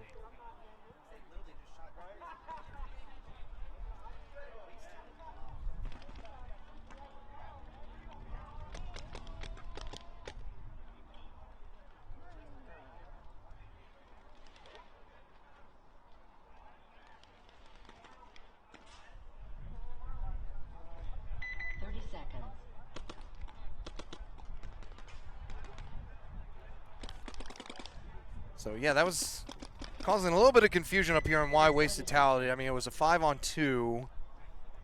I mean, yeah, if, you know, team captains usually, or coach is usually going to just make his team take the punishment. All right, Regulators rushing back to the box here. Got ourselves a tie game, as Ghost Life were plagued with a Chris Mewborn penalty from that second point. See if anybody suffers any breakages off the get-go, and it doesn't look like it. Identical breakouts again. Regulators losing a body, though, off of that Dorito side. I think that was Hunter Carter in that Dorito corner, so 5-4 advantage for Ghost Life. They're in the snake, though. And they're the only ones in there at the moment. And he's going to wrap and go. Nobody really watching him. Carlton Riley has to go from the inside of the God. And I think Troy Peterson knows he's there, so he's shooting on his way up there. See who this is in the snake for Regulators. Can't quite see at the moment just because he's not facing, or he's facing towards me. On the left side of your screen, you can see Regulators mounting that Dorito.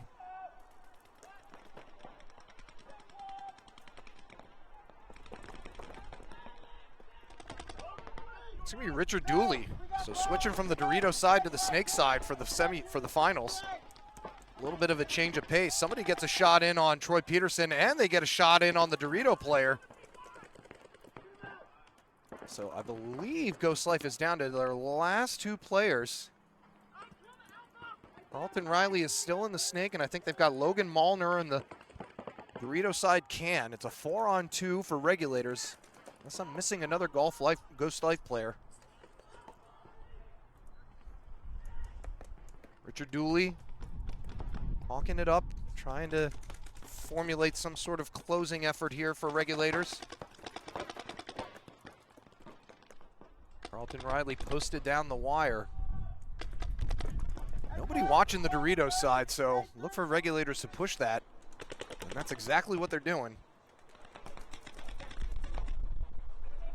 That's Bryce Gherkin on the far side Dorito. He's going to wrap and shoot Logan Malner, and now Carlton Riley's going to get one to the side. And Regulators are going to go up 2-1. So 6.5 minutes to go there. Still plenty of paintball to play. It's really all about the breakouts of who's getting to the spots first. Where are those first couple kills coming from? That time it was advantage Regulators.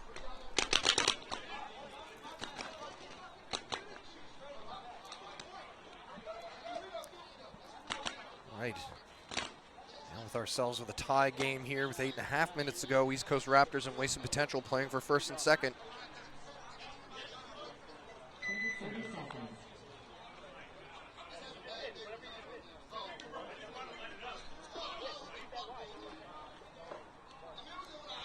30 seconds.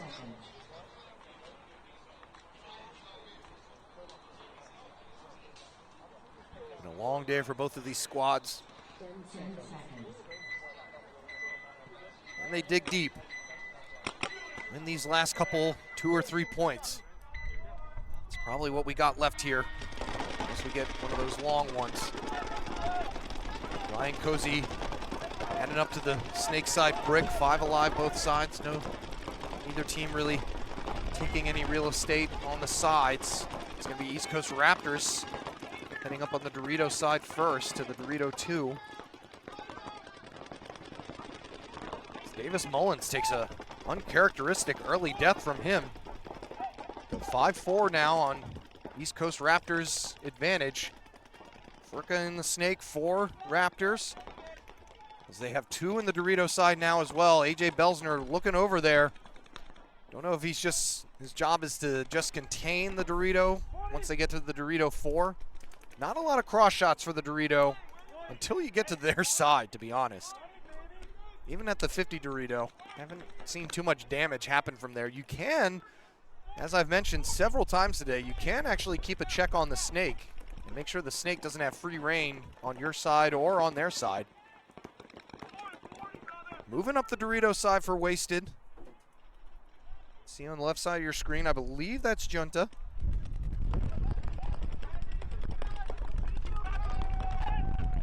Looks like he got a shot down the line on the East Coast Raptors player. I think that was Nicholas Hecht for Raptors, who just got taken out. He's going to even things back up at 4 apiece. Cozy looking down at the snake on Furka. He wraps and tries to get a shot on Cozy. Doesn't get him on the first one. Has to come back inside. Cozy and Furka with a battle right now in front of us that you can see. Cozy on your left, Furka on your right. Turns into a guessing game here. Cozy trying to figure out where Furka's going to come out from next. Or does Furka just retreat and head back, maybe lay back down and go back to snake 1? Sure, he can certainly get out of there, but Cozy definitely has the leg up just because he can come out of more spots. Adam Hunt in snake 1 as well for Wasted, looking across field, protecting Cozy. And this is exactly how we probably thought this would play out. 2 very similar teams with very similar styles. Well coached and well taught in their shooting.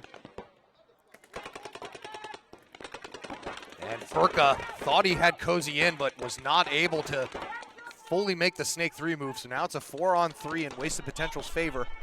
Adam Hunt looking to move on down. 4th player for Wasted is still back in that beast bunker in the Dorito side camp. I don't know if Raptors, furthest player over here on the snake, do they have a snake corner? They do. You're seeing him right in the center of the screen. So it's a 4-on-3 here. Our time looking a little over 5 minutes. Adam Hunt down to 1 pod.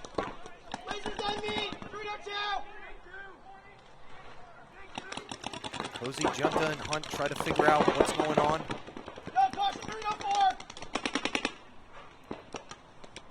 Hunt doesn't know if he has company in the snake or not. Either that or he's just taking a break. I don't know what he heard. He's pointing the gun over here at the snake 50 and nobody's really looking, nobody's over here. Don't know if one of the refs did something to him or... That's on Cozy. Cozy's got to let Hunt know, hey, there's nobody in there with you, dude. You're good. I shot him.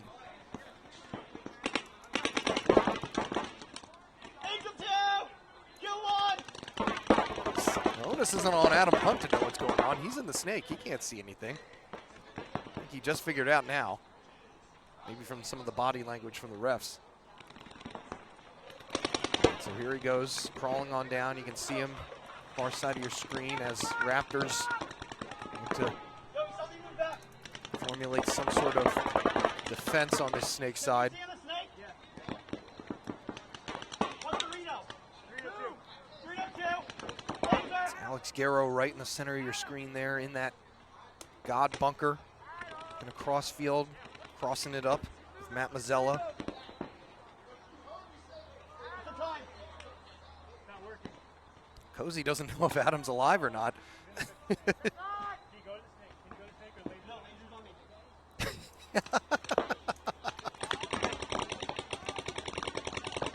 The call Adam Hunt's looking for right now from Cozy is there's no snake.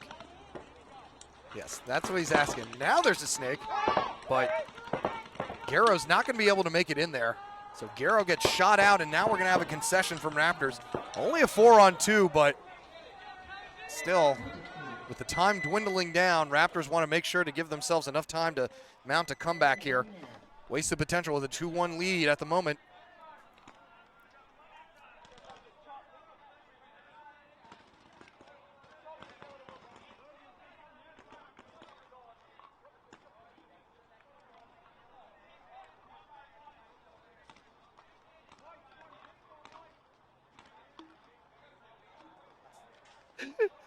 That one was me, not Dan, guys. 30 seconds.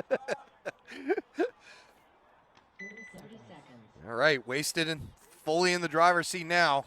3.5 minutes to go. It is going to be on them to see if they can close this thing out.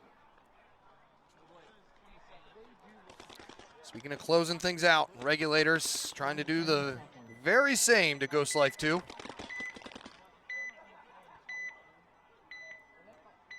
You got the 1-point lead, Ghost Life. Had a few penalty issues, first couple of points. Newborn taking a bounce in the head on the way up to the center. Russo, though, not able to survive that Dorito run. Maldonado getting the looks over. Looks like he's got a clean bill of health from the ref. As he moves up to the center. 5-4 advantage right now for Regulators.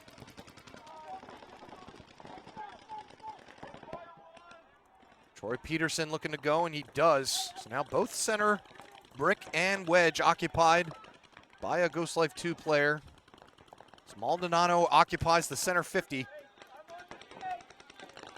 Logan Malner telling them that he's in that center 50, and Troy Peterson is going to go get him. It doesn't get there in time. Now he's going to get shot in the back by his own teammate, and now Mewborn gets shot in the head by Richard Dooley running down.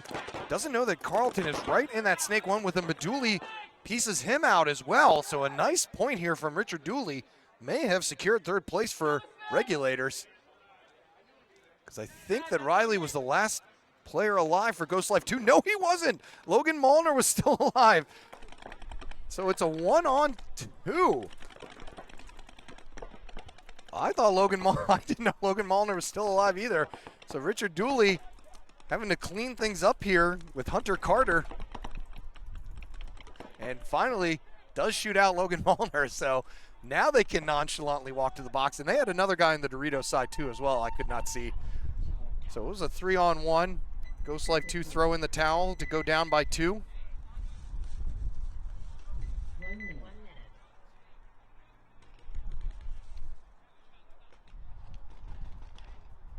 All right, back to first and second. As Wasted have a 1-point lead over East Coast Raptors at the moment.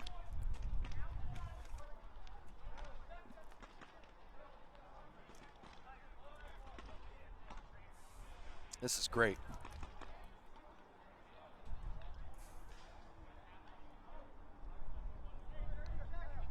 Seconds.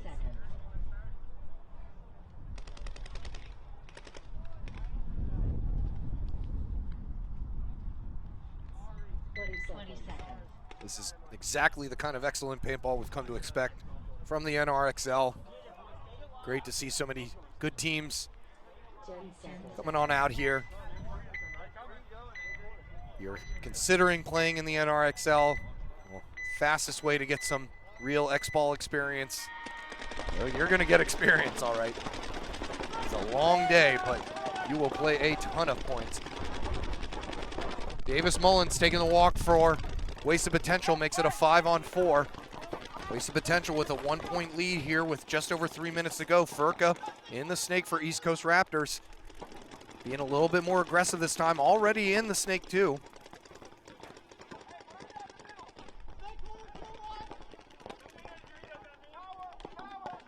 Up in the center is East Coast Raptors. Furka trying to wrap. Now they're in the center 50. Can't quite see who that is for East Coast Raptors.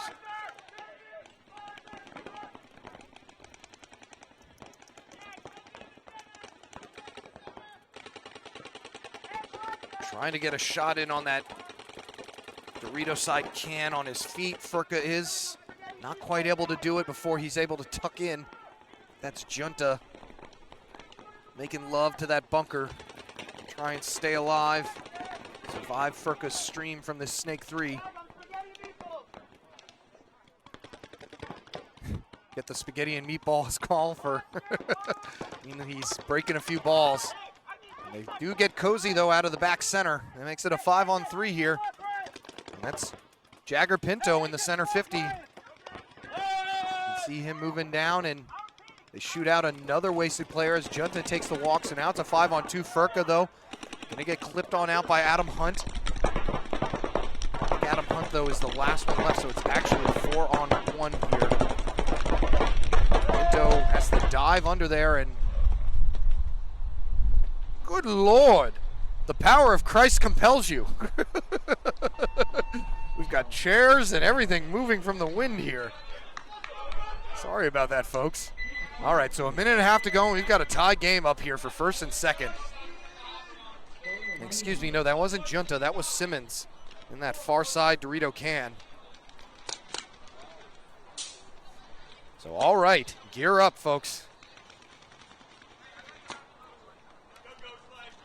Next point, obviously a huge one, but we'll see if anybody's able to even get to that point. Meanwhile,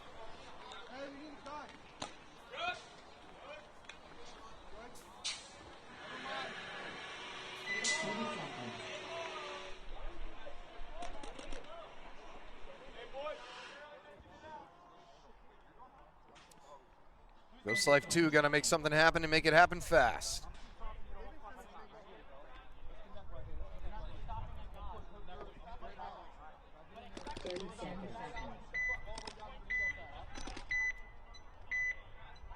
So regulators have all but secured third place here. 4.5 minutes to go.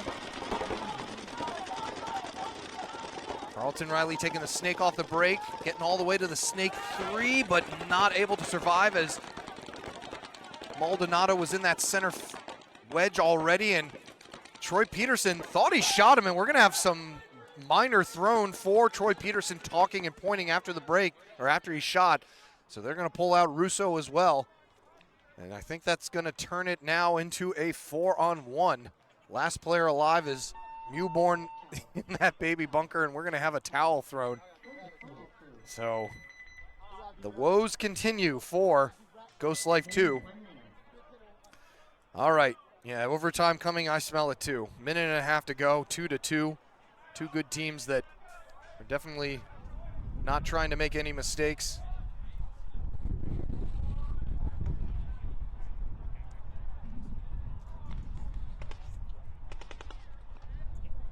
See what's in store here.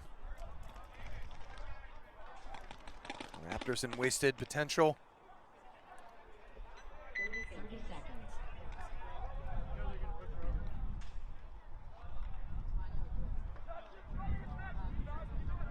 Wasted trying to replicate their past NRXL D3 success. It's our first time seeing East Coast Raptors. We've definitely seen a few of their players before on other teams.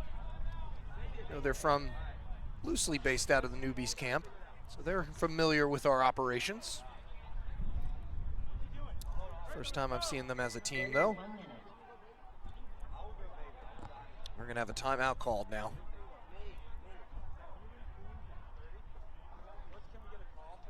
Lopsided breakout. There hasn't really been one of those between these two guys, so they're not really taking too much ground off the break. The farthest, Furka and Adam Hunt are sometimes taking snake off the break, but Those guys seem quick enough that they're able to get underneath the stream. So the snake burn is, it's a small window. With those 2 bricks on the snake side, you really got to have it dialed in if you're going to be able to get them. And even then, if someone's fast enough, maybe just be kind of a luck of the draw thing.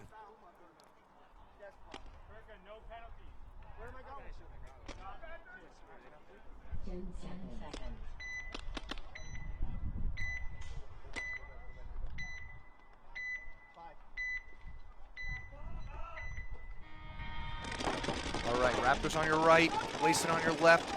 Conservative breakout from both teams. Adam Hunt taking one in the hand on his way out to the God, so that makes it a 5-on-4. Like I said, 1:20 to go here. Burka gonna hop into the snake for Raptors. Moving up the center though, it's Mazzala and Pinto.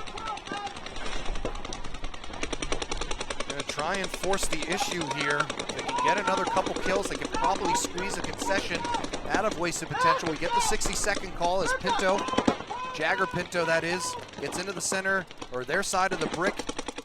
He's immediately looking across field to try and get the Dorito.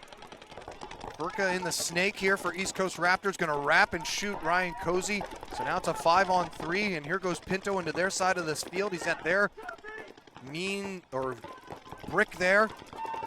And we're gonna get a concession there from Wasted. And Mazzola was walking off, and it was a 4-on-2. So Wasted gonna try and salvage it here with 36 seconds to go. And East Coast Raptors pumped up about that one.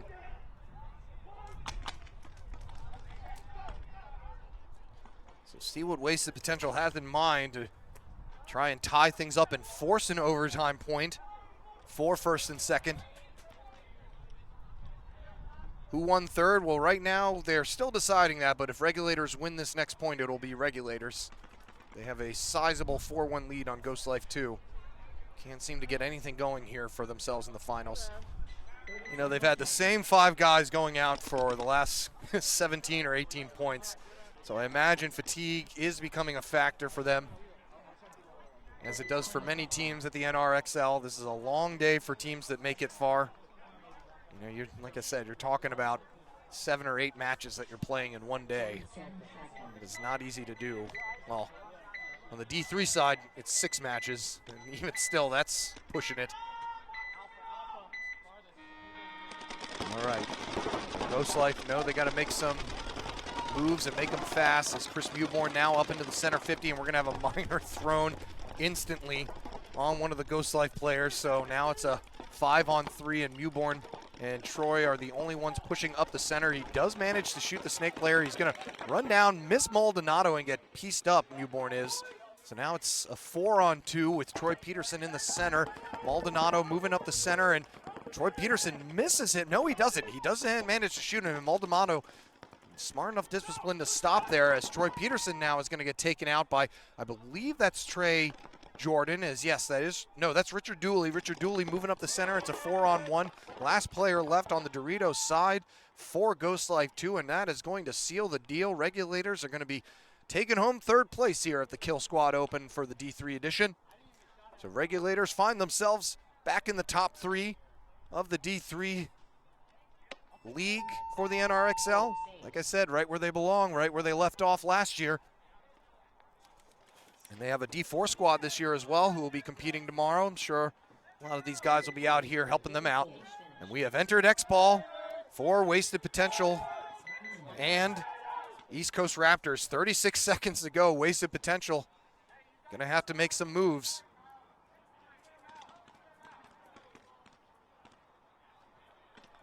So let's see what they have in mind. See Daniel Gardner walking out. I don't know if they're just going to have all their speed guys. Junta, Adam, or Justin Clark, Adam Hunt, of course. AJ Belsner. So 36 seconds. Can they do it? East Coast Raptors got to be disciplined, got to stick to those lanes. And we're going to get a timeout called here.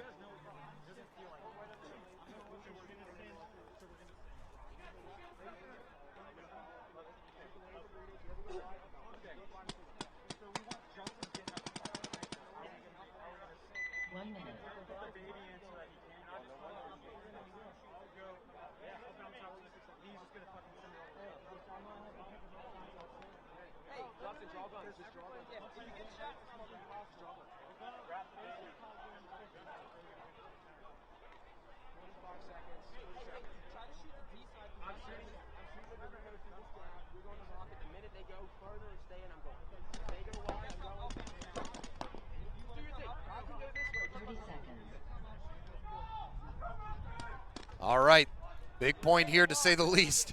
Wasted potential on your right, East Coast Raptors on your left. As East Coast Raptors are able to hold off Wasted, they'll be taking first place of the Killsquad Open, the first edition of the D3 XBall Tournament Series for the NRXL. Let's see what Wasted can do. East Coast Raptors looking like they're going to do some running themselves. Here come Wasted.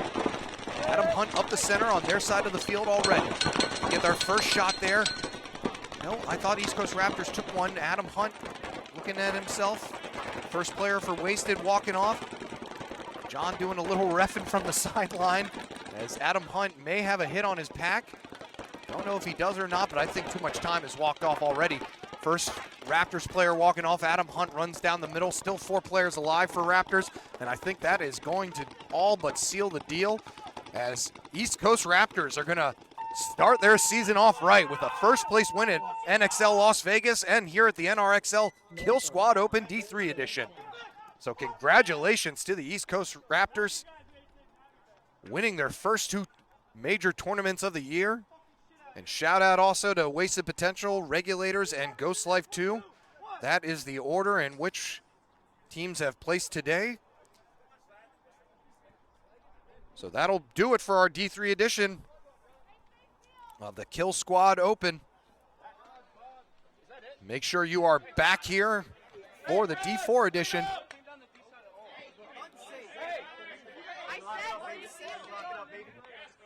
A little bit of celebrating going on before the guns are safe.